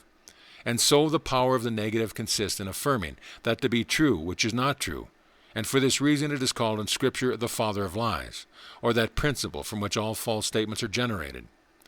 The word devil means false accuser or false affirmer, and this name is therefore in itself sufficient to show us that what is meant is the creative principle of affirmation used in the wrong direction, a truth which has been handed down to us from old times in the saying, Diabolus est Deus inversus. The devil is God inverted. This is how it is that the devil can be a vast impersonal power, while at the same time having no existence. And so the paradox with which we stated is solved, and now it becomes clear why we are told that the devil has the power of death. It is not held by a personal individual, but results quite naturally from that ignorant and inverted thought, which is a spirit that denies. This is the exact opposite to the Son of God, in whom all things are only yea and amen. That is the spirit of the affirmative, and therefore the spirit of life. And so it is that the Son of God was manifested, that he might destroy him, that he had the power of death, that is, the devil, and deliver them who, through fear of death, were all in their lifetime subject to bondage. Hebrews 2:14-15. Satan. Again we are told that the devil is Satan. This name appears to be another form of Saturn, and may also be connected with the root sat or seven. Saturn being in the old symbolical astronomy, the outermost or seventh planet. In that system, the center is occupied by Sol or the sun, which represents the life-giving principle, and Saturn represents the opposite extreme, or matter of the point furthest removed from pure spirit. Now taken in order, matter or concrete form is as necessary as spirit itself, for without it there could be no manifestation of spirit. In other words, there could be no existence at all. Seen from this point of view, there is nothing evil in it, but on the contrary, it may be compared to the lamp which concentrates the light and gives it a particular direction, and in this respect matter is called Lucifer, or the light bearer. This is matter taking its proper place in the order of the kingdom of heaven. But if Lucifer falls from heaven, becomes rebellious, and endeavors to usurp the place of Saul, then it is the fallen archangel and becomes Satan, or that outermost planet which moves in an orbit which remoteness from the warmth and light of the sun renders all human life and joy impossible, a symbolism which we retain in our common speech when we say that a man has a saturnine aspect. Thus Satan is the same old serpent that deceived Eve. It is the wrong belief that sets merely secondary causes, which are only conditions, in the place of first cause, or that originating power of thought which makes enlightened man the image of his Maker and the Son of God. Individual devils. But we must not make the mistake of supposing that because there is no universal devil in the same sense as there is a universal God, therefore there are no individual devils. The Bible frequently speaks of them, and one of the commissions given by the Master to his followers was to cast out devils. The words used for the devils are in Greek, diabolos, and in the Hebrew, Satan. both having the same general meaning of the principle of negation, but individual devils are called in Hebrew Sair, S-A-I-R, a hairy one, and in Greek daemon, a spirit of shade, and these terms indicate evil spirits having personal identity. Now, without stopping to discuss the question whether there are orders of spiritual individuals which have never been humans, let us confine our attention to the immense multitudes of disembodied human spirits, which under any hypothesis must crowd the realms of the unseen. Can we suppose them all to be good? Certainly not, for we have no reason to suppose that mere severance from its physical instrument either changes the moral quality or expands the intelligence of the mind. And therefore, if there is such a thing as survival after death at all, we cannot conceive of the other world otherwise than as containing millions upon millions of spirits in various stages of ignorance and ill will, and consequently ready to make the most unscrupulous use of their powers where opportunity offers. The time is fast fading away when it would be possible to regard such a conception as fantastic, and taking our stand simply upon the well-ascertained ground of thought transference and telepathy, we may well ask, if such powers as these can be exercised by the spiritual entity while still clothed in flesh, why should they not be equally or even more powerfully employed by spirits out of the flesh? This opens an immense field of inquiry which we cannot stop to investigate, but setting aside all other cases of evidence on this subject, the experimentally ascertained facts of telepathy bring to light possibilities which would explain all that the Bible says regarding the malefic influence of evil spirits. But the inference to be drawn from this is not that we should go into continual terror of obsession or other injury, but that we should realize that our position as sons and daughters of the Almighty places us beyond the reach of such malignant entities. Our familiar principle, the law of attraction, is at work here also. Like attracts like. And if we would keep these undesirable entities at a distance, we can do so most effectively by centering our thoughts on those things which we know from their nature cannot invite evil influence. Let us follow the apostolic advice, and whatsoever things are true, whatsoever things are honest, whatsoever things are just, whatsoever things are pure, whatsoever things are lovely, whatsoever things are of good report, if there be any virtue, and if there be any praise, think on these things. Philippians 4:8. Then, however far the law of attraction may extend from us into the other world, we may rest assured that it will only act to bring us in touch with the innumerable company of angels and spirits of just men and made perfect, of whom we are told in the 12th chapter of Hebrews, and who, because they are joined in the same worship of the one divine Spirit as ourselves, can only act in accordance with the principles of harmony and love. Be wary. I will not attempt to analyze of so important a subject in a short space at my disposal, but I would caution all students against tampering with anything that savors of ceremonial magic. However little acknowledged in public, it is by no means infrequently practiced in the present day. If on no other grounds, it should be resolutely shunned as a power system of autosuggestion capable of producing the most disastrous effects on those who employ it. No New Thought reader can be ignorant of the power of autosuggestion, and I would therefore ask each one to think out for himself what the tendency of autosuggestion conducted on such lines as these must be. I speak as unto wise man. Judge what I say. 1 Corinthians 10:15. The Bible is by no means silent on this subject, but I may sum up its teaching in a few lines. It assumes throughout the possibility of intercourse or exchange of thoughts or feelings between men and spirit, but with the exception of the Master's temptation, where I understand a symbolic representation of the generic principle of evil, the power of the negative, which we have already considered, it should be remarked that all its record is of appearance of good angels as ministering spirits to heirs of salvation. Nor were these visitants sought by those who received them. Their appearance was always spontaneous, and the solitary instance which the Bible records of a spirit appearing whom it was sought to raise by incantation is of the appearance of Samuel to Saul, announcing that his rebellion had culminated in his act of witchcraft, and this was followed by the suicide of Saul on the very next day. 1 Samuel 28. If then our study of the Bible has led to the conclusion that it is a statement of the law of the inevitable consequence of cause and effect, this uniform direction of its teaching must indicate the presence of certain sequences in this connection also, which follows definite laws.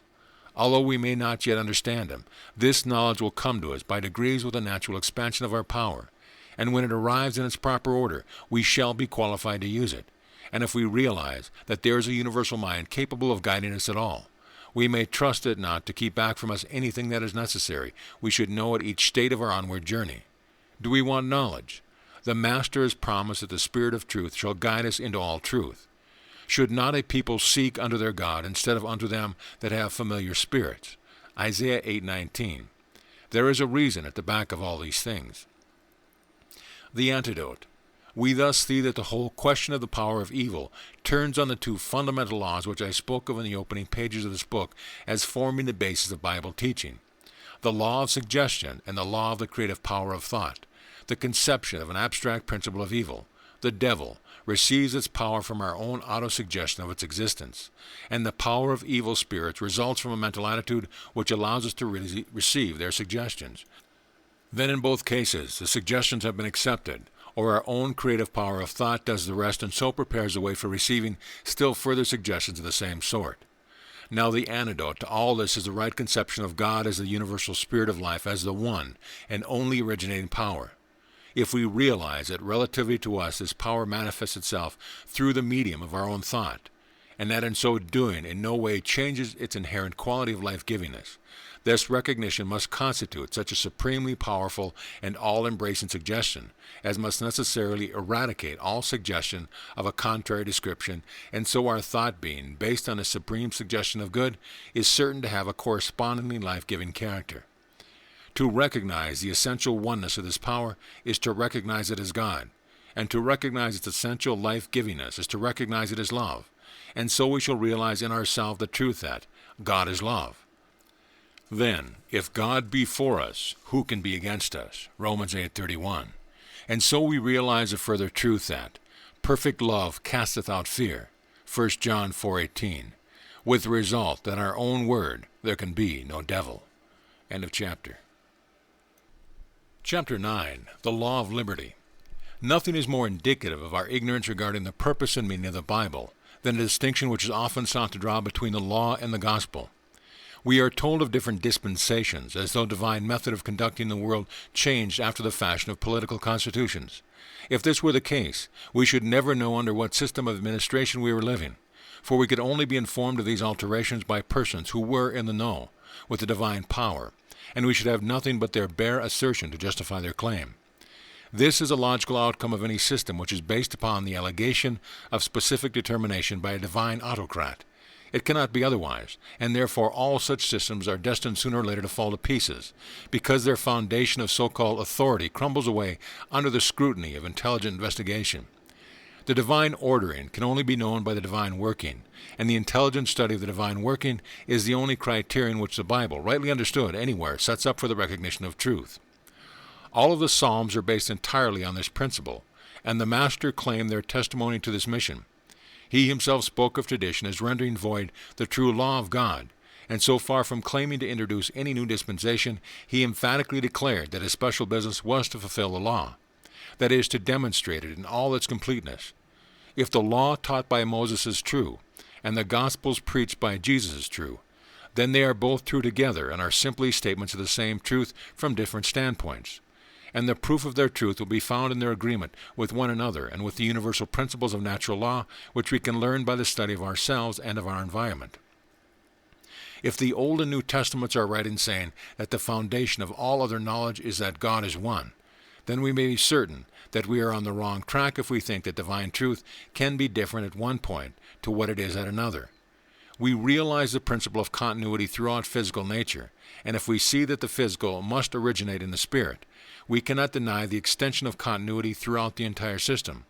And therefore, if the message of the Old and New Testament are both true, we may expect to find the same principle of continuity running through them both.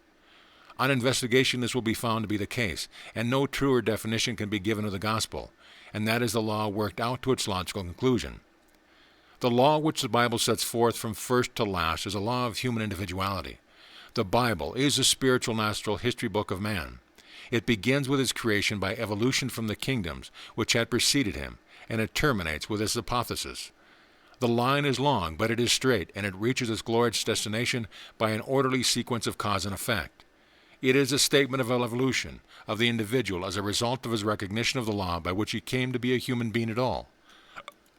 When he sees that this happened neither by chance nor by arbitrary command then, and not till then, will he wake up to the fact that he is what he is by reason of a law inherent in himself.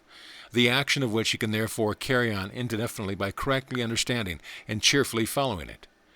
Liberty according to law.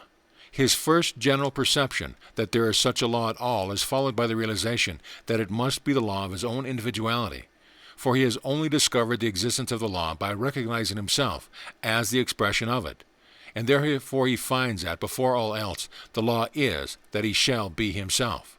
But a law which allows us to be ourselves is perfect liberty, and thus we get back to St. James' statement that the perfect law is the law of liberty. Obviously, it is not liberty to allow ourselves to be depressed into such a mental attitude of submission to every form and degree of misery as coming to us by the will of God, that we at last reach a condition of apathy in which one blow more or less makes very little difference. Such teaching is based on the devil's beatitude. Blessed are they that expect nothing, for they shall not be disappointed. But that is not the gospel of deliverance which Jesus preached in his first discourse in the synagogue of Nazareth. Jesus' teaching was not the deification of suffering, but the fullness of joy, and he emphatically declared that all bondage, everywhere which keeps us from enjoying life to the full, is the working of that power of the negative which the Bible calls a devil. To give up hope and regard ourselves as a sport of inexorable fate is not liberty. It is not obedience to a higher power, but abject submission to a lower, the power of ignorance, unintelligence, and negation. Harmony or pandemonium. Perfect liberty is the consciousness that we are not thus bound by any power of evil, but that, on the contrary, we are centers in which the creative spirit of the universe finds particular expression. Then we are in harmony with its continual progressive movement forward, still more perfect modes of expression. And therefore its thought and our thought, its action and our action become identical, so that in expressing the spirit we express ourselves. When we reach this unity of consciousness, we cannot but find to it be perfect liberty for our own self-expression, being also that of the all-creating spirit as it manifests in our individuality, is no longer bound by antecedent conditions, but starts afresh from the standpoint of original creative energy. This is liberty according to law, the law of all creating harmony, in which God's way and our way coincide.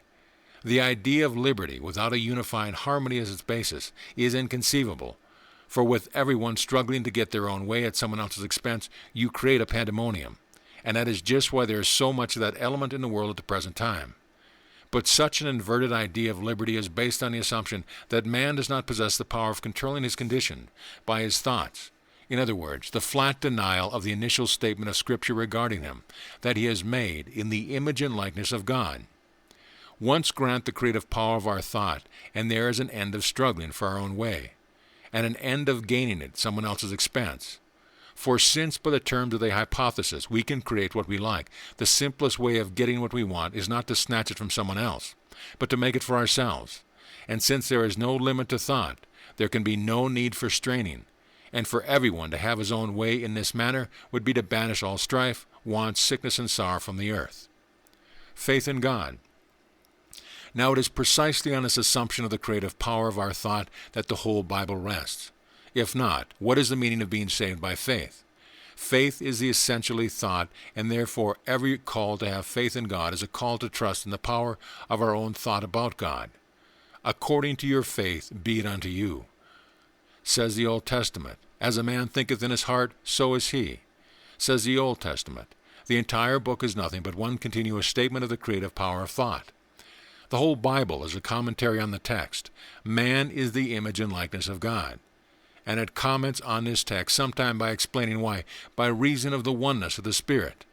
This must necessarily be so, sometimes by incitement to emotional states calculated to call this power into activity, sometimes by precepts warning us against those emotions which would produce its inverse action, sometimes by the example of those who have successfully demonstrated this power, and conversely by examples of those who have perverted it, sometimes by statements of the terrible consequences that must inevitably follow such perversion, and sometimes by glorious promises of the illimitable possibilities residing in this wonderful power if used in the right way. And thus it is that all Scripture is profitable for doctrine, for reproof, for correction, for instruction in righteousness. 2 Timothy 3:16. All this proceeds from the initial assumption with which the Bible starts regarding man, that he is the reproduction in individuality of that which God is in universality. Start with this assumption, and the whole Bible works out logically, Deny it, and the Bible becomes nothing but a mass of inconsistencies and contradictions. The value of the Bible as a storehouse of knowledge and guide into life depends entirely on our attitude with regard to its fundamental proposition. But this proposition contains in itself the affirmation of our liberty, and the gospel preached by Jesus amounts simply to this, that if anyone realizes himself as the reproduction, in conscious individuality, of the same principles which the law of the Old Testament bids us recognize in a divine mind, he will thereby enter upon an unlimited inheritance of life and liberty. But to do this, we must realize the divine image in ourselves on all lines. Consistency. We cannot enter upon a full life of joy and liberty by trying to realize a divine image along one line only. If we seek to reproduce the creative power without its correlatives of wisdom and love, we shall do so only to our own injury, for there is one thing which is impossible alike to God and man, and that is to plant a seed of one sort and make it yield fruit of another.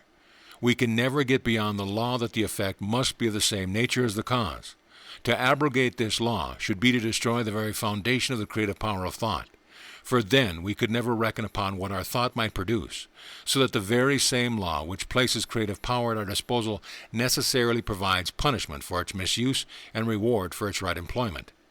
And this is equally the case along the two other lines.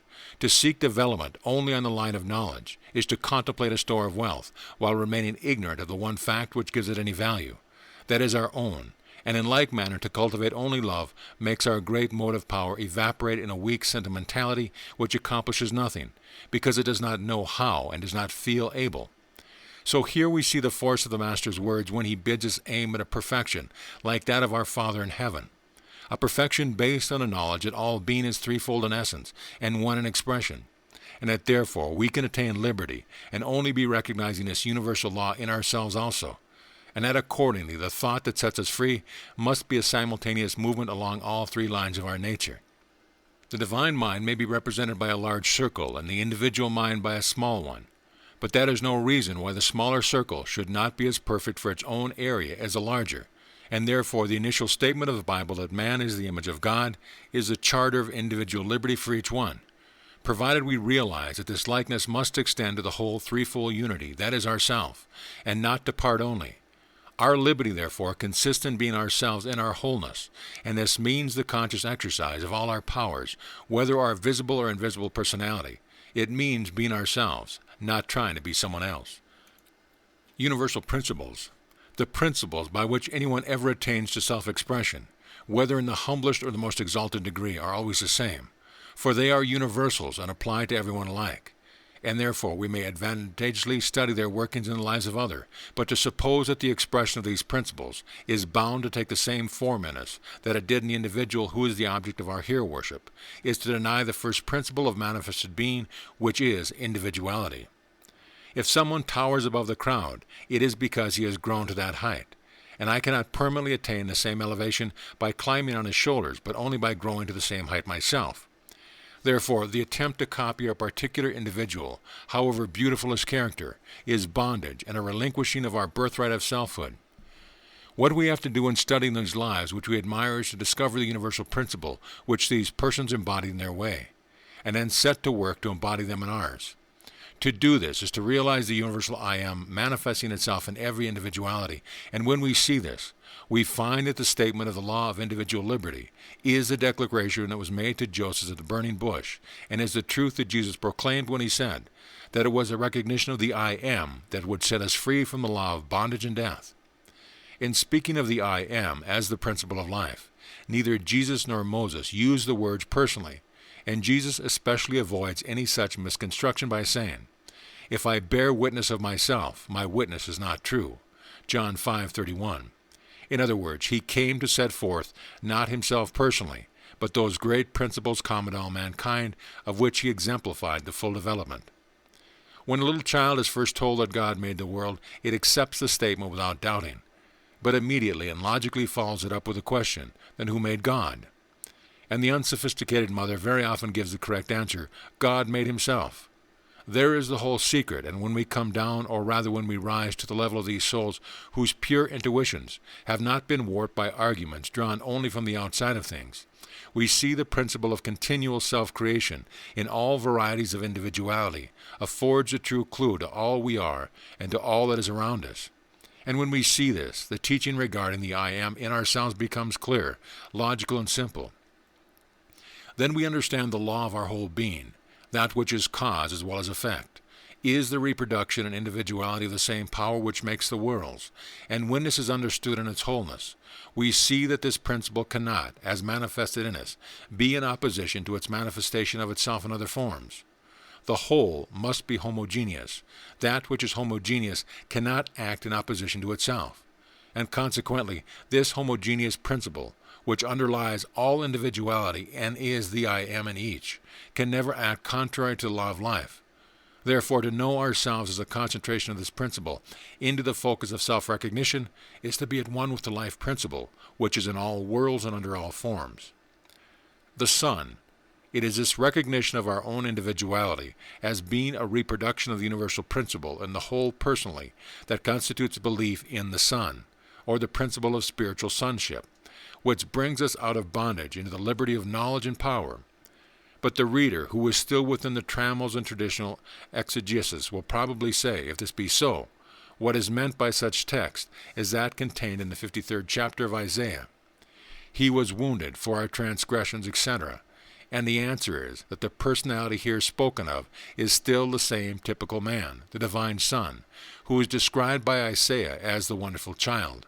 Only seen from another point of view, this is a description of him in this prenatal state, that is, before his manifestation as a Son, whose name is Wonderful, Counselor, etc. Spirit ever conscious, and this brings us to the consideration of a very recondite subject, the question whether spirit ever does pass into unconsciousness.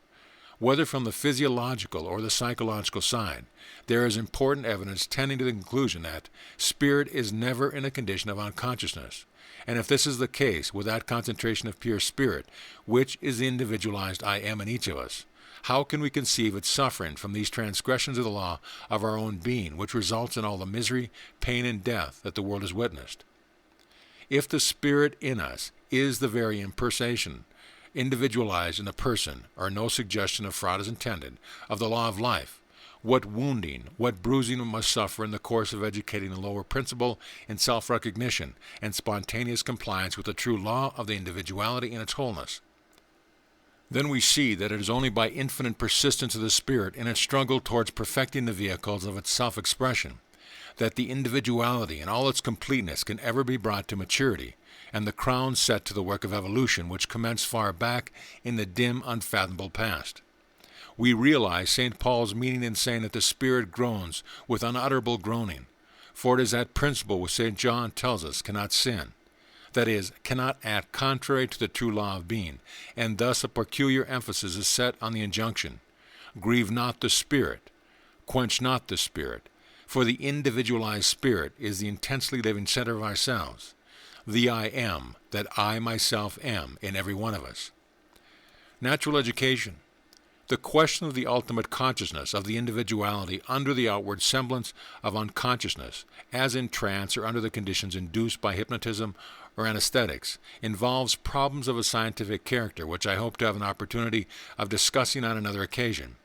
But even supposing there is no such latent consciousness of suffering as I have suggested, we may well transfer the whole description of the 53rd chapter of Isaiah to the conscious sufferings of the utter man.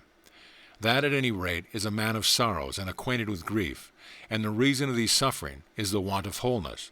They are the result of trying to live only in one portion of our nature, and at the lower instead of the whole, and consequently these sufferings will continue until we realize that even balance of all parts of our nature, which alone constitutes true individuality, or that which is without division, by the buffeting of experience, the lower personality is being continually driven to inquire more and more into the reason of its suffering, and as it grows in intelligence, it sees that they always result from some willful or ignorant infraction of the law of things as they are, as distinguished from things as they look.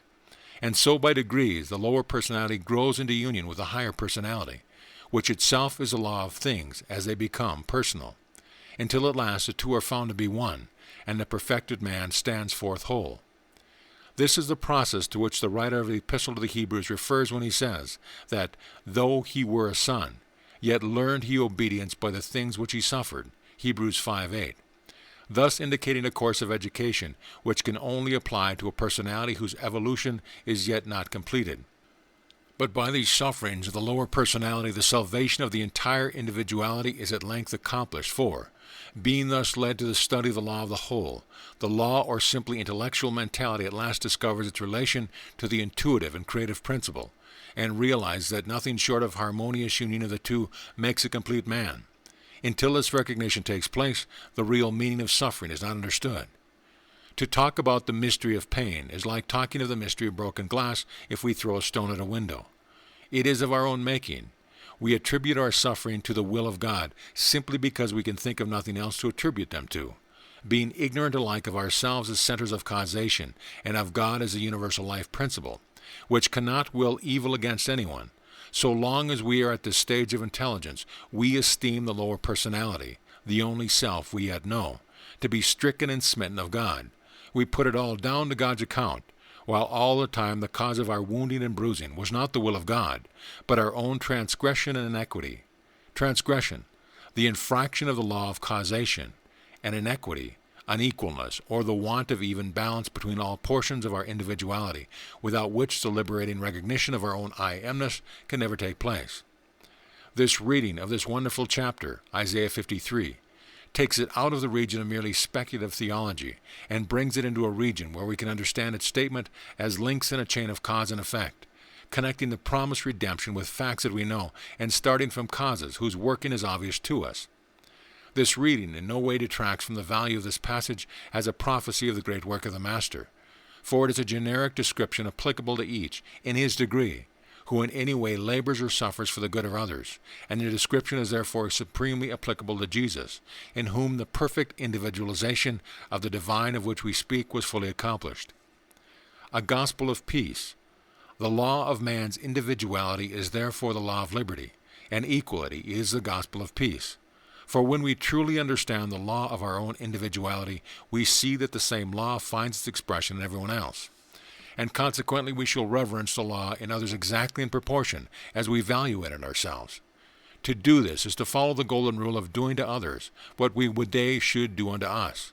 And because we know that the law of liberty in ourselves must include the free use of our own creative power, there is no longer any inducement to infringe the rights of others, for we can satisfy all our desires for the exercise of our knowledge of the law.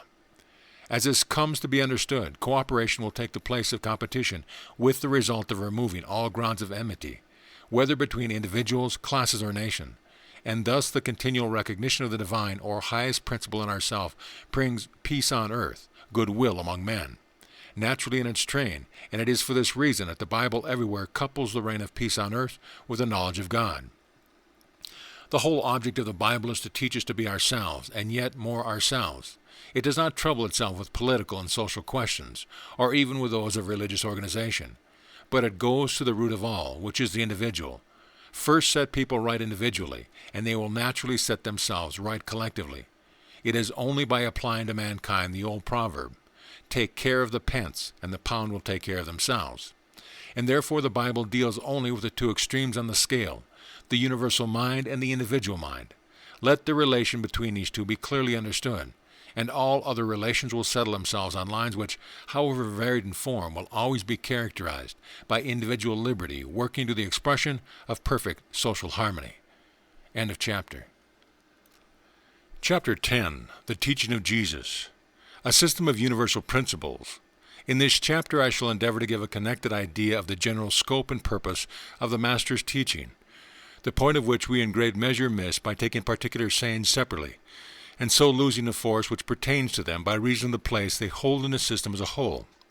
For be it remembered, Jesus was teaching a definite system, not a creed nor a ritual, nor a code of speculative ethics, but a system resulting from the threefold source of spiritual inspiration, intellectual reasoning, and experimental observation, which are the three modes in which the universal mind manifests itself as conscious reasoning power, or the Word. And therefore this system combines the religious, philosophical, and scientific characters, because it is a statement of the action of universal principles at the level where they find expression through the human mind. As we proceed, we shall find that the basis of the system is the same perception of the unity between the expresser and the expressed, which is also the basis of the teaching of Moses, and which is summed up in the significant phrase, I am.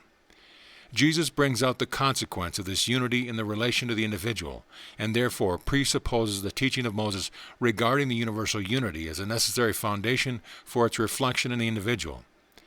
Individual liberty. The great point to be noted in the teaching of Jesus is his statement of the absolute liberty of the individual. That was the subject of his first discourse in the synagogue of Nazareth, Luke 4:16. He continued his teaching with a statement, "The truth shall make you free," John 8:32, and he finished it with a final declaration before Pilate that he had come into the world to the end, that he should bear witness to the truth, John 18:37. Thus to teach the knowledge of liberating truth was the beginning, the middle, and the end of the great work which the Master set before him. Now there are two facts about this teaching that deserve our special attention. The first is that the perfect liberty of the individual must be in accordance with the will of God. For any other supposition, Jesus would have been teaching rebellion against the divine will, and therefore any system of religion which inculcates blind submission to the will of God must do so at the cost of branding Jesus as a leader of rebellion against the divine authority. The other point is that this freedom is represented simply as a result of coming to know the truth. If words mean anything, this means that liberty and truth exists at the present moment, and that what keeps us from enjoying it is simply our ignorance of the fact.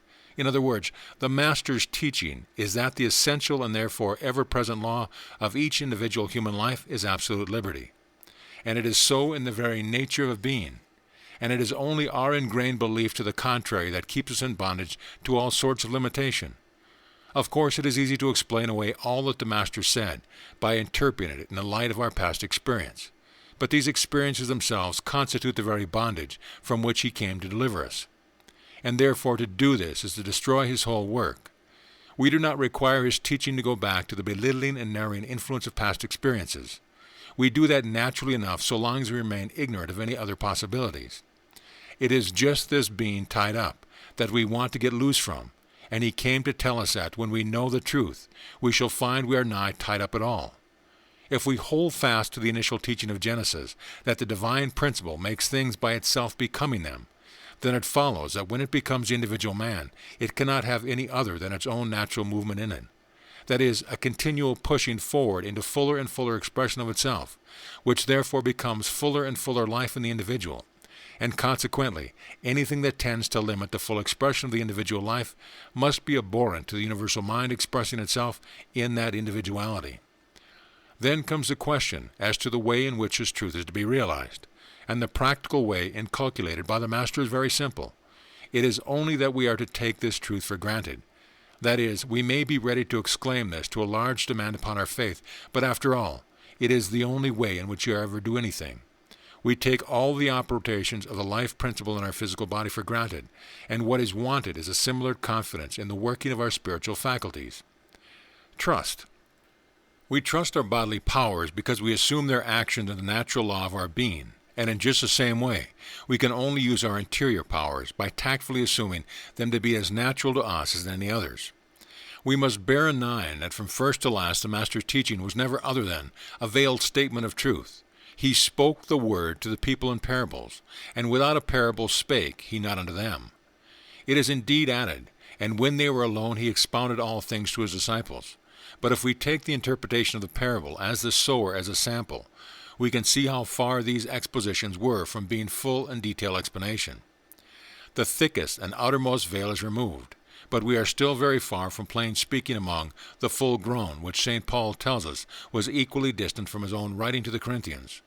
I say this on the best authority, that of the Master himself.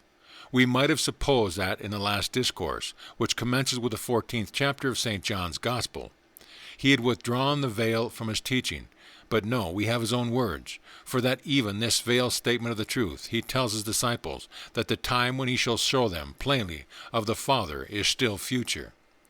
He left the final interpretation to be given by the only possible interpreter, the Spirit of Truth, as the real significance of his word should in time dawn upon each of the hearers with an inner meaning that would be none other than the revelation of the sacred name. As this meaning dawns upon us, we find that Jesus no longer speaks to us in Proverbs, but that his parables tell us plainly of the Father, and our only wonder is that we did not discern this true meaning long ago. He is telling us of great universal principles which are reproduced everywhere, and in everything with special reference to their reproduction on the plane of personality. He is not telling us of rules which God has laid down in one way and could, had he chosen, have laid down in another, but of universal laws which are therefore inherent in the constitution of man. Let us then examine some of his saying in his light. Truth. The thread on which the pearls of the Master teaching are strung together is that perfect liberty is a natural result of knowing the truth. When you find what the truth really is, you will find it to be that you are perfectly free. John 8:32 is the center from which all his other statements radiate. But the final discovery cannot be made for you. You must each make it for yourself. Therefore, he that hath ears to hear, let him hear. Luke 14:35. This is nowhere brought out more clearly than in the parable of the prodigal son, Luke 15:11-32. The fact of sonship had never altered for either of the two brothers, but in different ways they each missed the point of their positions as sons. The one limited himself by separating off a particular share of the father's good for himself, which, just because of being a limited share, was speedily exhausted, leaving him in a miserly and wanting more. The other brother equally limited himself by supposing that he had no power to draw from his father's store, but must wait till in some way acquired a specific permission to do so, not realizing his inherent right, as his father's son, to take whatever he wanted. The one son took up a false idea of independence, thinking it consisted in separating himself, and to use an expressive vulgarism, in being entirely on his own hook, while the other, in his recoil from his conception, went to the opposite extreme and believed himself to have no independence at all. The younger son's return, so far from extinguishing the instinct for liberty, gratified it to the full by placing him in a position of honor and command in his father's house. And the elder son is rebuked with the simple words, "Why wait for me to give you what is yours already? All that I have is thine." It would be impossible to state the relation between the individual mind and the universal mind more clearly than in this parable, or the two classes of error which prevent us from understanding and utilizing this relation. From limitation to infinity. The younger brother is the man who, not realizing his own spiritual nature, lives on the resources of the lower personality, till their failure to meet his needs drives him to look for something which cannot thus be exhausted, and eventually he finds it in the recognition of his own spiritual being as his inalienable birthright, because he was made in the image and likeness of God, and could not by any possibility have been created otherwise. Gradually, as he becomes more and more conscious of the full effects of this recognition, he finds that the Father advances to meet him, until at last they are folded in each other's arms, and he realizes the true meaning of the words, "I and my Father are one." Then he learns that liberty is in union and not in separation, and realizing his identity with the infinite, he finds that all his inexhaustible stores are open to him. This is not rhapsody, but simple fact, which becomes clear if we see that the only possible action of the undifferentiated life principle must be to always press forward into fuller and fuller expression of itself, in particular forms of life, in strict accordance with the conditions which each form provides for its manifestation.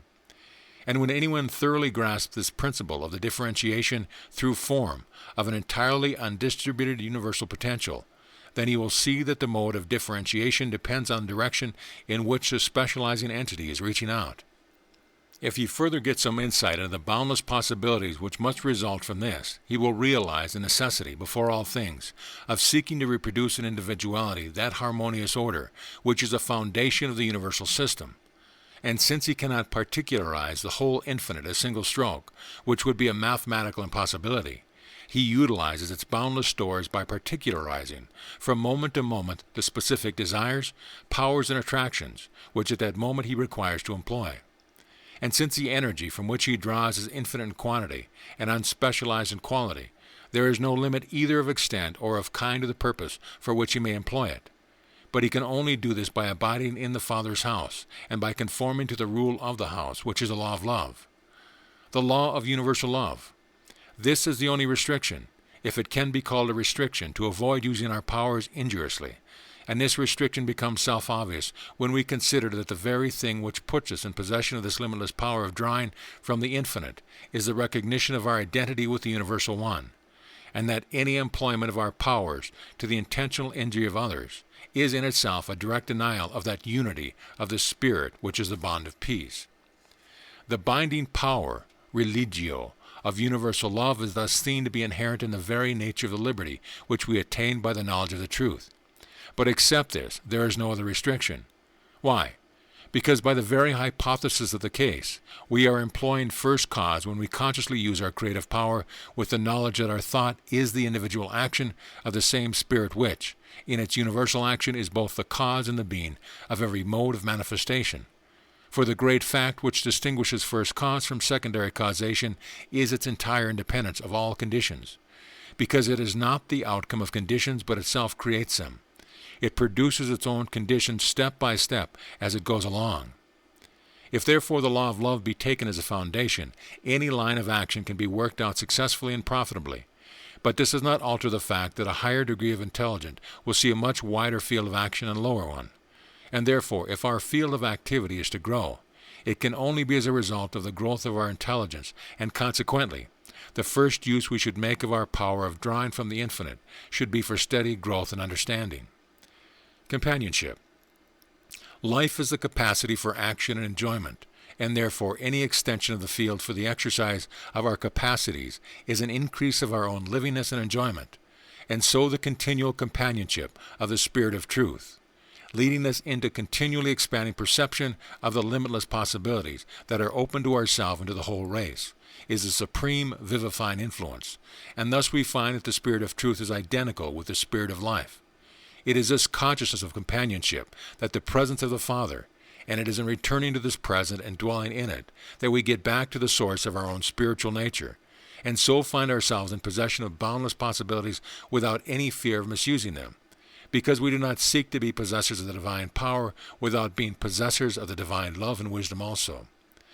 And the younger brother is the man who is not thrown off the divine guidance as the younger had done, but who has realized it only in the light of restriction. Always his question is, within what limits may I act? And consequently, starting with the idea of limitation, he finds limitation everywhere. And thus, though he does not go into far country like his brother, he relegates himself to a position no better than that of a servant. His wages are measured by his work, his creeds, his orthodox, his limitations of all sorts and descriptions, which he imagines to be of divine appointment, while all the time he has imported them himself.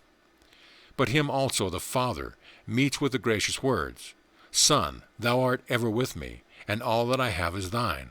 And therefore, as soon as this elder brother becomes sufficiently enlightened to perceive that all the elements of restriction in his beliefs, save only the law of love, have no place in the ultimate reality of life, he too re-enters the house, now no longer as a servant but as a son, and joins in the festival of everlasting joy.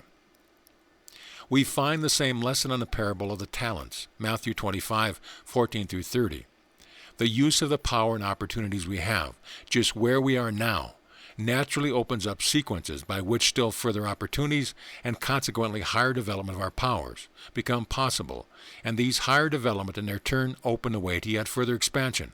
So there is no limit to the process of growth other than what we set it by denying or doubting the principle of growth in ourselves, which is what is meant by the servant bearing his talent in the earth. The Lord is the living principle of evolution, which obtains equally on all planes, and nothing has been more fully established by science than the law that as soon as progress stops, retrogression begins. So that is only by continual advance we can escape the penalty by which Professor Aytoun, poet famous for parodies and light verse that greatly influenced the style of later Scottish satire, threatens us in his humorous verse that we shall return to the monad, from which we are all sprang, which nobody can deny. But on the other hand, the employment of our faculties and opportunities, so far as we realize them, is, by the same law, certain to produce its own reward. By being faithful over a few things, we shall become ruler over many things. For God is not unmindful to forget your labor of love, and so day by day we shall enter more and more fully into the joy of our Lord. The same idea is repeated in the parable of the man who contrived to get into the wedding feast without the wedding garment. The divine marriage is the attainment by the individual mind of consciousness, union with the universal mind or the spirit, and the feast, as in the parable of the prodigal son, signifies the joy which results from the attainment of perfect liberty, which means power over all the resources of the universe, whether within us or around us. Now, as I have already pointed out, the only way in which this power can be used safely and profitably is through that recognition of its source, which makes at all points subservient to the law of love. And this was precisely what the intruder did not realize. He is the type of man who fails in exactly the opposite way to the servant who buries his Lord's talents in the earth. This man has cultivated his powers to the utmost, and so is able to enter along with the other guests. He has attained that knowledge of the laws of spiritual side of nature, which gives him a place at the table of the Lord, which is a storehouse of the infinite. But he has missed the essential point of all this knowledge, the recognition that the law of power is one with the law of love. And so desiring to separate the divine power from the divine love, and to grasp the one while rejecting the other, he finds that the very laws of which he has made himself master, by his knowledge overwhelm him with their own tremendousness, and by their reflex action become the servants who bind him hand and foot, and cast him into the outer darkness. The divine power can never be separated with impunity from the divine love and guidance. Subjectivity, the parable of the unjust steward, Luke 16:1-13, is based upon the law of subjective nature of individual life. As in all the parables, the Lord is the supreme self-evolving principle of the universe, which relatively to us is purely subjective because it acts in and through ourselves. As such, it follows the invariable law of subjective mind, which is that of response to any suggestion that is impressed upon it with sufficient power. I have discussed this subject at greater length in Lectures 4 and 5 in the Edinburgh Lectures of Mental Science. Consequently, the Lord does not dispute the correctness of the accounts rendered by the steward, but on the contrary, commends him for his wisdom in recognizing the true principle by which to escape the results of his past maladministration of the estate. St. Paul tells us that he is truly approved whom the Lord commendeth, and the commendation of the steward is unequivocally stated by Jesus, and therefore we must realize that we have here the statement of some principle which harmonizes with the life-giving tendency of the universal spirit, and this principle is not far to seek. It is the acceptance by the Lord of less than the full amount due to him. It is a statement of Ezekiel 18:21-22, that if the wicked man forsake his way, he shall surely live and not die. All his transgressions that he hath committed shall not be mentioned unto him. In his righteousness that he hath done he shall live. It is what the Master speaks of as agreeing with the adversary while we are still in the way with him. In other words, it is the recognition that because the laws of the universe are not vindictive, but simply causal, therefore the reversal of our former misemployment of first cause, which in our case is our thought demonstrated in our particular line of action, must necessarily result in the reversal of all these evil consequences which would otherwise have flowed from our previous wrongdoing. The law of suggestion. I have enlarged in a previous chapter on the operation of the law of suggestion with regard to the question of sacrifice. And when we either see that the law of sacrifice culminates in no sacrifice, or reach the place where we realize that a great and sufficient sacrifice has been offered up once for all, then we have the solid ground of suggestion which results in the summing up of the whole gospel in the simple words, don't do it again.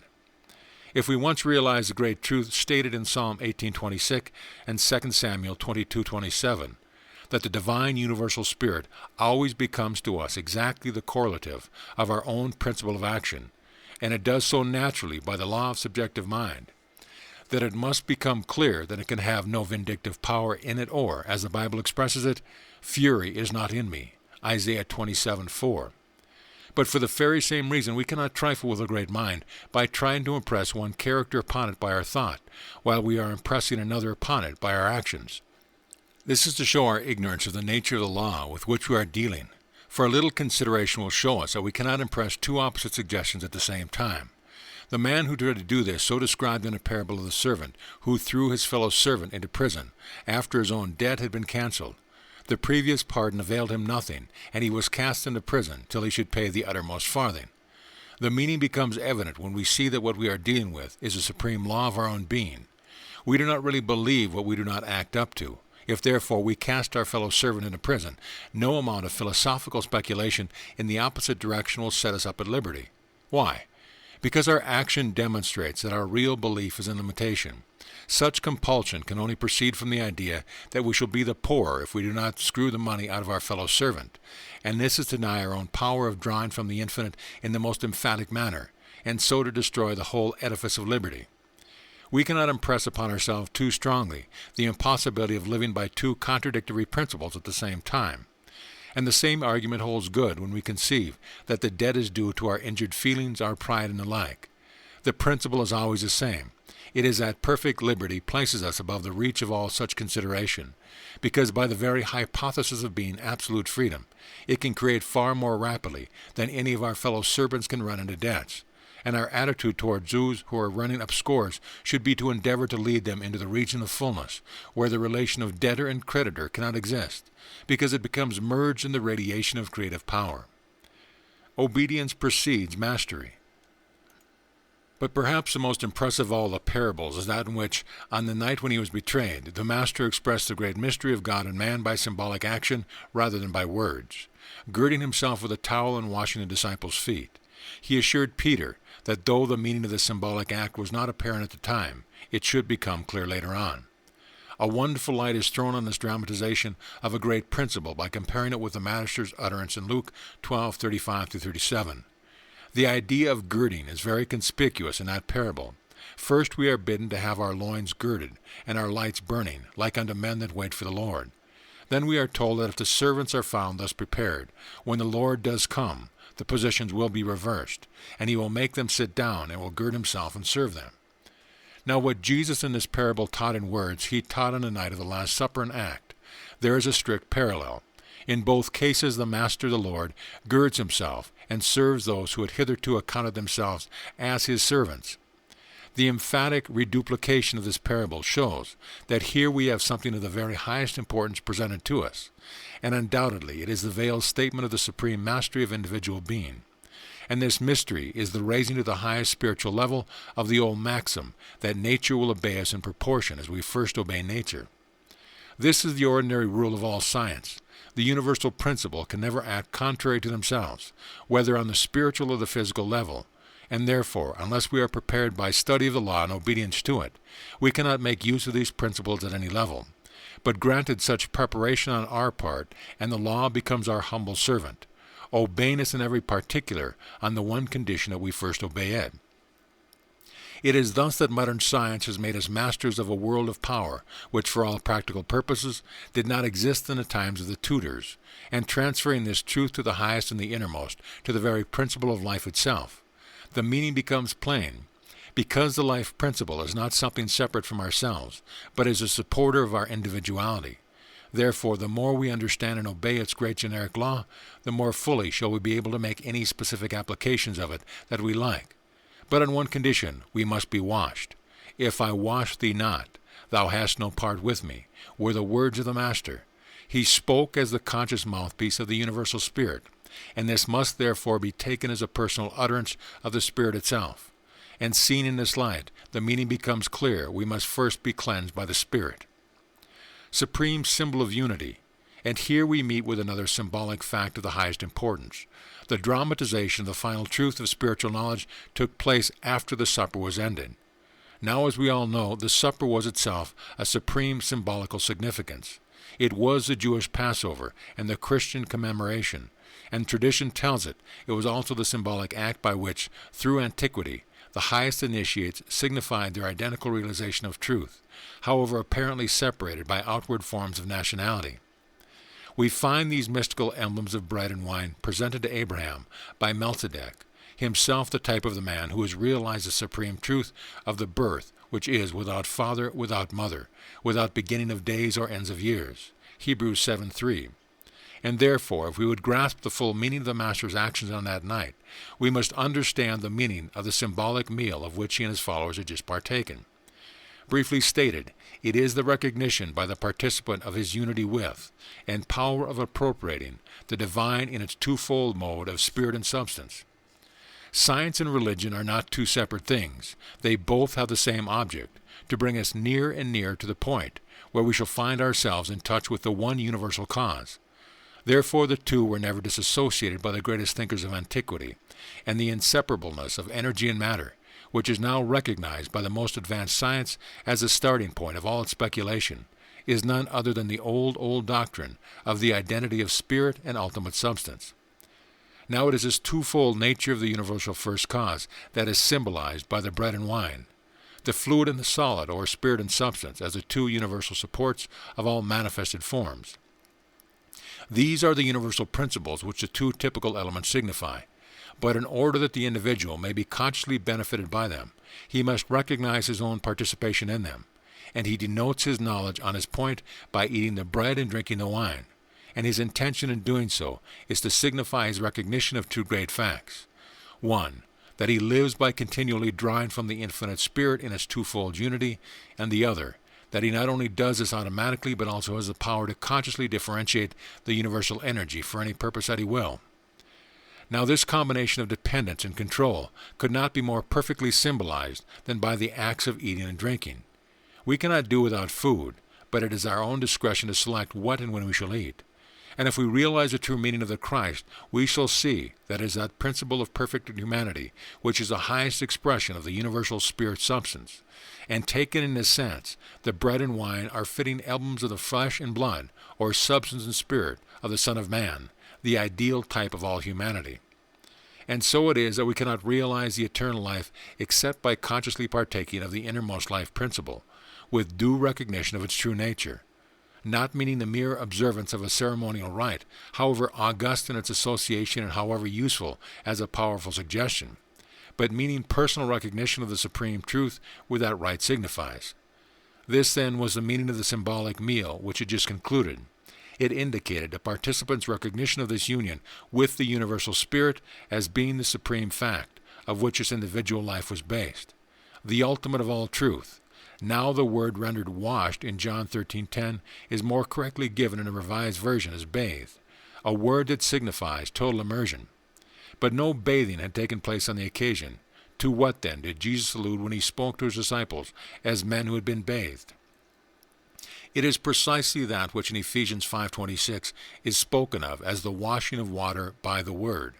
Water being, as we have seen, the universal substance, the Word the synonym for that intelligence which is the very essence of spirit. The meaning, then, is that by partaking of the symbolic meal, they had signified their recognition of their total immersion into the one universal divine being, which is at once both spirit and substance, and since they could not conceive of it otherwise than as holy, this recognition must thenceforth have a purifying influence upon the whole man. Daily cleansing. This great recognition does not need to be repeated. Seen once, it is seen forever, and therefore he that is washed needeth not save to wash his feet, but is clean every whit. John 13:10. But though the principle is grasped, which of course is a substantial foundation for the new life, immediate perfection does not follow. Very far from it.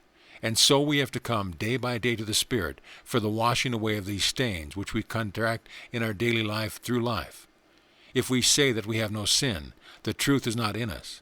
But if we confess our sin, he is faithful and just to forgive us our sin and to cleanse us from all unrighteousness. It is this daily confession, not to man, but to divine Spirit itself, which produces a daily cleansing, and thus its first service to us is to wash our feet. If we thus receive the daily washing, we shall, day by day, put away from us that sense of separation from the divine universal mind, which only the conscious retention of guilt in the heart can produce. After once we have been bathed by the recognition of our individual relation to it, and if our study of the Bible has taught us anything, it has taught us that the very essence of life is in its identity and unity through all forms of manifestation. To allow ourselves, therefore, to remain conscious of separation from the spirit of the whole is to accept the idea of disintegration, which is the very principle of death. And if we thus accept death at the fountainhead, it must necessarily spread through the whole stream of our individual existence and poison the water. But it is inconceivable that anyone who has once realized the great unity should ever again willingly remain in conscious separation from it, and therefore immediate open-hearted approach to the divine Spirit is the ever-ready remedy as soon as any consciousness of separation makes itself felt. Voluntary differentiation. And the symbol includes yet another meaning. If the bathing or total immersion signifies our unity with the Spirit of the whole, then the washing of the feet must signify the same thing in a lesser degree, and the meaning implied is the ever-present attendance of the infinite, undifferentiated Spirit, ready to be differentiated by us to any daily service, no matter how lowly. Seen in this light, this acted parable is not a mere reminder of our imperfection, which, unless corrected by a sense of power, could only be a perpetual suggestion of weakness that would incapacitate us from doing anything, but indicates our continual command over all the resources of the infinite, for every object that all the endless succession of days can ever bring before us. We may draw from this what we like, when we like, and for what purpose we like. Nothing can prevent us but ignorance of conscious separation. The idea thus graphically set forth was expanded throughout the marvelous discourse, John 15, with which the Master's ministry in his mortal body terminated. As ever, this theme was the perfect liberty of the individual resulting from recognition of our true relation to the universal mind. The one great I Am is the vine, the lesser one are the branches. We cannot bear fruit except we abide in the vine, but abiding in there is no limit to the development we may attain. The Spirit of truth will guide us into all truth, and the possession of all truth must carry the possession of all power along with it. And since the Spirit of truth can be none other than the Spirit of life, to be guided into all truth must be to be guided into the power of an endless life. This does not need our removal from the world. I pray not that thou shouldst take them out of the world, but that thou should keepest them from evil. John 17:15. What is needed is ceasing to eat of that poisonous fruit, the tasting of which expelled man from the paradise he is designed to inhabit. The true recognition of the one leaves no place for any other. And if we follow the Master's direction not to estimate things by their superficial appearance, but by their central principle of being, then we shall find that nothing is evil in essence, and that the origin of evil is always a wrong application of what is good in itself, thus bringing us back to the declaration of the first chapter of Genesis, that God saw that all he had created, and behold, it was very good. If then we realize that our liberty resides in the creative power of our thought, we shall see the immense importance of recognizing the essence of things as distinguished from the misplaced order in which we often first become acquainted with them. If we let our thought dwell on an inverted order, we perpetuate that order. But if going below the surface we fix our thought upon the essential nature of things and see that it is logically impossible for anything to be essentially bad, which is a specific expression of the universal good, then we shall in our thought call all things good, and so help to bring about the golden age when the old inverted order shall have passed away, and a new world of joy and liberty shall take its place. This then is briefly the line followed by the Master's teaching, and his miracles were simply the natural outcome of his perfect recognition of his own principle. Already the unfolding recognition of these principles is beginning to produce the same results at the present day, and the number of well-authenticated cures effected by mental means increases every number. And this is precisely in accordance with Jesus' own prediction. He enumerated the signs which should follow those who really believed what he really taught. And in so saying, he was simply making a statement of cause and effect. He never set up his power as proof of a nature different from our own. On the contrary, he said that those who learned what he taught should eventually be able to do still greater miracles. And he summed up the whole position in the words, "The disciple, when he is perfected, shall be as his master." Luke 6:40. Again he laid special stress on the perfect naturalness of all that he taught by guarding us against the error of supposing that the intervention of any intermediary was required between us and the Father. If we could assign such a position to any being, it would be to himself, but he emphatically disclaims it. "In that day ye shall ask in my name, and I say not unto you that I will pray the Father for you, for the Father himself loveth you, because he that loved me and believed that I came forth from the Father." If the student has realized what has been said in a chapter on the sacred name, he will see that the opening words of this utterance can be nothing else than a statement of universal truth, and that the love and belief in himself, spoken of in concluding clauses, are the love of his truth exhibited in its highest form as man evolved to perfection, and belief in the power of the Spirit to produce such an evolution. The type of perfected humanity. I do not say that there is nothing personal in the statement. On the contrary, it is eminently personal to the man Christ Jesus. But as the type of perfected humanity, the first fruit of the further evolution, which is to complete the pyramid of manifested being upon earth by the introduction of the fifth kingdom, which is that of the Spirit. When we realize what is accomplished in him, we see what is potential in ourselves. And since we have now reached the point beyond which any further evolution can only result from our conscious cooperation with an evolutionary principle, all our future progress depends to the extent to which we do recognize the potentialities contained in our own individuality. Therefore, to realize the manifestation of the divine which Jesus stands for, and to love it, is the indispensable condition for attaining that access to the Father, which means the full development in ourselves of all the powers of the Spirit. The point which rivets our attention in this utterance of the Master's is the fact that we do not need the intervention of any third party to beseech the Father for us, because the Father himself loves us. This statement, John 16:26-27, which may we well call the greatest of all the teachings of Jesus, setting us free as it does from the cramping influence of a limited and imperfect theology. He was bracketed together with the recognition of himself, and therefore, if we would follow his teaching, we cannot separate these two things which he has joined. But if we realize in him the embodiment of the divine ideal of humanity, this meaning becomes clear. It is that our recognition of this idea is itself the very thing that places us in immediate touch with the Father. By accepting the divine ideal as our own, we provide the conditions under which the undifferentiated universal subconscious mind becomes able to differentiate itself into the particular and concrete expression of that potential of personality which is eternally inherent in it, and thus in each one who realizes the truth which the Master taught. The universal mind attains an individualization capable of consciously recognizing itself.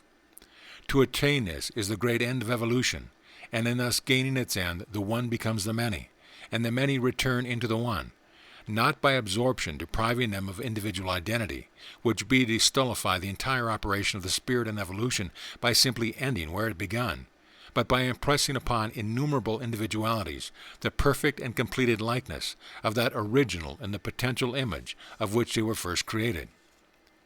The entire Bible is the unfolding of its initial statement that man is made in the image of God, and the teaching of Jesus is the proclamation and demonstration of this truth in its complete development.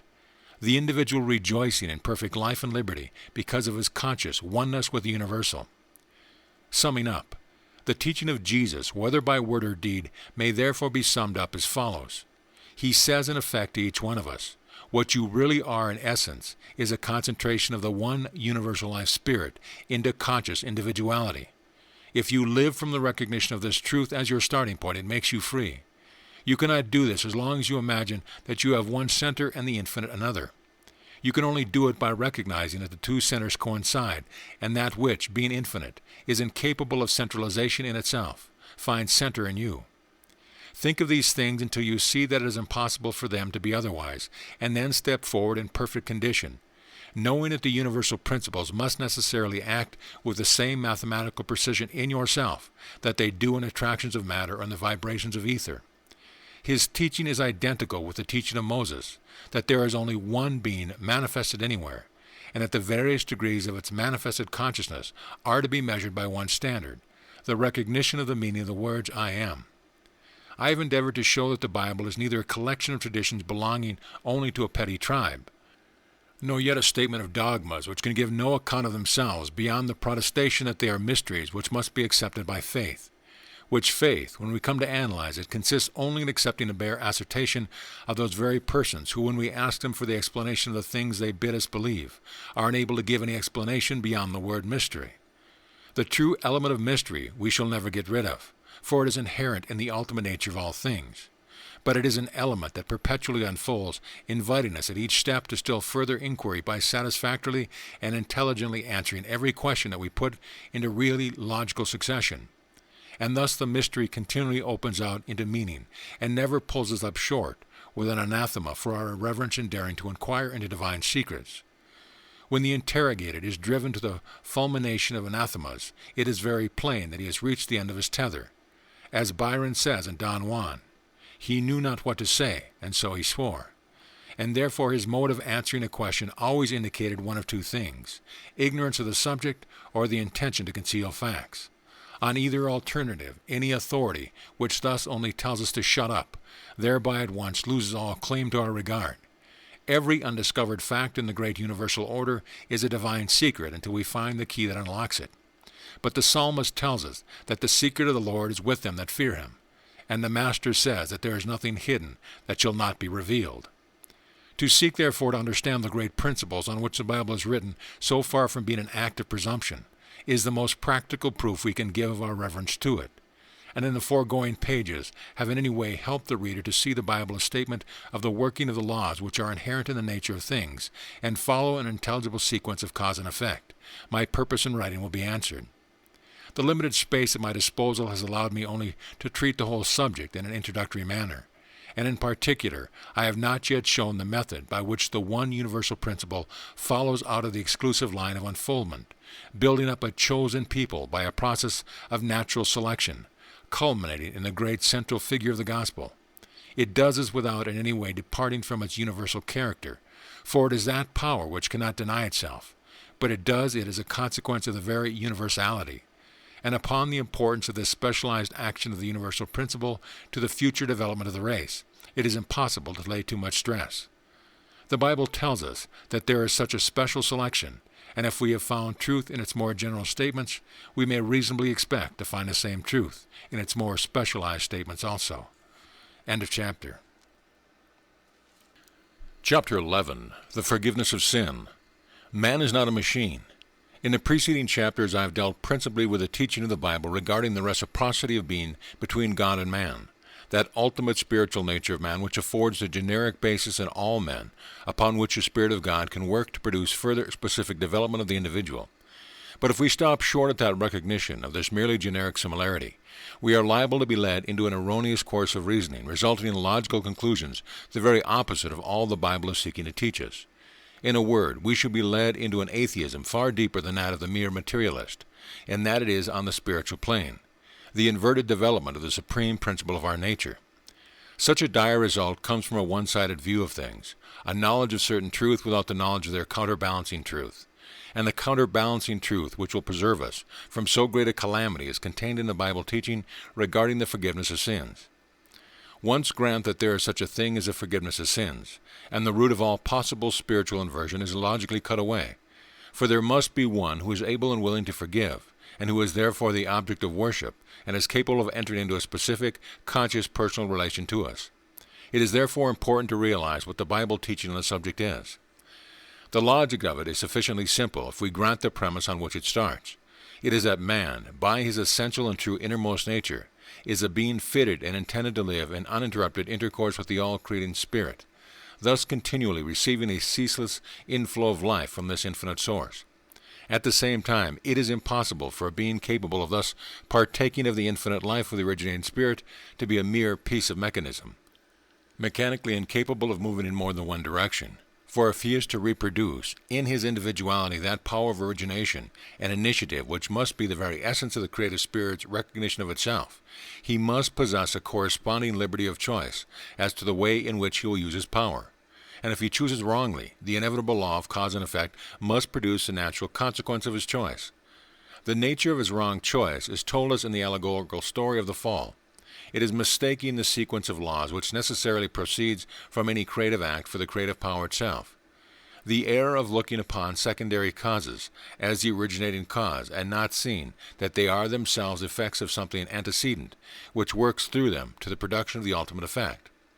This is the fundamental error, and the opposite truth consists in connecting the ultimate effect directly with the intention of the originating intelligence, and from this point of view excluding all consideration of the change of intermediary causes which link these two extremes together. Construction is not creation. The exact weighing and balancing of the action of secondary causes or particular laws of relation has its proper place. It is a necessary basis of our work when we are constructing anything from without, just as an architect could not build a safe house without carefully calculating the strains and thrusts to which his materials would be subjected. But when we are considering an act of creation, we are dealing with an exactly opposite process, one that works from within by a vital growth which naturally assimilates to itself all that is necessary for its completion. In the latter case, we do not have to consider the mechanism through which the vital energy brings forth its ultimate fruition, for by the very fact of its being inherent energy working for manifestation in a certain direction, it must necessarily produce all those relations, visible or invisible, which go to make the completed whole. The fundamental error consists in ignoring this distinction between direct creation and external construction, in entirely losing sight of the former and consequently attempting to accomplish by knowledge of particular laws, which are applicable only to construction from without, what can only be accomplished by a direct creation which produces laws instead of being restricted by them. The temptation, then, is to substitute our intellectual knowledge of the relations between various existing laws with which we are acquainted for that creative power, which is not subject to any antecedent conditions, and can produce what it will, while conforming always to its own recognition of itself as perfectly harmonious being. This temptation is a very subtle one. It appeals to all that we can gather from secondary causes, whether in the seen or the unseen, and to all the deductions we can make from these observations. To all appearances it is entirely reasonable, only its reasoning is restricted to the circle of secondary causation, and contemplates the great first cause as a mere force whose action is limited by certain particular laws. Looked at superficially, it does appear as if this course of reason is correct, but in truth it does not take into account the originating power of the creative spirit, and is in reality a course of reasoning which is only applicable to construction from without and not to growth from within. Now, so long as we do not recognize a power which can transcend all our past experiences, we naturally look to a more extended knowledge of particular laws as a means by which we can attain to a power of control, which will at last place us beyond subjection to any control. The general principle involved being that by our knowledge we can balance the positive and negative aspects of law against each other in any proportion we like, and become masters of the situation by this method. Is this not a correct description of much of the teaching we meet with that at the present days? And does it exactly not agree with the words of the old allegory? Ye shall be as gods, knowing good and evil. Genesis 3:5. Sin. The ultimate desire of every human being is for more fullness of life, to thoroughly enjoy living, and the more we enjoy living, the more we shall naturally desire to live and enjoy still more. In a word, our true desire, under whatever guise we may try to conceal it, is to have life and to have it more abundantly. John 10:10. This desire is innate in us because of our generic relation to the spirit of life, and therefore, so far from being condemned by Scripture, its fulfillment is placed before us as the one object of attainment, and the professed purpose of the Bible is to lead us to seek in the right way instead of the wrong way. To seek it in the right way is righteousness or rightness. To seek it in the wrong way is the inversion of rightness, and is what is meant by sin. These grosser forms of sin, which we all recognize as such the only one original transgression, of seeking from without what can only come by growth from within, when assuming its crudest aspect. But the underlying principle is the same, and so the allegory of the fall is typical of all sin, of that inverted conception of life, which because it is inverted must necessarily lead us away from the spiritual source of life instead of towards us. The story is, so to say, a sort of algebraic generalization of the factors concerned. When this becomes clear to us, we begin to see the necessity for the removal of sin. We see that hitherto we have been trying to live by an inverted conception of the principle of life. Whether this wrong conception has shown itself in crude and gross forms or more subtly in the purely intellectual region. Reconciliation. In either case the result is the same. The consciousness that we have not free intercourse with the spiritual source of life, and as this dawns upon us, we instinctively feel a need of some other way than the one we have been hitherto pursuing. We find that what we want is not knowledge but love, and this is logical, for in the last analysis we shall find that love is the only creative power. Then we perceive that what we require for the perpetuation and continual increase of our individual life is a mental attitude which renders us perpetually and increasingly receptive of the creative love. The consciousness of a personal and individual relation to it beyond and addition to our merely generic relation as terms in the cosmic whole. Then something must be done to assure us of this specific relation, to assure us that neither our erroneous thoughts in the past, nor yet the erroneous action to which they have given rise, can separate us from this love, either by making it turn away from us, or by a law of cause and effect proceeding from our wrong thoughts and acts themselves. And to give us such a confidence, we require to be assured that the initiative movement proceeds from the side of the Divine Spirit. For if we suppose that the initiative starts from our side, then we can have no assurance that it has been accepted, or that the law of karma is not dogging our steps.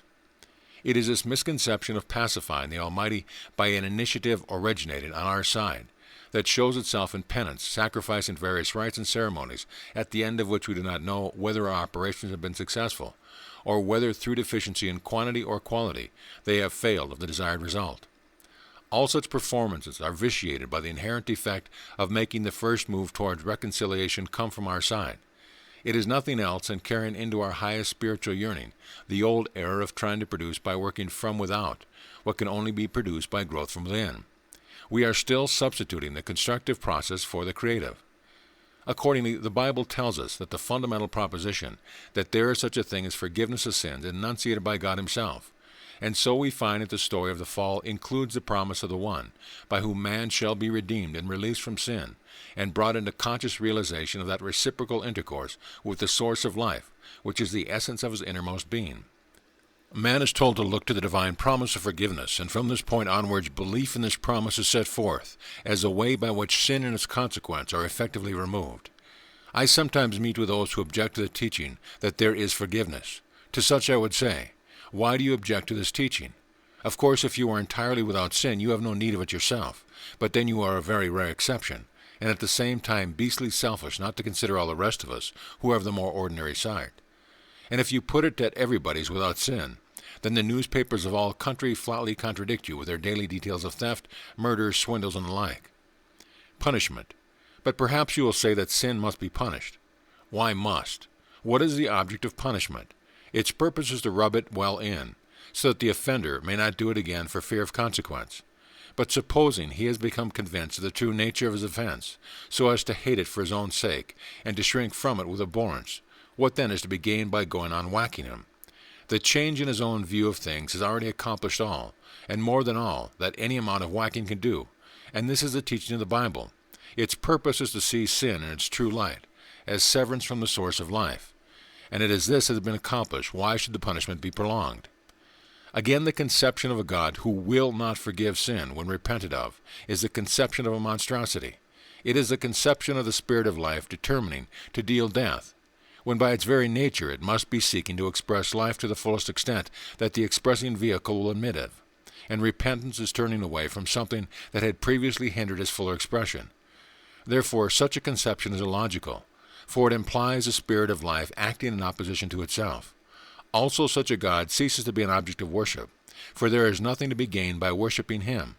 He can only be the object of fear and hatred. On the other hand, the conception of a God who cannot forgive sin is the conception of no God at all. It is the conception of a mere force, and you cannot enter into a personal relation with unintelligent forces. You can only study them scientifically and utilize them so far as your knowledge of their law admits.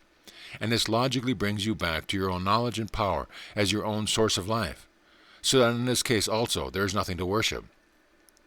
If then there is such a mental attitude as that of worship, the looking to an infinite source of life and joy and strength, it can only be based upon the recognition that this all-creating spirit is able to forgive sin and desires to do so. Divine provision. We may therefore say that the conception of itself as pardoning all who ask for pardon is necessarily an integral portion of the Spirit's self-recognition and its relation to the human race. And the inherentness of this idea is set forth in Scripture in such phrases as, "The Lamb of God that taketh away the sin of the world," John 1:29, and "the Lamb slain from the foundation of the world," Revelations 13:8, thus pointing to an aspect of the Spirit's self-contemplation exactly reciprocal to the need of all who desire to be set free from that inversion of their true nature which, while it continues, must necessarily prevent their unimpeded access to the Spirit of life. Then, since the divine self-conception is bound to work out into realization a supreme manifestation of this eternal principle as the legitimate outcome of all that we conceive of the creative working of the Spirit when viewed from the particular standpoint of the existence of sin in the world, and so the appearing of one who should give complete expression in space and time to the Spirit's recognition of human needs by a supreme act of self-sacrificing love reasonably forms the grand center of the whole teaching of the Bible. The great sacrifice is a self-offering of love to meet the requirements of the soul of man. Our psychological constitution requires it, and it is adequately adapted to fit with every aspect of our mental nature, whether in the least or the most advanced members of the race. It is the supreme manifestation of that love, which is the original creative power, and the Bible presents it to us as such. Hear Christ's own description of it. "Greater love hath no man than this, that a man lay down his life for his friends." John 15:13. God so loved the world that he sent his only begotten Son into the world, that whosoever believeth on him should not perish but have everlasting life. John 3:16. All is attributed to love on the one hand and belief on the other, the creating spirit and the simple recognition of it, thus meeting exactly those conditions which we found to constitute the conditions for vital growth from within, as distinguished from mechanical construction from without, and therefore not depending on our knowledge but on our faith. Nor is this conception of the forgiveness of the all-originating love to be found in the New Testament only. If we turn to the Old Testament, we find such statements as the following. And the Lord descended in a cloud, and stood with him, Moses, and proclaimed the name of the Lord. And the Lord passed by and proclaimed, the Lord God, merciful and gracious, long-suffering and abundant in goodness and truth, keeping mercy for thousands, forgiving iniquity, transgression, and sin. Exodus 34, 5-7. I, even I, am he that blotteth out thy transgressions for my own sake, and will not remember thy sins. Isaiah 43:25. I have blotted out as a thick cloud thy transgressions, and as a cloud thy sins. Return unto me, for I have redeemed thee. Isaiah 44:22. If the wicked will turn from all his sins that he hath committed, and keep all my statutes, and do that which is lawful and right, he shall surely live. He shall not die. All his transgression that he hath committed, they shall not be mentioned unto him. In his righteousness that he has done, he shall live. Ezekiel 18:21-2. No doubt, on the other hand, there are threatening against sins, but the whole tenor of the Bible is clear, that these threatenings apply only so long as we continue to do evil. Both the promises and the threatenings are nothing else than the statement of the law of correspondence, with which my readers are no doubt sufficiently familiar. The great creative law by which spiritual clauses produce their analogues in the outer world, and which is identically the same law whether it works positively or negatively. The phrase, for my own sake, in Isaiah 43:25 should be noted, as it exactly bears out what I have said about the inherent quality of forgiveness as forming a necessary part of that creating spirit's concept of itself and its relation to the human race. This is a fundamental basis of the whole matter, and this truth has been dimly perceived by all the great religions of the world. In fact, it is just the perception of this truth that distinguishes a religion from a mere philosophy on the one hand, and from a magical rites on the other. And I think I cannot end this chapter more suitably than by a quotation which shows how, ages before Christianity was known to them, our rude Norse ancestors had at least some adumbration of that supreme offering, must be that of the divine love to itself. The passage occurs in the Elder Edda, where Odin, the supreme god, addresses himself while hanging in self-sacrifice in Yggdrasil, the cosmic tree. I knew that I hung in a wind-rock tree 9 whole nights, wounded with a spear, and to Odin offered myself to myself on that tree of which no one knows from what root it springs. End of chapter. Chapter 12. Forgiveness, its relation to healing and to the state of the departed in the other world. Sin, disease, and death. If we have now grasped some conception of forgiveness as one of the essential qualities of the all-creating Spirit, it will throw some light on several occasions when Jesus accompanied his miracle of healing with the words, "Thy sins are forgiven." There must have been some intimate connection between the forgiveness and the healing, and though the exact nature of this connection may be beyond our present perception, involving relations of cause and effect too deep for our imperfect powers of analysis, still we can see in a general way that it is in accordance with the teaching of the Bible on the subject. The Bible is a book about man and his relation to God, and it therefore starts with certain fundamental statements regarding this relation. These are to the effect that death, and consequently disease and decrepitude, are not laws of man's innermost being. How could they be? How could the negative be the law of the positive? How could death be the law of life? Therefore we are told that in the true order of things this is not the case. Mind over matter. The first thing we are told about man is that he is made in the image and likeness of God, the Spirit of life, therefore capable of manifesting a similar equality of life. But we must note the words image and likeness. They do not impart identity, but resemblance. An image implies an original to which it conforms, and so does a likeness. These words remind us of the passage in which St. Paul speaks of our reflecting as a mirror the glory of our Lord, and being thus transformed into the same image from glory to glory. It is the same idea as in the first chapter of Genesis, only expanded so as to show the method by which the image and likeness are produced. It is by reflection. Our mind is, as it were, a mirror reflecting that towards which it is turned. This is the nature of mind. We become like what we contemplate. We cannot avoid it, for we are made that way, and therefore everything depends on what we are in the habit of contemplating. Then if we realize that growth, or the manifestation of the spiritual principle, always proceeds from the innermost to the outermost, by a creative process from within as distinguished from a constructive process from without, we shall see that the working of the mind under the body, and the effect it will produce upon it, depends entirely on what form the mind itself is taking, and what form it will take depends on what is reflecting. This is the key to the great enigma. In proportion as we reflect the pure spirit of life, we live, and in proportion as we reflect the material, contemplated as a power in itself, instead of as the plastic vehicle of the spirit, we bring ourselves under a law of limitation which culminates in death. It is the same law of mind in both cases, only in the one case it is employed positively and in the other negatively. Something like this seems to be St. Paul's idea when he says that the law of the Spirit of life makes him free from the law of sin and death. Romans 8:2. It is always this law of mental reflection that is at work within us, producing its logical effects positively or negatively, according to the image which it mirrors forth. Image and sin. At the risk of appearing tedious, I may dwell for a while on the word image. It is the substantive corresponding to the verb to image. That is, to fashion an image, or thought form, by our mental power of imagery. Now, as I have endeavored to make clear in my book, The Creative Process in the Individual, the life and substance of all things must first subsist as images in the divine mind, before they can come into manifestation in the world of time and space. Much as in Plato's conception of archetypical ideas, therefore, we may read the text in Genesis as indicating that man exists primarily in a divine conception of him. The real, true man subsists eternally in the divine imagination as a necessary correlative to the spirit's self-recognition as all that constitutes personality. If the universal spirit is to realize in itself the consciousness of will, the perception of beauty, and the reciprocity of love, all in fact that makes life intelligently living, it can do so only by projecting a mental image, which will give rise to the corresponding consciousness. And so we may read the text as meaning that man thus subsists in the divine image, or creating thought of him. If the reader grasps this idea, he will find it throws light upon many otherwise perplexing problems. This, then, is the real nature of sin. Whatever shape it may take, its essence is always the same. It is turning our mental mirror the wrong way, and so reflecting the limited and negative, that which is not life in itself, and correspondingly forming ourselves into a corresponding image and likeness. The story of the fall typifies the essential qualities of all sin.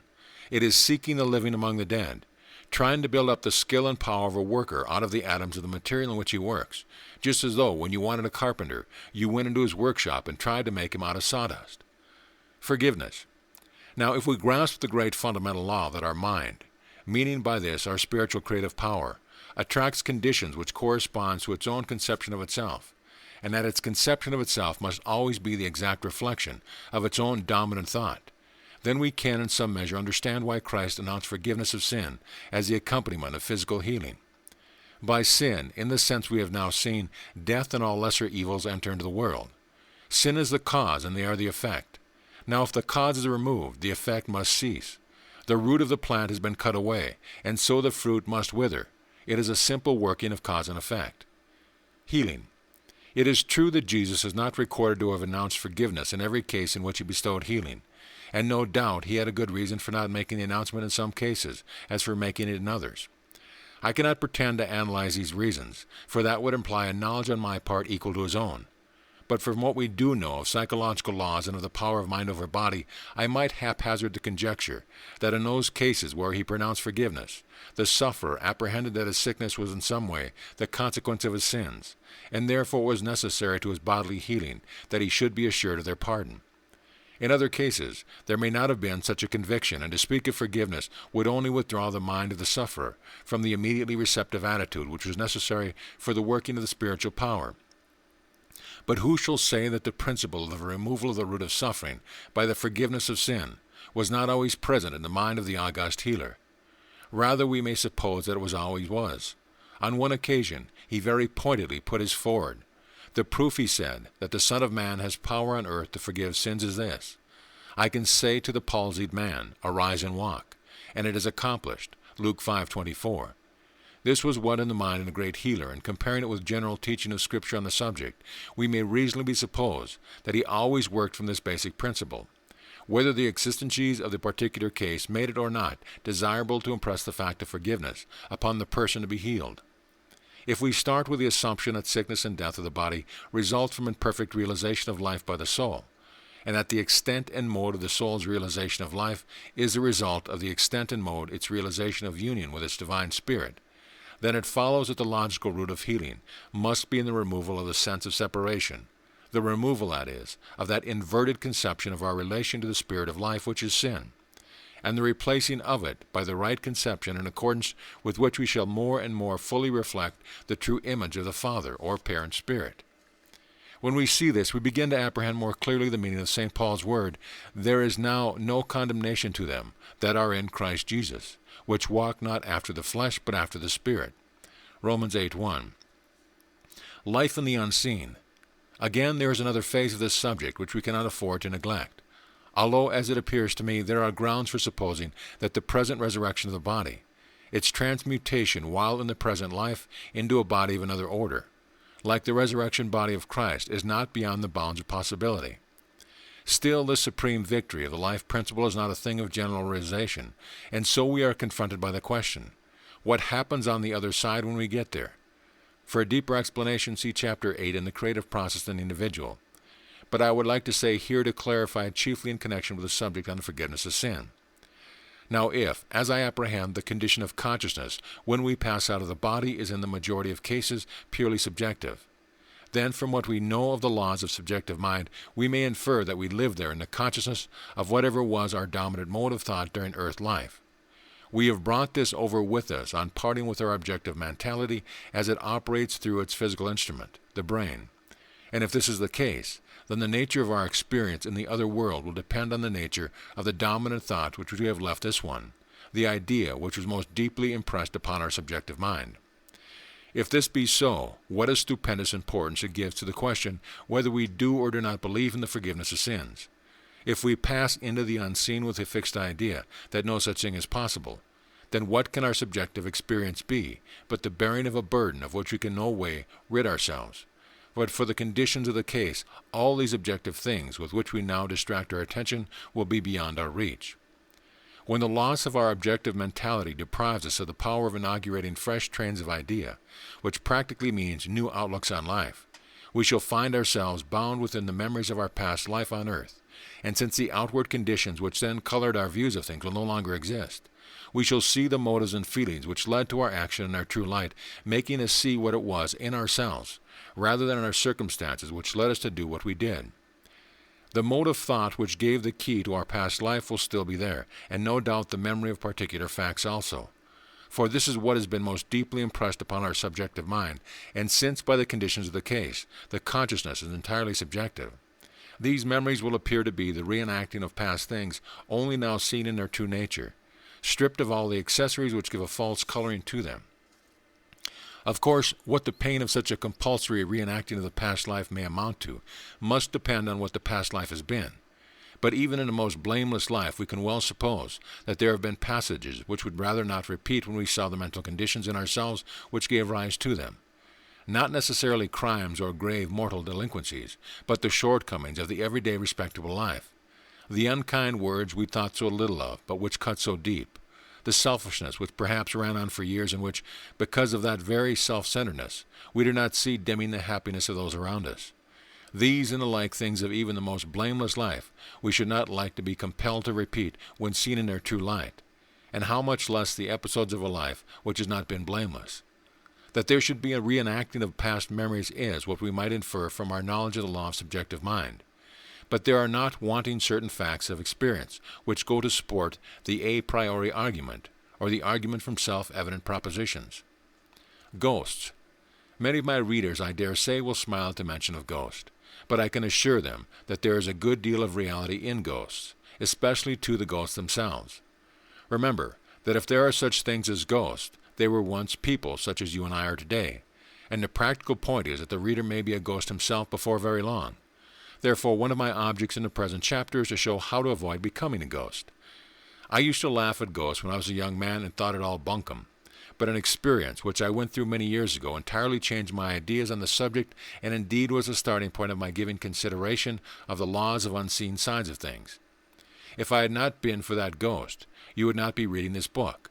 However, I will not go into details here, for the story has already been published, both in French and English magazines. See Chapter 2 in The Law and the Word. Of course, I don't believe everything I hear, nor do I think that because a thing is in print it is necessarily true. Heaven forbid. For then how could I read the daily newspaper, by applying to each case the rules of evidence as strictly as though I were trying a man for his life? I find a residuum of instances in which it is impossible to come to any other conclusion than that a haunting spirit has actually been seen. We are often told that you never meet persons who have themselves seen a ghost, but only those who know someone else who has. In other words, you can never get the actual witness to cross-examine him, but only at hearsay evidence. But I can contradict this entirely. Since I began to investigate the subject seriously, I am surprised at the number of persons of both sexes who have circumstantially related to me their personal experience of this sort, and have stood the test of careful cross-examination, in which I held a brief for the standpoint of scientific doubt. Therefore, when I say a few words about ghosts, I am talking on a subject that I have investigated. In a large majority of cases, it will be found that the spirit appears to be bound to a particular spot, and to go on repeating certain actions. And the inference is that the subjective dreaming, so to say, of the departed is in these cases so intense as to create a thought form of their conception to themselves sufficiently vivid to impress itself upon the etheric atmosphere of the locality, and so become visible to those who are sufficiently sensitive. Now, that is not always the consequence of some great crime or other terrible happening, is shown by a case in which the former owners of a house, husband and wife, after having long been habitually seen after the premises, were at last questioned by a lady who was sufficiently sensitive to communicate with them. They stated that the only thing that bound them to the house was their inordinate love of it during life. They had so centered their minds upon it that now they could not get away, though they longed to do so. And judging by their appearances and the confirmation of their identity subsequently obtained from some old documents, it would seem that they had been tied up like this for several generations. This is an instance of having too much of a pied de terre, a temporary or second lodging, literally a foot to the ground. And I don't think any of us would like to become our own cases, and a fortiori, with greater reason or more convincing force. The same must hold good where the recollections of the desperate and departed are of a darker kind. Release. What then is the way out of the dilemma? It must be by some working of the law of cause and effect, and this working must take place somewhere within our own mind. We must in some way get a state of consciousness which will set us free from all troubling memories, and keep before us, even in the unseen world, the prospect of happier development. Then the only mental attitude which can produce this effect is belief and forgiveness, the assurance that all the transgressions and shortcomings of the past have been blotted out forever.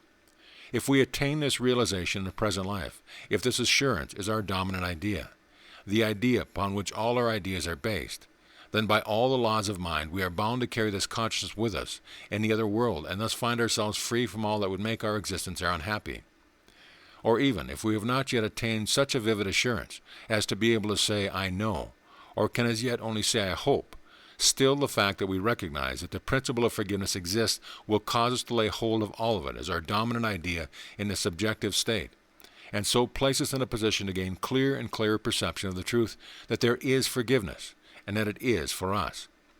Perhaps the critical reader may here remark that I am attributing to the subjective mind the power of starting a new train of ideas, and so contradicting what I have just said about the departed being shut up within the circle of those ideas, which they have brought over with them from this world.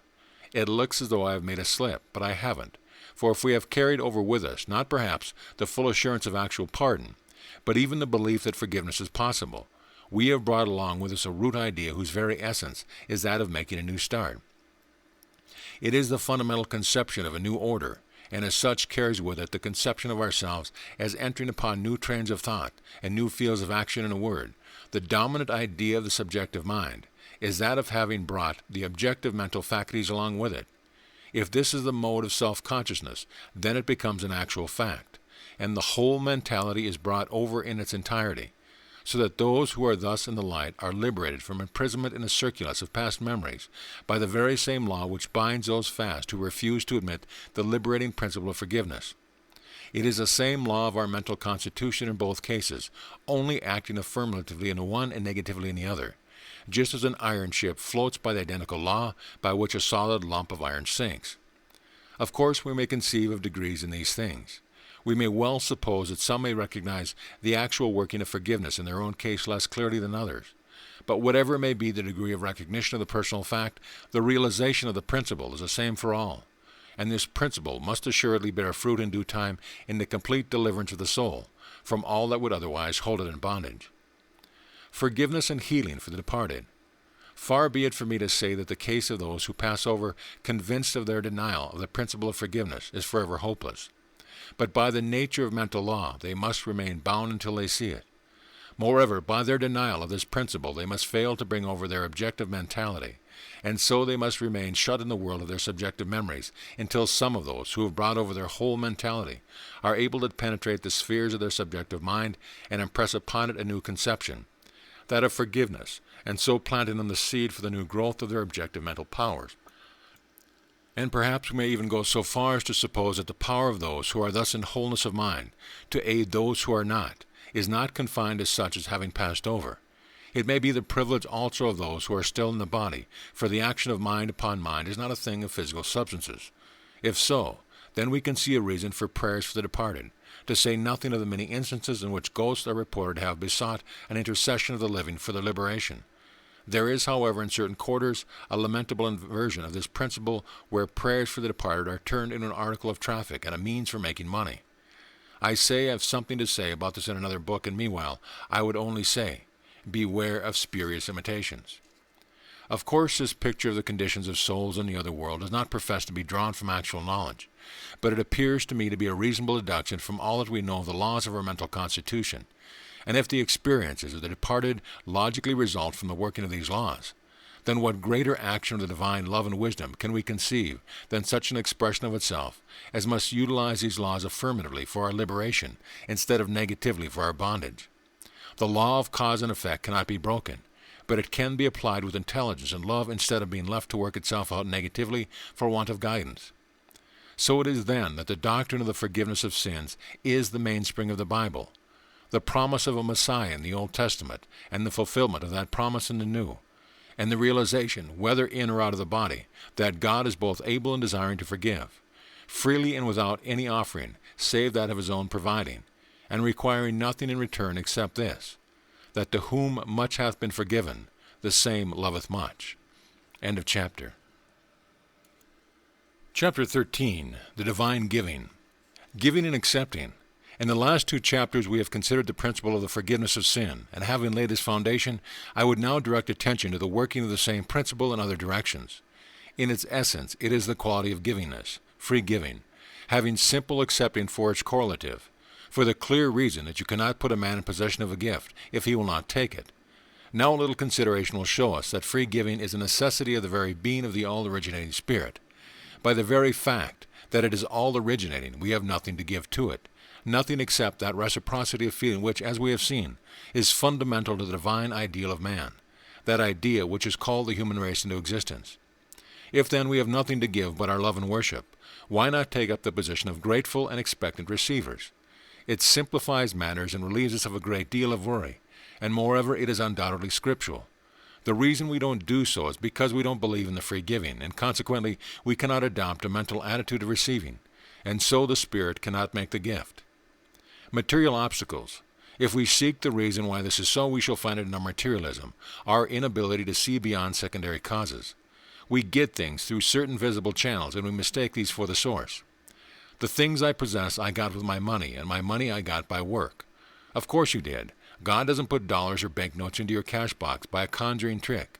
God makes things generically, whether it be iron or brains, and then we have to use them. But the iron or brains, or whatever else it may be, ultimately proceeds from the all-creating Spirit. And the more clearly we see this, the easier we shall find it to go direct to the Spirit for all we want. Easy solution. Then we shall argue that, just as the Spirit can create the thing we desire, so it can also create the way by which that thing shall come to us, and so we shall not be bothered about the way. We shall work according to the sort of abilities God has bestowed upon us, and according to the opportunities provided. But we shall not try to force circumstances or do something out of our line. Then we shall find circumstances open up and our abilities increase, and this without putting any unique and undue strain upon ourselves, but on the contrary with a great sense of restfulness. And the secret is this: we are not bearing the burden ourselves. We are not trying to force things on the external plane by our subjective powers, nor yet on the subjective plane by trying to compel the Spirit. Therefore, through diligence in our calling, we are at rest, and the foundation of this rest is that we believe in a divine promise, and the promise is in the nature of the divine being. Promise and faith. This is why the Bible lays so much stress upon the idea of promise. Promise is a law of creative power simplified to the utmost simplicity.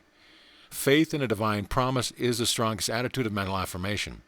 It is the affirmation of the desire of the creative spirit to create the gift, and of its power and willingness to do so, and therefore of the production also of all means by which the gift is to be brought to us.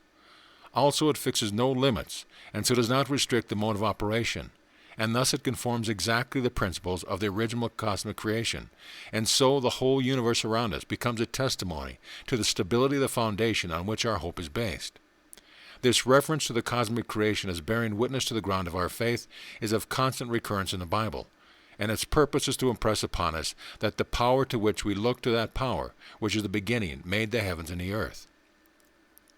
The reason why this is made the starting point of faith is that we start with an undoubted fact: the universe exists.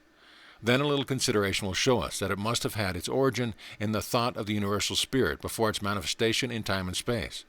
So that here we start with another self-evident fact, and these two obvious and incontrovertible facts supply us with premise from which to reason, so that knowing our premise to be true, we know that our conclusion must be true also. If we only reason correctly from the premise, this is the logic of it. Then the reasoning proceeds as follows. In the beginning there was no antecedent conditions, and the whole creation came out of the desire of the Spirit for self-expression. By the nature of the case, the conception of the existence of any antecedent conditions is impossible. And so we see that creation from within, as distinguished from condition and construction from without, has the entire absence of predetermining and limiting conditions as its distinguishing character. Then our thought, inspired by the promise, is, so to say, reflected back into the mind of the universal spirit in direct relation to ourselves, and thus become part and parcel of the self-realization of the spirit in connection with ourselves personally, thus bringing about a working of the creative law of reciprocity from the standpoint of our own individuality. And because the activity thus called forth is that of the original creative energy, the first cause itself, it has unhampered by antecedent conditions, as was the original cosmic creation itself. I have gone more fully into this subject in my creative process in the individual, but I hope I have now said sufficient to make the general principle clear, and to show that the Bible promises are nothing else than the statement of the essential creativeness of the all-originating Spirit when operating in reciprocity with the individual mind. If we believe in the power of affirmation, then trust in the divine promise is the strongest affirmation we can make. And if we believe in the power of denials, then such a simple trust is also the strongest denial we can make for. Being absolute confidence, it constitutes an emphatic denial of any power, whether in the visible or the invisible, to prevent the fulfillment of the promise. Simplicity. It is for this reason that the Bible lays such stress on belief in the divine promise as the way to receive the blessing. The Bible was written for the benefit of any reader, whether learned or unlearned, and takes into consideration the fact that the latter are by far the more numerous. Therefore it reduces the matter to its simplest elements. Hear the promise, believe it, and receive its fulfillment. The fact that the statement of any truth has been reduced to its simplest terms does not imply that it cannot stand the test of investigation. All that it implies is that it has been put in the best shape for immediate use alike for those who are able, and for those who are unable to investigate the underlying principle. We press the button and the electric bell rings, whether we are trained electricians or not.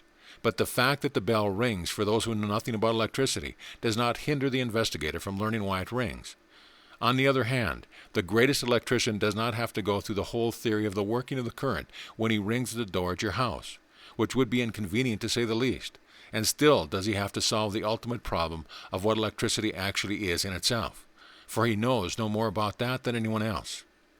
And so in the end he has to come back to the same simple faith in electricity as the man who does not know the difference between the positive and negative poles of a battery. His greater knowledge ought to extend his faith in electricity, because it knows it can do much greater things than ringing a bell.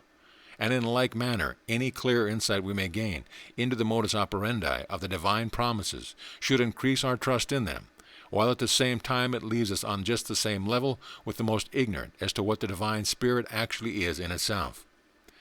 We all alike have to come back to the standpoint of a simple faith in the vitalizing work of the energizing power, whether God or electricity, and therefore the Bible simplifies matters by bidding us take this ultimate position as our standing point, and not say, I am confident because I know the law, but I am confident because I know in whom I have believed. Law and faith. I think some such consideration as these must have been at the back of St. Paul's mind, making him draw that distinction between law and faith, which runs through all his epistles. If it is true he is, in the first instance, speaking of the ceremonial law of the Mosaic ritual, for which he was addressing Jews for the most part, but if we reflect that reliance on that ceremonial was only one particular mode of relying upon knowledge of laws, we shall see that the principle is applicable to all laws, and moreover the original Greek word used by St. Paul implies law in general, thus giving a scope to his argument, which makes it as applicable to ourselves as to the Jews. At the point is this: laws are a statement of the relations of certain things to certain other things under certain conditions. Given the same things in the same condition, the same laws will come into play because the same relation has been established between the two things.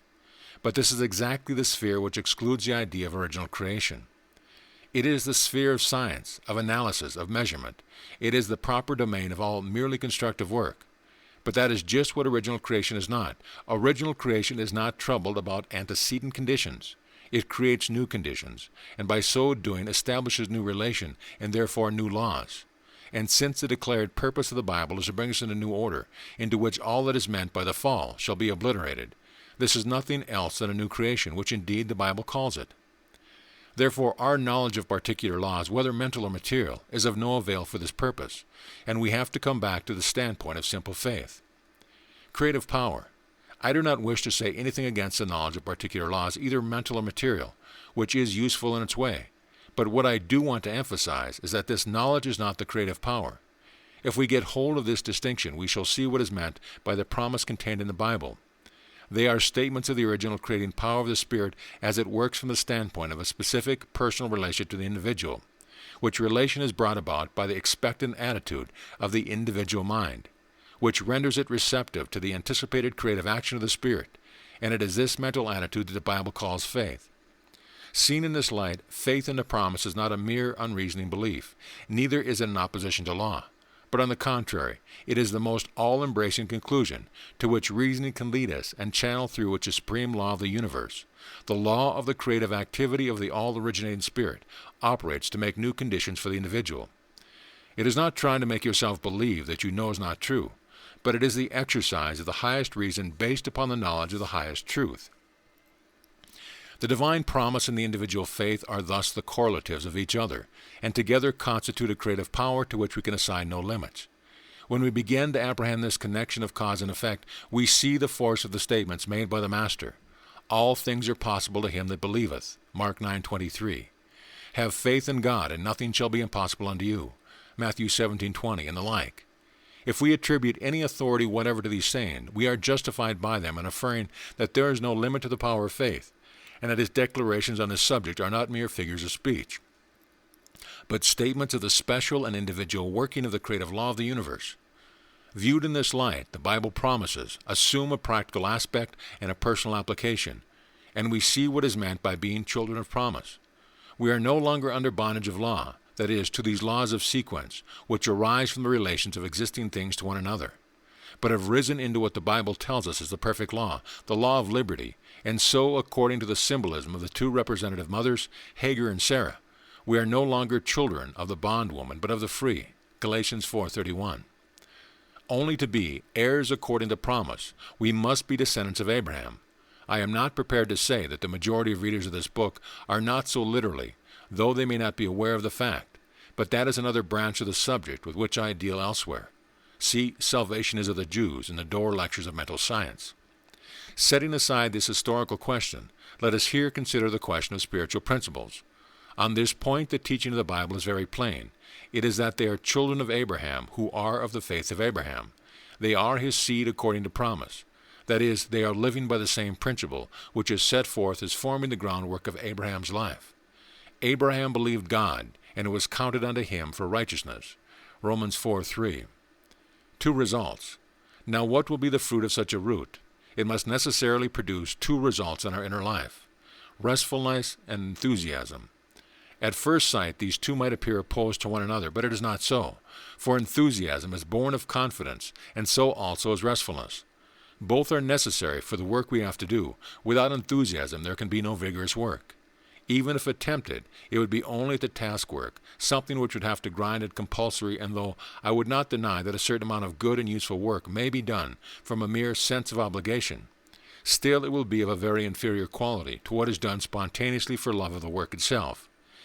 Take the case of the poor artist who is a slave of the dealer and has to labor from morning to night to turn out scores of little pot-boilers by a more or less mechanical process.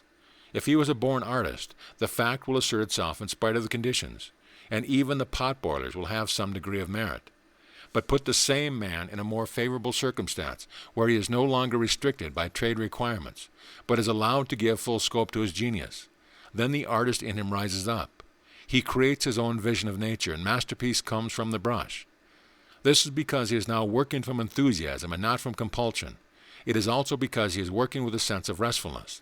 He is no longer obliged to turn out so many pot-boilers per week to meet the demands of the petty dealer, but can take his own time and choose his own subject and treat it in his own way. Then the business side of his work will be negotiated for him by the big dealer, the man who also is an artist in his own way and knows the difference between the production of spontaneous feeling and mere mechanical dexterity, and who finds his own profit in helping the artist to maintain that freedom from anxiety and the sense of compulsion, without which such high-class works as the big dealer's business depends on cannot be produced. Now this is a parable. God is the big dealer, and his best work through man is done for love and not by compulsion. And the more we realize this, the better work we shall do. Am I irreverent in comparing God to some great picture dealer of worldwide reputation, and saying that he too gains his profit and transaction? I think not, for Christ himself tells us of the master who looked to receive a profit out of his servant's work, and I have only clothed the old parable in modern garb and colored it with a familiar coloring. And we may carry the simile yet further. The great dealer knows how to place the masterpiece in which he deals. He is in touch with connoisseurs with whom the artist cannot come in contact. And if the artist had to attend to all this, what would become of his creative vision? How do you manage to paint such exquisite pictures? It was once asked of Corot, and he replied, "I dream my picture, and afterwards I paint my dream."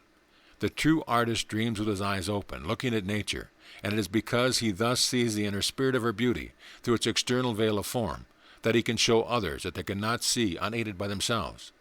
This is his function, and the large-minded dealer enables him to perform it by taking the business side of the matter in hand in a generous spirit, combined with shrewd knowledge of the market, and so leaves the painter to his proper work by seeing his vision of nature and interpreting it by his individual method of interpretation. So with the divine healer, he knows the ropes. He has command of the market, and he will deal in a liberal spirit with all who place their work in his hands. Let us then do diligently, honestly, and cheerfully the work of today, not as serving a hard taskmaster, but in happy confidence we had never dreamt of, and open up fresh avenues for us where we saw no way. You are the artist, and God is your honest, appreciative, and powerful dealer. Liberty. But what else is this exact exchanging the burden of law for the peaceful liberty of faith and divine goodness, the all-givingness of the Heavenly Father? To attain this is far better than puzzling our brains over abstruse questions of theology and metaphysics. The whole thing is summed up in this. If you take your own knowledge of law as a starting point of the creative action in your personal life, you have inverted the true order, and the logical result from your premises will be to bring the whole burden upon yourself like 1,000 bricks.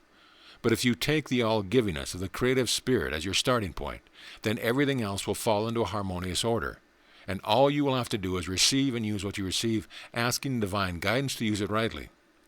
You throw the burden on whichever side you regard as taking the initiative in your personal creative series. If you take it, you make God a mere impersonal force, and ultimately you have nothing to depend on but your own unaided knowledge and power. If, on the other hand, you regard God as taking the initiative by an all-givingness peculiarly connected by yourself, then the action is reversed, and you will find yourself backed by an infinite love, wisdom, and power.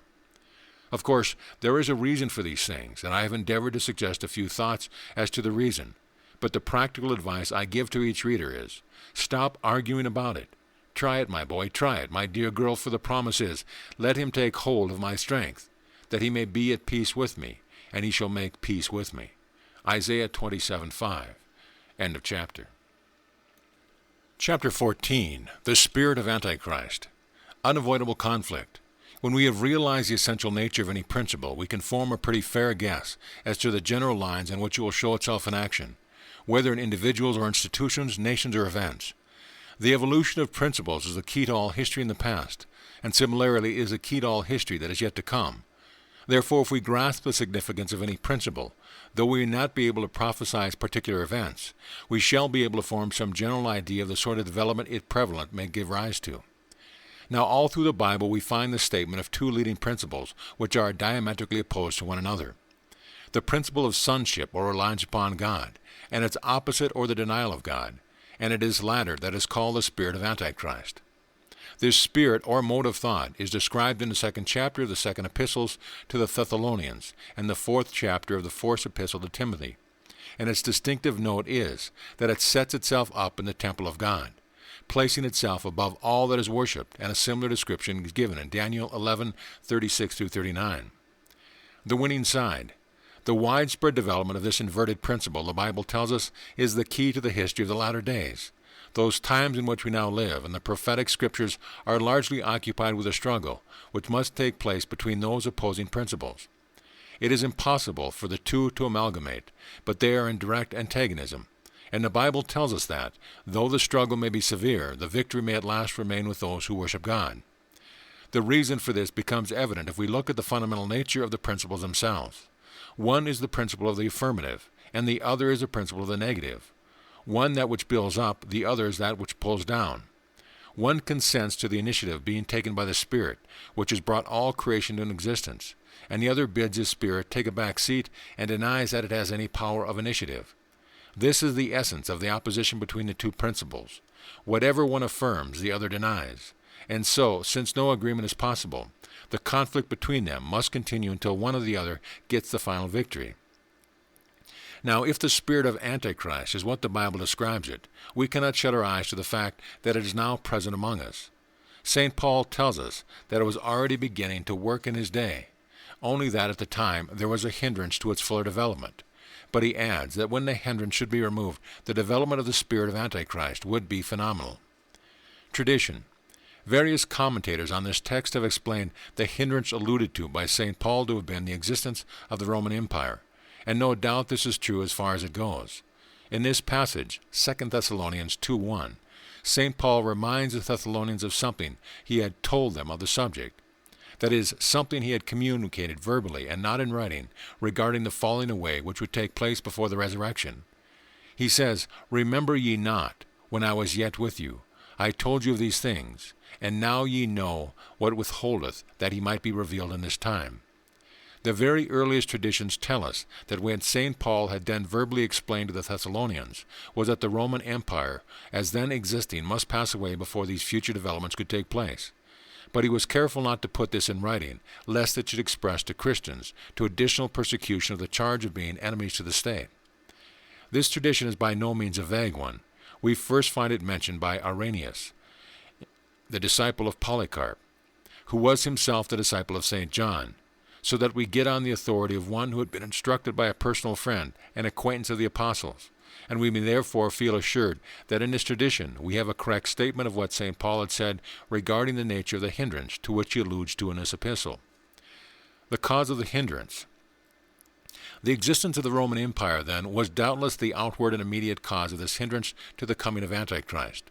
But we must remember that at the back of the external and visible circumstances, which are instrumental in the history of the world, there are mental and spiritual causes, and so the matter goes further and deeper than any existing political conditions.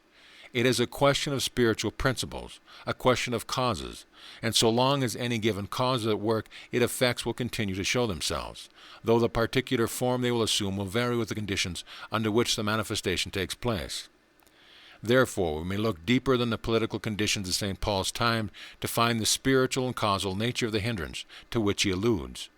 He tells us that at the time when he wrote, the spirit of Antichrist was already working, but that its complete manifestation was delayed till a later time by reason of a certain impediment, which would be removed in due time. And a comparison of this statement with that of St. Peter in the 3rd chapter of the 2nd epistle shows that the removal of this impediment and the full manifestation of the spirit of Antichrist were to be looked for in the time of the end. Now Daniel says the very same thing, Daniel 12:1-4, and he points out the marks by which the time of the end is to be recognized. They are two. Many shall run to and fro, and knowledge shall be increased. And if there's not an accurate description of things at the present time, well, I leave the reader to fill in the blank. We may say, then, that the time when the hindrance to the manifestation of Antichrist is to be removed is a time when the knowledge has been increased. And if we reflect the whole matter is one of spiritual power, it is not reasonable to suppose that the hindrance, which in St. Paul's time prevented the full development of spiritual power of Antichrist, was ignorance of the nature of spiritual power in general. Now this knowledge is becoming more and more widely diffused, and consequently the danger of its inverted application is today far greater than St. Paul's time. And therefore, the more we realize what potentialities open before us, the more it behooves us to be on the guard lest we regard them in such a way as to take the place of God in the temple of God. Mode of manifestation. It may or may not be that the man of sin, exhibiting himself as God in the temple of God, is to be understood as an actual ceremony taking place in an actual building, though even this is not altogether inconceivable if we recollect that during the French Revolution a notorious actress was enthroned upon the high altar in the Cathedral of Notre Dame as the goddess of reason, and received the public adoration of the official representatives of France. What has been may be again, and we know that history repeats itself. But I think we have to look for something more personal and powerful than any theatrical exhibition of this kind. If we search the Scriptures, we shall find that the real temple of God is man. When Christ said, "Destroy this temple, and in 3 days I will rise it up again," he spake of the temple of his body. John 2:19-21. And again St. Paul says, "Know ye not that you are the temple of God?" 1 Corinthians 3:16. Moreover, the promise is, "I will dwell in them and walk in them, and I will be their God, and they shall be my people." 2 Corinthians 6:16. And so on in many similar passages, a careful consideration of which leaves no doubt but that the true significance of temple in Scripture is that of the human individuality. The meaning then becomes clear. The temple which is profane is the innermost sanctuary of the heart, out of which comes all the issues of our individual life. As he thinketh in his heart, so is he. Proverbs 23:7. And if this be true, then it is of the utmost importance who is enthroned there. Is it the all-originating creative spirit with its infinite love, wisdom, and power? Or is it our personal knowledge and will? It must be one or the two. Which is it? The difference is immense, and it consists in this. If our personal knowledge, wisdom, and willpower are the highest things we know, then we are left exactly where we were and are making no advances. We may indeed accumulate a certain amount of knowledge of the hidden laws of physical and psychic forces not commonly known to our fellow man, which knowledge must necessarily carry a corresponding power along with it. But this only places us in a position where we more urgently need a higher knowledge and a higher wisdom to guide us. Power and purpose. The greater the power you put in anyone's hand, the more mischief will result if through ignorance of this true use he misapplies it. He may understand the mere mechanism, so to say, of this power perfectly, so that he will know how to make it work. It is not on the mechanical side that the mistake will occur, but the mistake will be in the purpose to which the power is applied. And if that be wrong, the greater the power, the worse will be the results. You may teach a child to drive a motor car, but unless you can at the same time invest him with powers of observation, caution, and promptness in emergency beyond his years, his driving will end in a smash. Harmonious development. Now it is just the inspiration beyond our natural acuteness, of foresight beyond our unaided vision, that we require for the really useful employment of any enhanced powers that may come to us as a result of our increasing knowledge.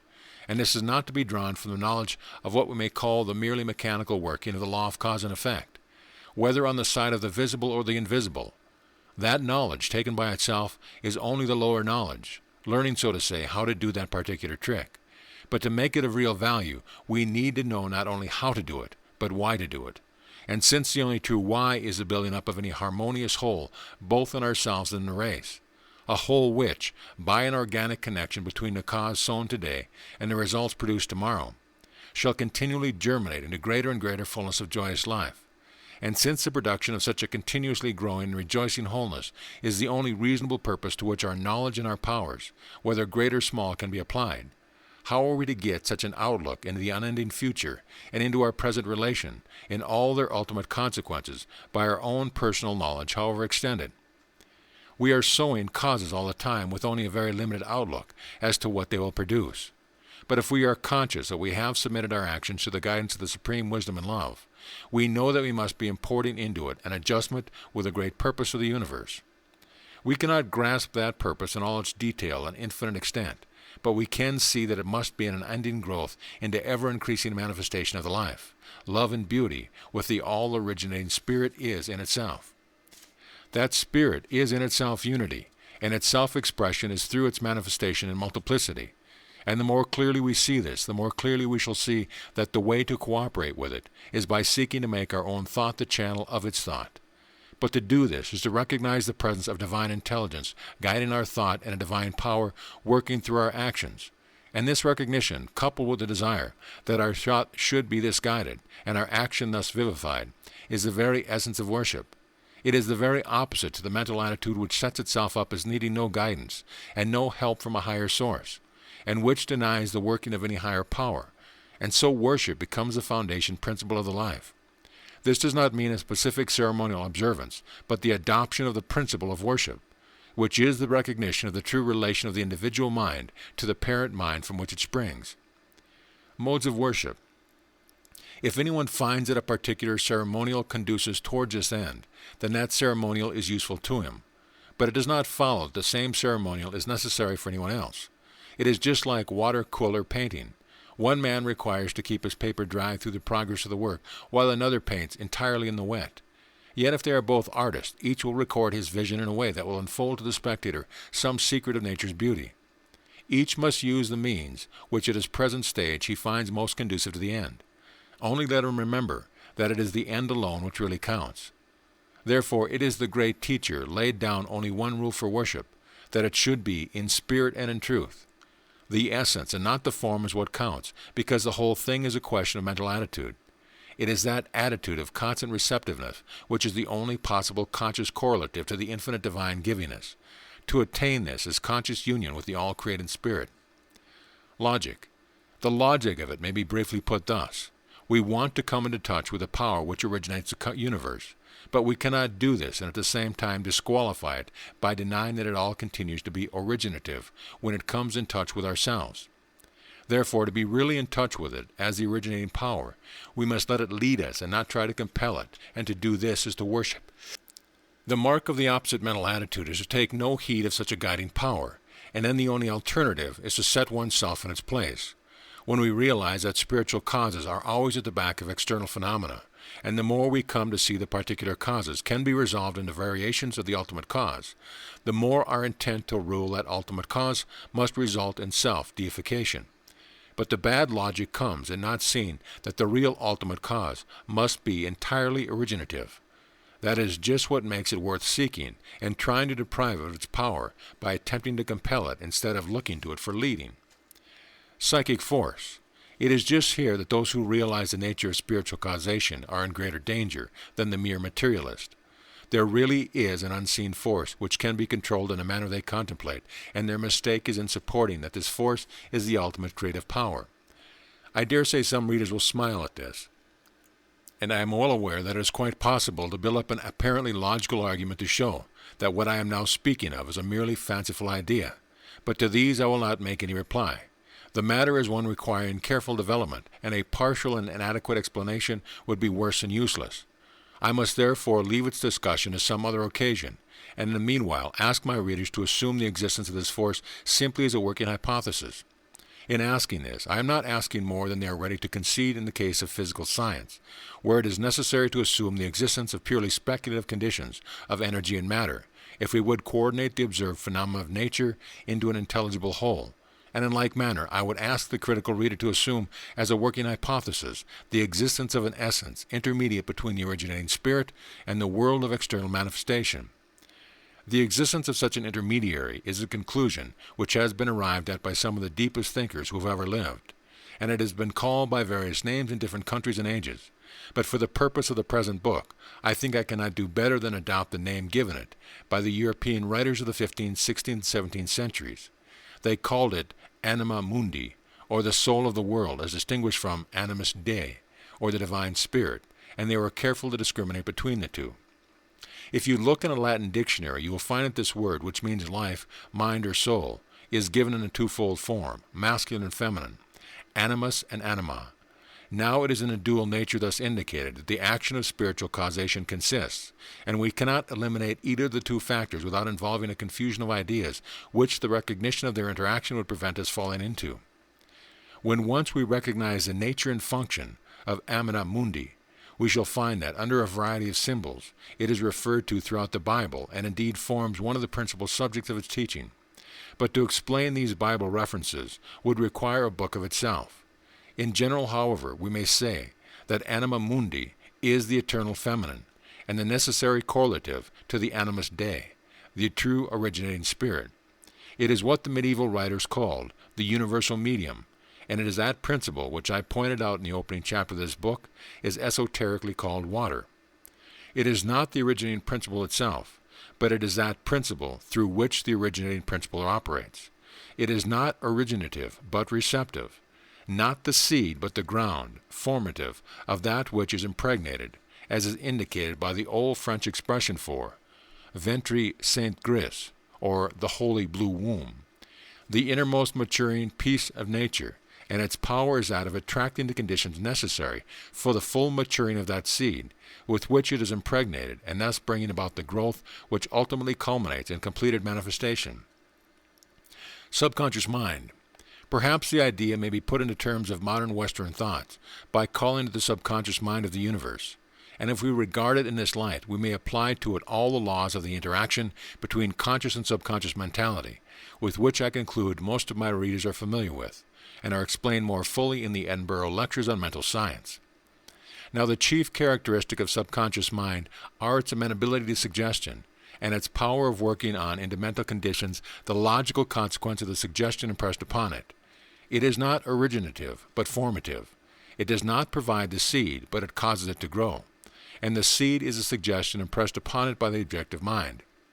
If then we credit the universal subjective mind with these same qualities, we find ourselves face to face with a stupendous power, which by its nature affords a matrix for the germination of all seeds of thought that are planted in it.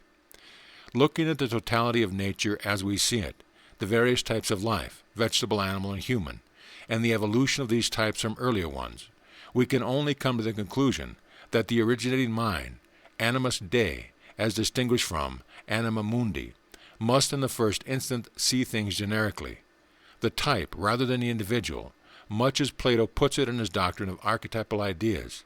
And so the world as we know it is governed by a law of averages, which maintains and advances the race, whatever may become of the individual. We may call this a generic or type creation, as distinguished from the conception of a specific creation of particular individuals. But as I have explained more fully in the creative process in an individual, the culminating point of such a generic creation must be the production of individual minds which are capable of realizing the general principle at work, and therefore of giving it individual application. Now it is the imperfect apprehension of this principle that causes its inversion.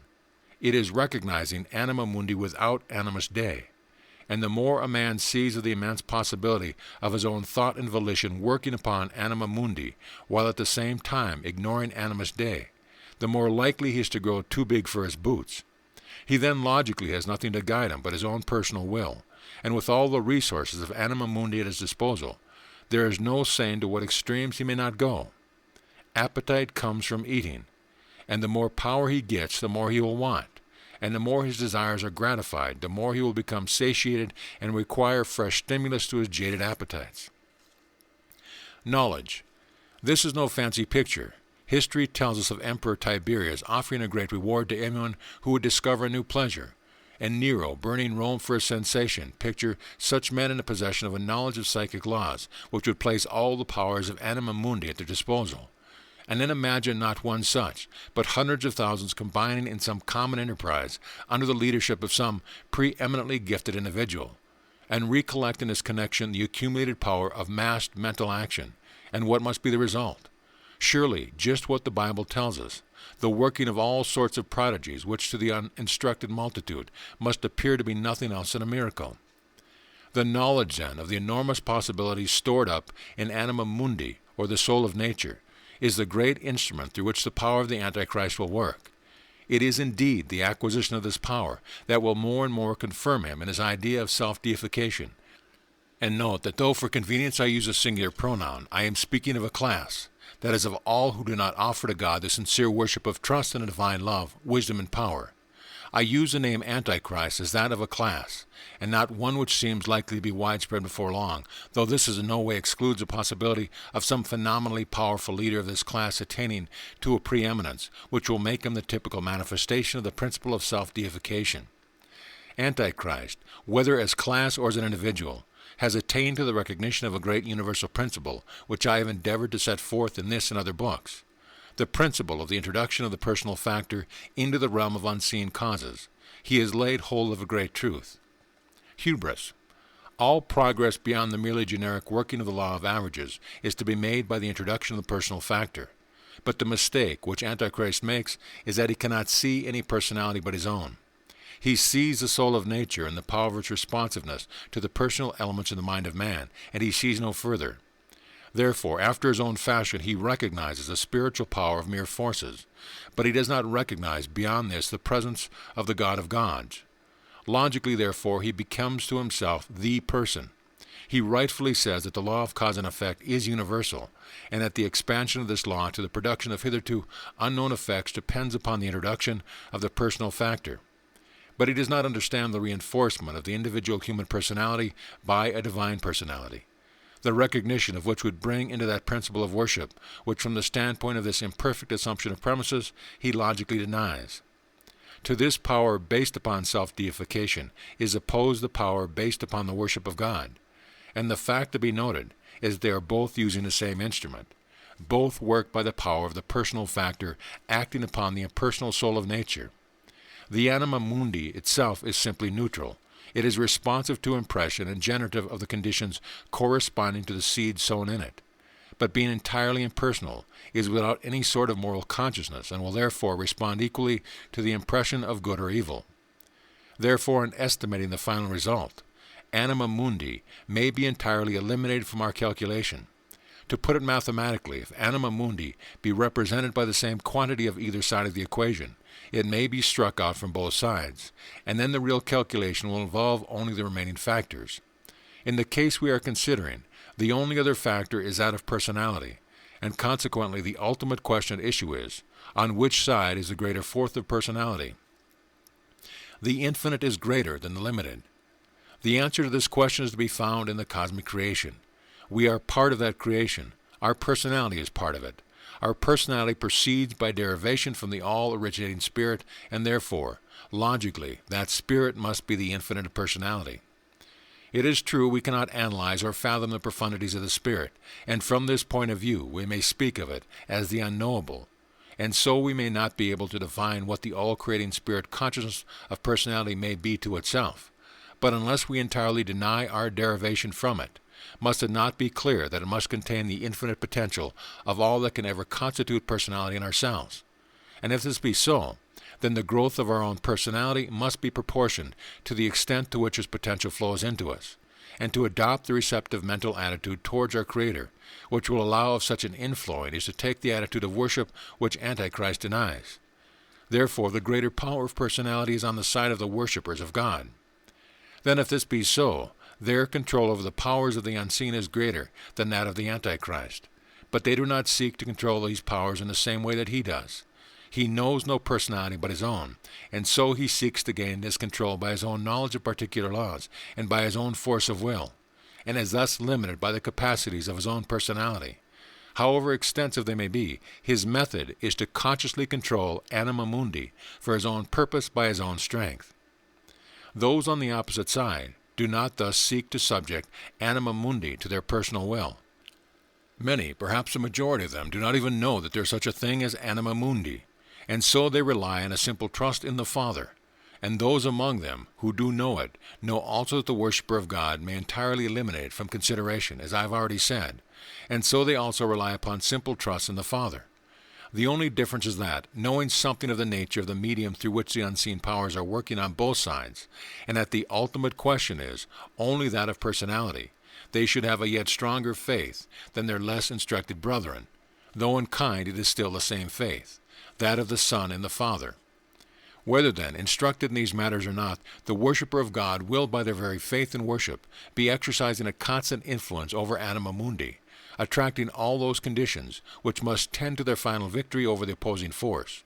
Their worship enshrines the all-creating Spirit in their hearts, and their thoughts of Him and desires toward Him go forth into the soul of nature, impregnate it with the seed of the good, the beautiful, and the life-giving, which must assuredly bring forth fruit into its likeness of its own kind in due time. Their method may not produce the sensational effects which may perhaps be produced by their opponents when the development of psychic forces reaches its climax, but in the end all such temporary wonders will be swept away by the overflowing of power, which must result when anima mundi becomes permeated by animus Dei, not merely as now in the generic sense of the maintenance of the world, but also in the specific sense of the introduction of the personal factor in its complete divine manifestation. Prophecies. Thus it will be seen that in its grand delineation of the closing scene of the present age, the Bible nowhere departs from the universal law of cause and effect. There is a reason for everything if we can only penetrate deep enough to find it, and the laws of causation, with which we are gradually gaining a better acquaintance in the realm of our own mentality, are the same laws which in the wider scope embrace nations and make history.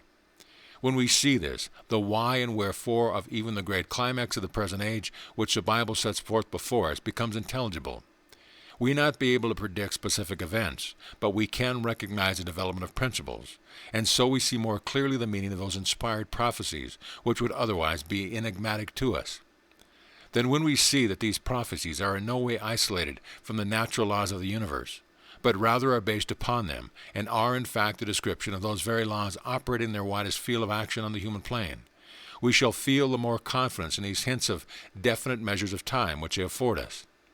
This is a very important part of their message, and though we may not be able to reckon the precise day or year, we may yet come to a very close approximation of our present whereabouts in the chronological calendar, and there are many indications to show that we are very rapidly approaching that climax which the Bible calls the end of the age. This, however, is far too large a question for me to open up in these concluding pages, and perhaps it may be my privilege to treat it at some other future time. But I have endeavored here to offer some suggestions of the general lines on which the Bible student may intelligently approach the subject.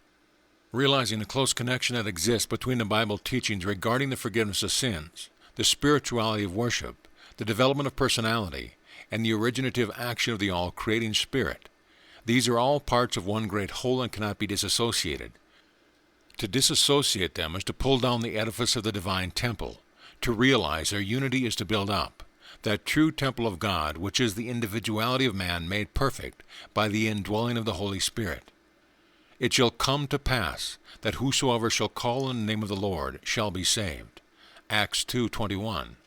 Him that cometh to me I will in no wise cast out. John 6:37. Maranatha. End of chapter, end of book. This audio presentation of Bible Meaning and Mystery by Thomas Troward has been brought to you by AudioEnlightenment.com and has been recorded for the exclusive use of Audio Enlightenment members only. If you have received this audio from any website other than our own, please visit our website. Let us know at your convenience.